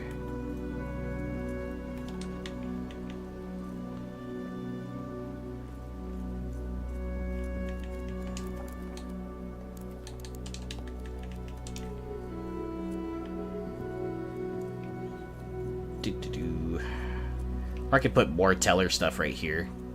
Like maybe it's like too crowded over here or something, and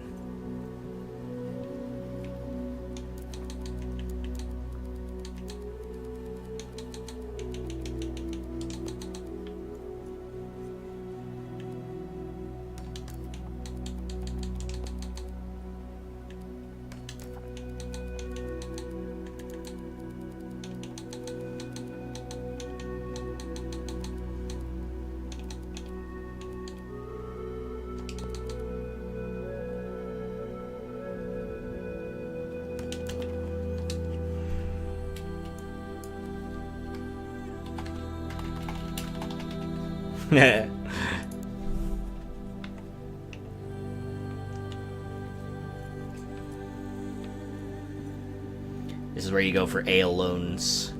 If you don't have enough beer, you want to ask them for some beer, you want to work some kind of payment out, they'll give you some. They'll give you a loan. They'll give you a loan of ale. Steady supply.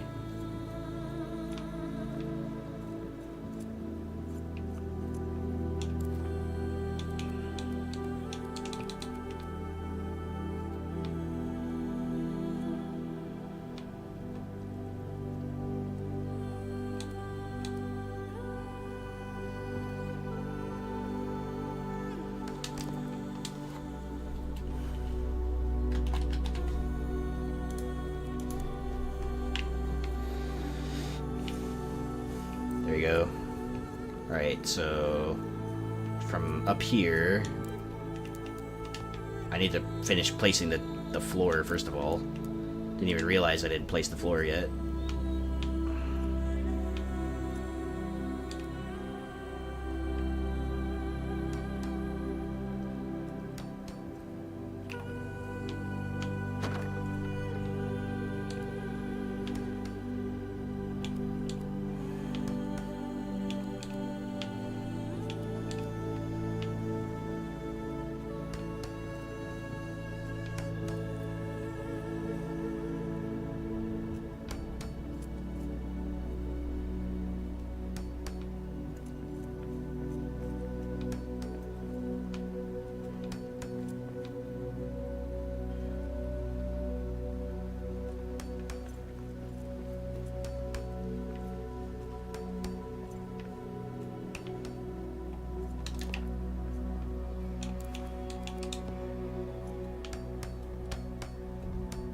No.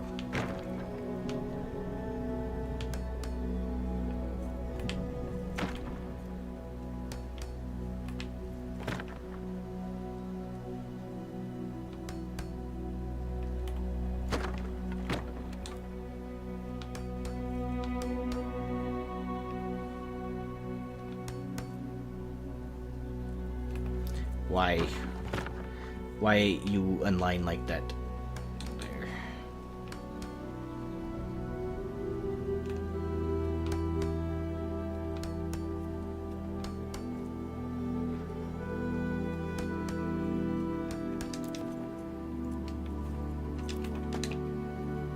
Okie dokie.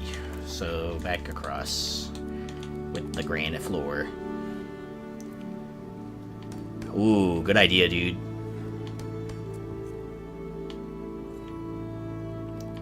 Yeah, he needs to have a throne, for sure. He manages all of the money in Khazad-dûm, so definitely needs a throne.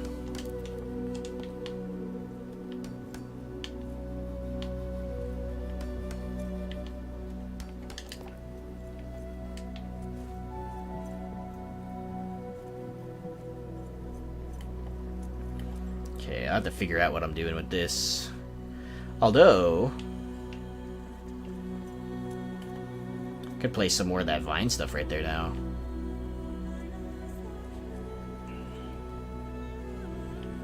Okay, so like, could be another area to request something. I'm not sure what yet though. We got loans, and then you got checking and savings at the bottom.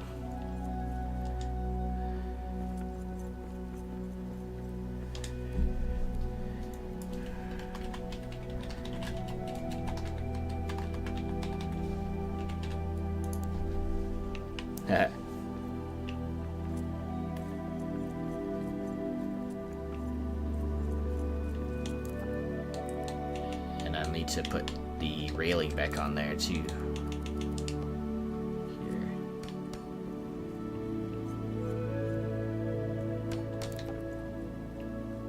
No.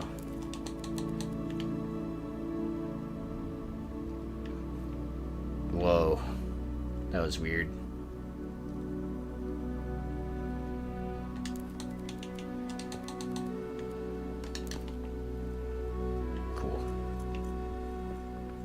Good enough. I don't think anything's ever gonna be quite symmetrical in that regard.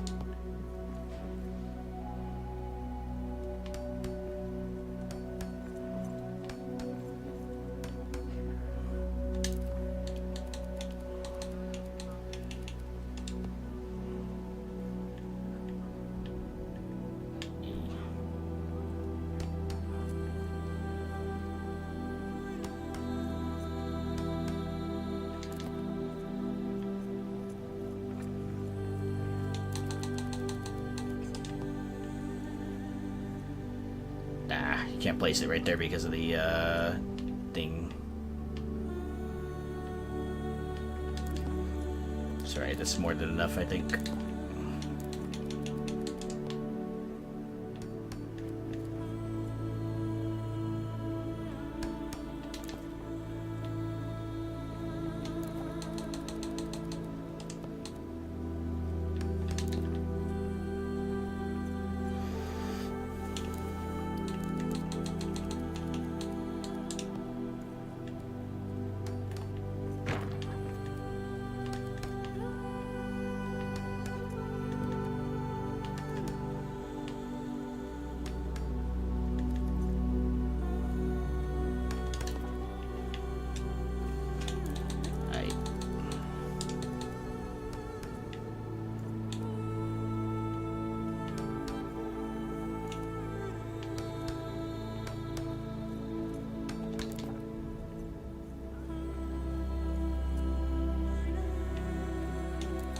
Let's do a different, like, stone kind of awning for this.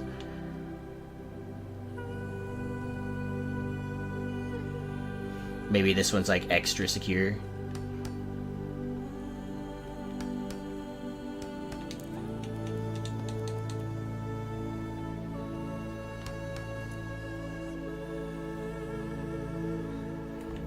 Oh, hold on.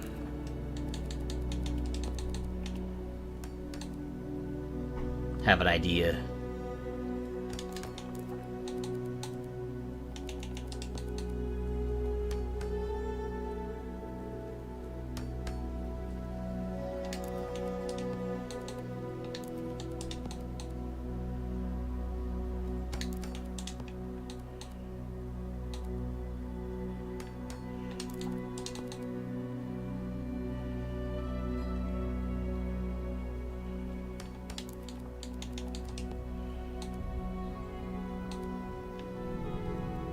Hold on, I can't really see. Okay.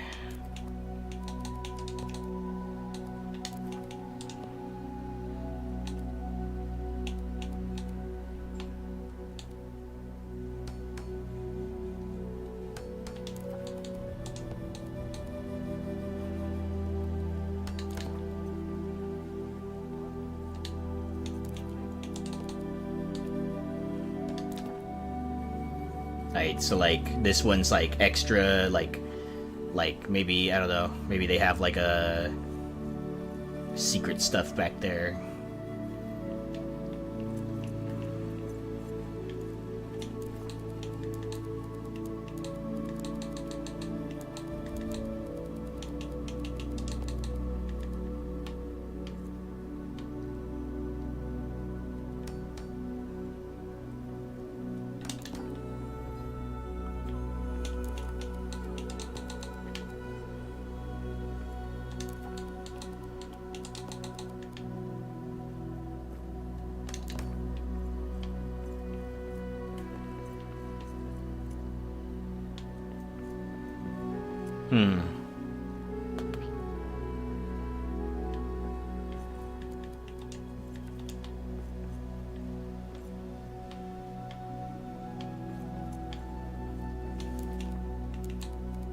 Maybe there's a better way to build that. How about this?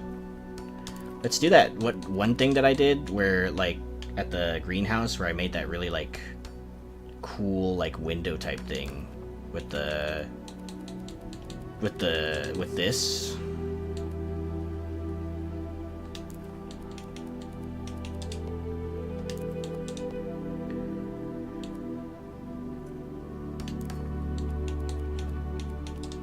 Just like a regular archway. Yeah, I like that better.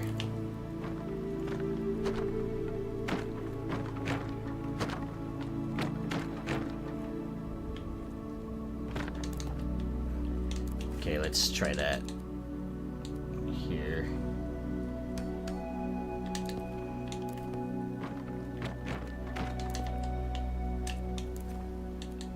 Archway.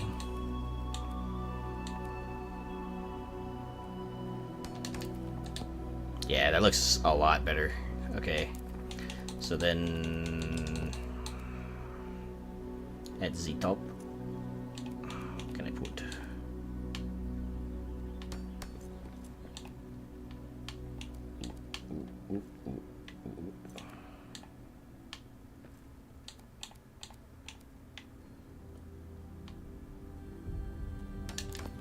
There. Pretty good. And then we'll put like a... Let's put this door.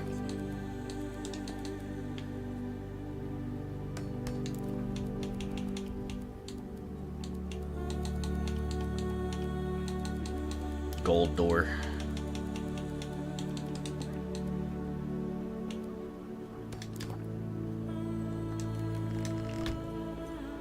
Nice. Okay, so then we can just fill this out.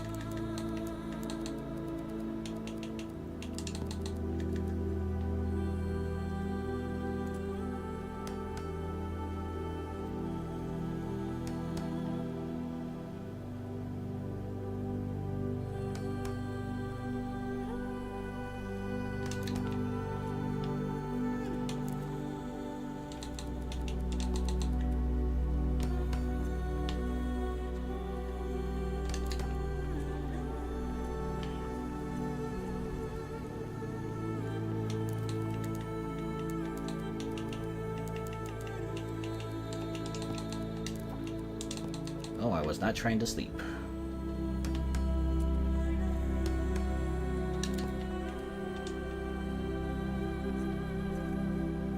Okay.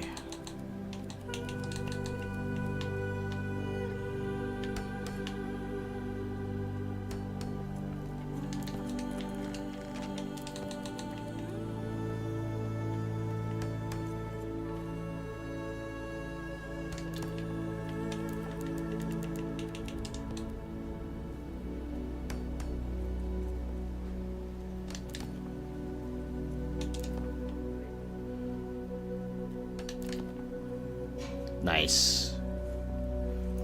This is looking good. So like you come up, you know, high security.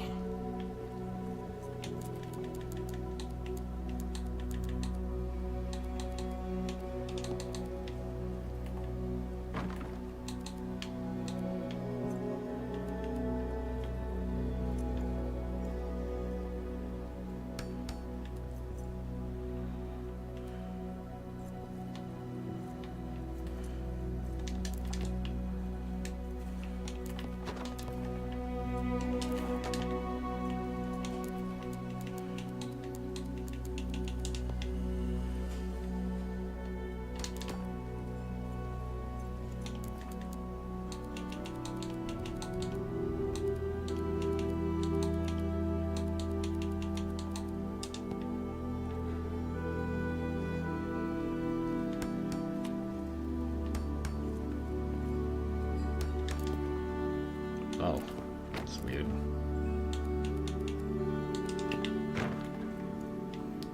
Right there, and then this one.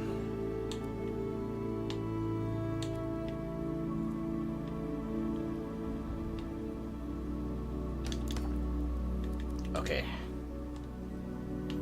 Oops, wrong one. I needed that molded one. This one. There you go. From here, you can do... Let's do a blue rug this time. Why not?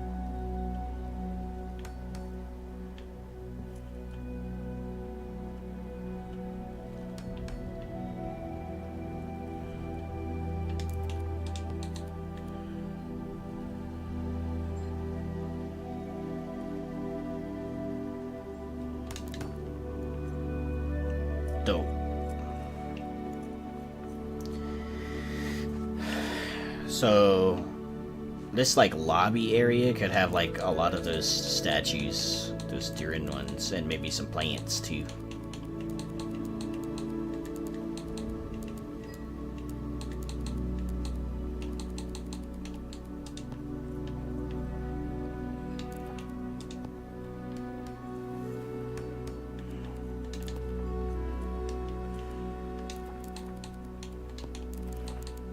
I might have my torch.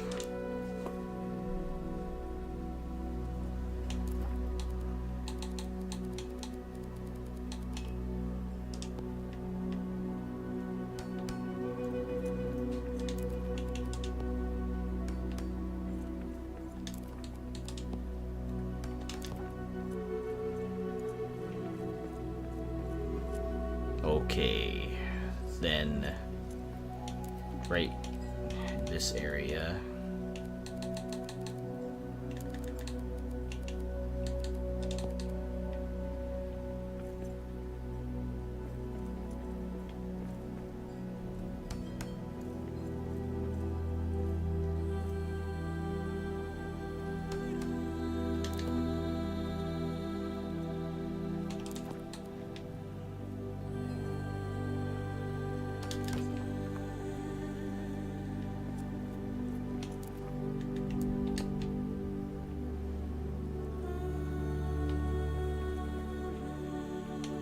Maybe that's those two.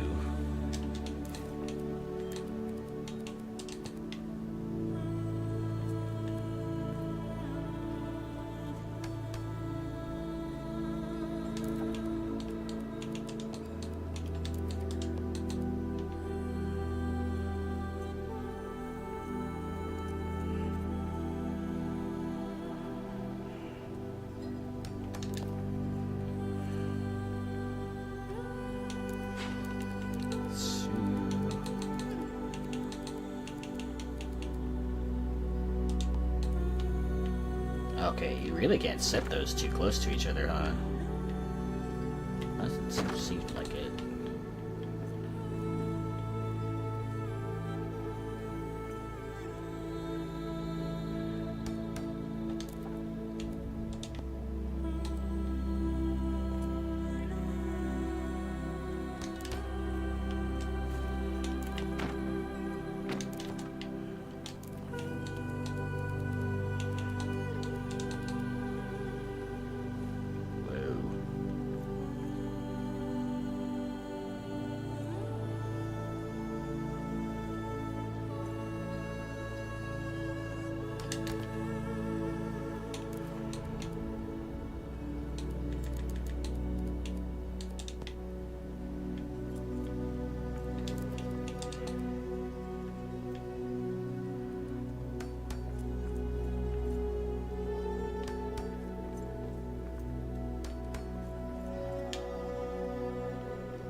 Nice.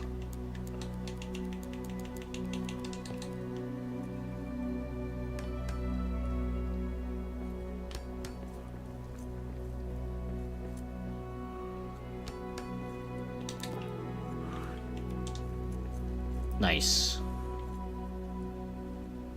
That autosave's killing me right now, dude. Alright.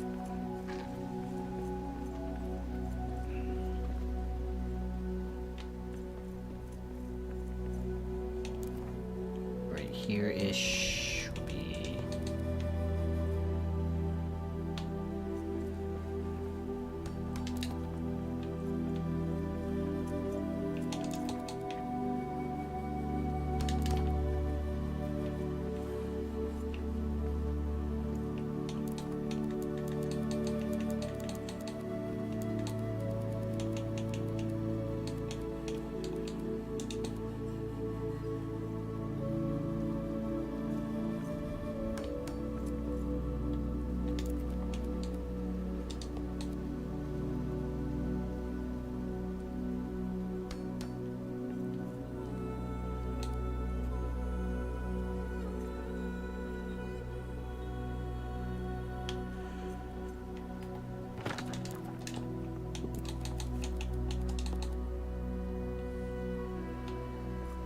Maybe like a coffee station right here.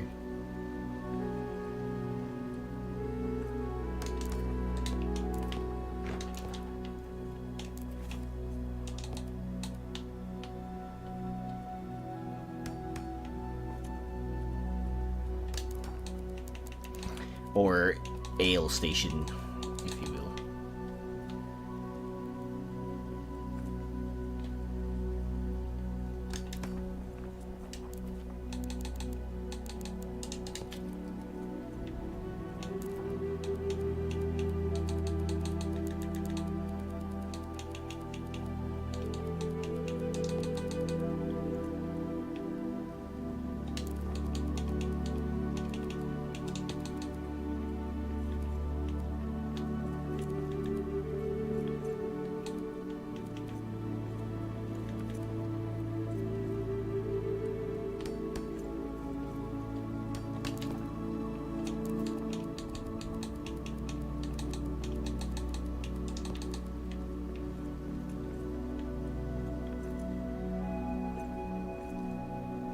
Ooh.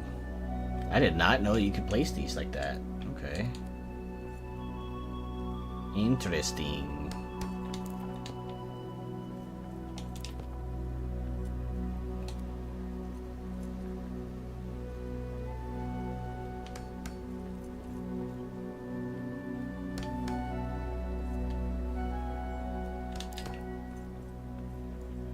Huh. Not bad.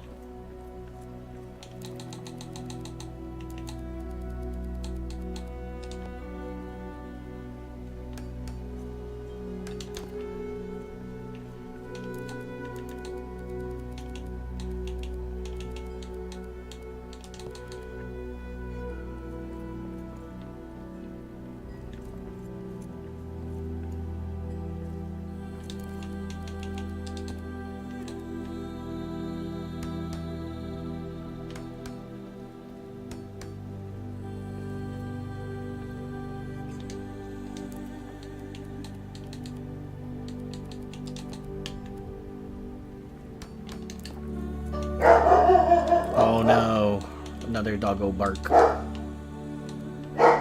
Okay.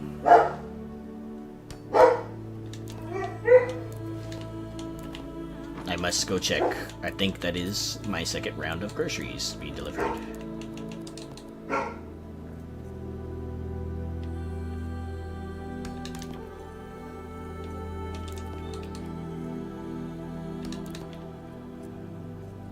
This is looking great. Gonna have to add some stuff down the staircase, but don't want to get too much. Uh-oh. Alright guys, hold on. I'll be right back.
Alright dudes, I am back.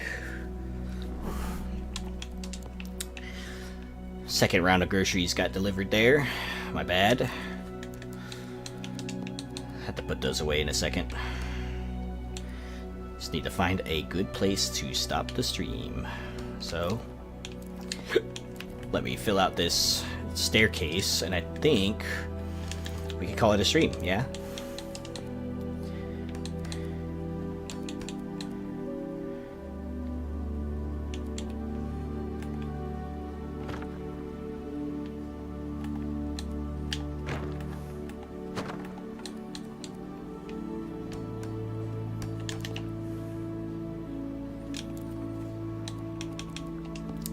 Gotta put more stoof away before it goes bad, you know. Wife will never let it go if stuff goes bad while I'm playing games.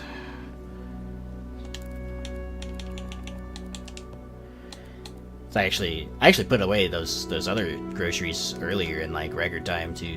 Actually, wasn't a bad haul.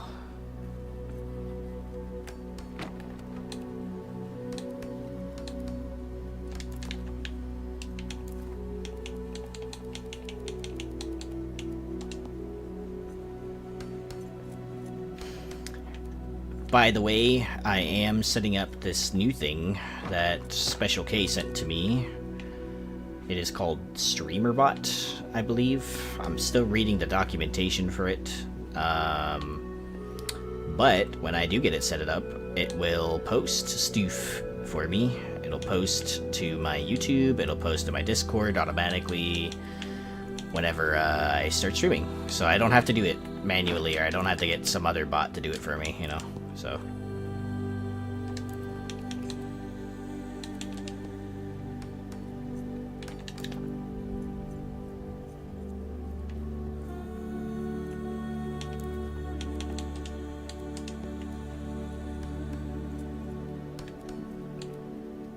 it's the one that I have.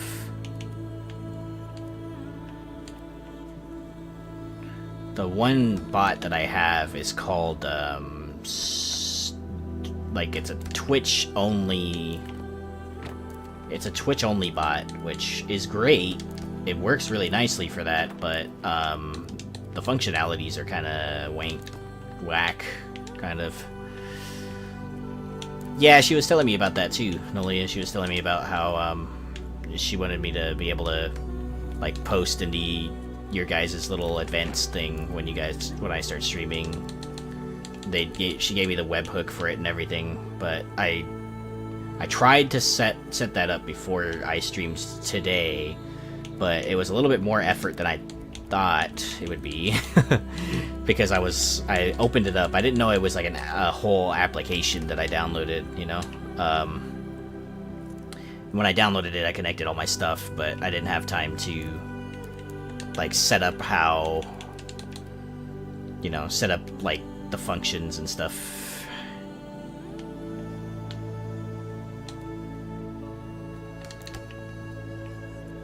Yeah, I was still reading a lot of stuff when when that happened, so oh well, it's okay. No big deal. I will for sure make it work later.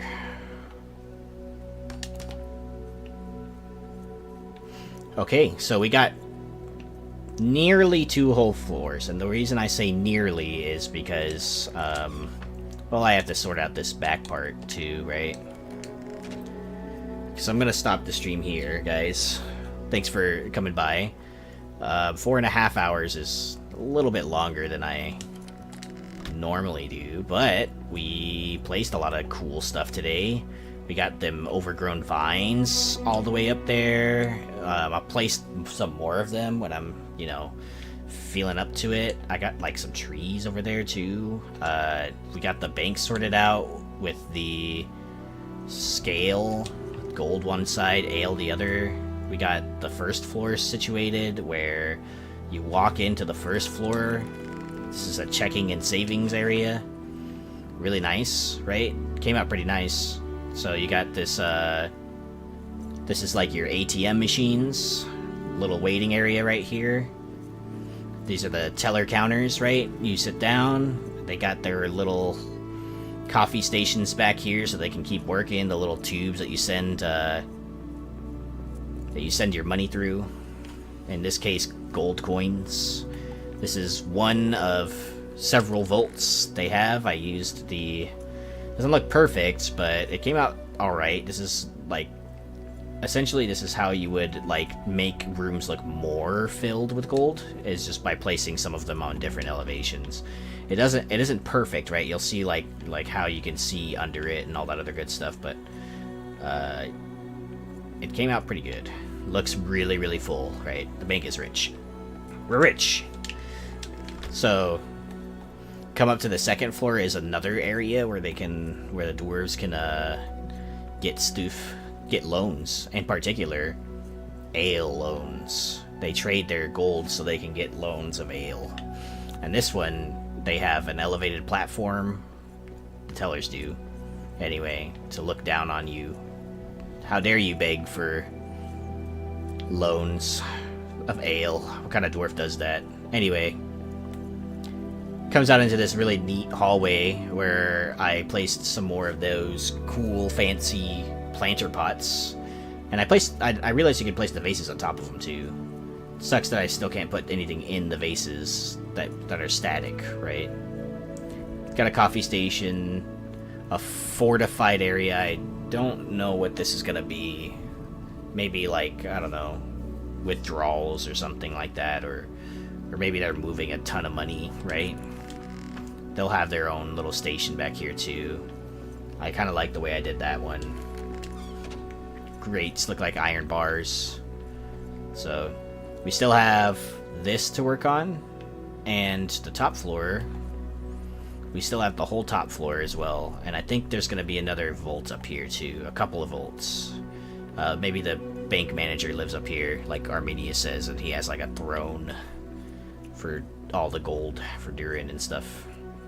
So yeah, dudes, thanks for joining in. This is cool. I really like the fucking update. It's awesome. I love the free cam mode. I am ready to make some really good fucking videos. YouTube videos are going to get some love. So, yeah. I'll start on that pretty soon here, and I'll catch you guys later. Thank you for popping in. I really appreciate it. And, yeah. See you later. Look at my Ubasam trees before you go. Alright, let's go. Bye.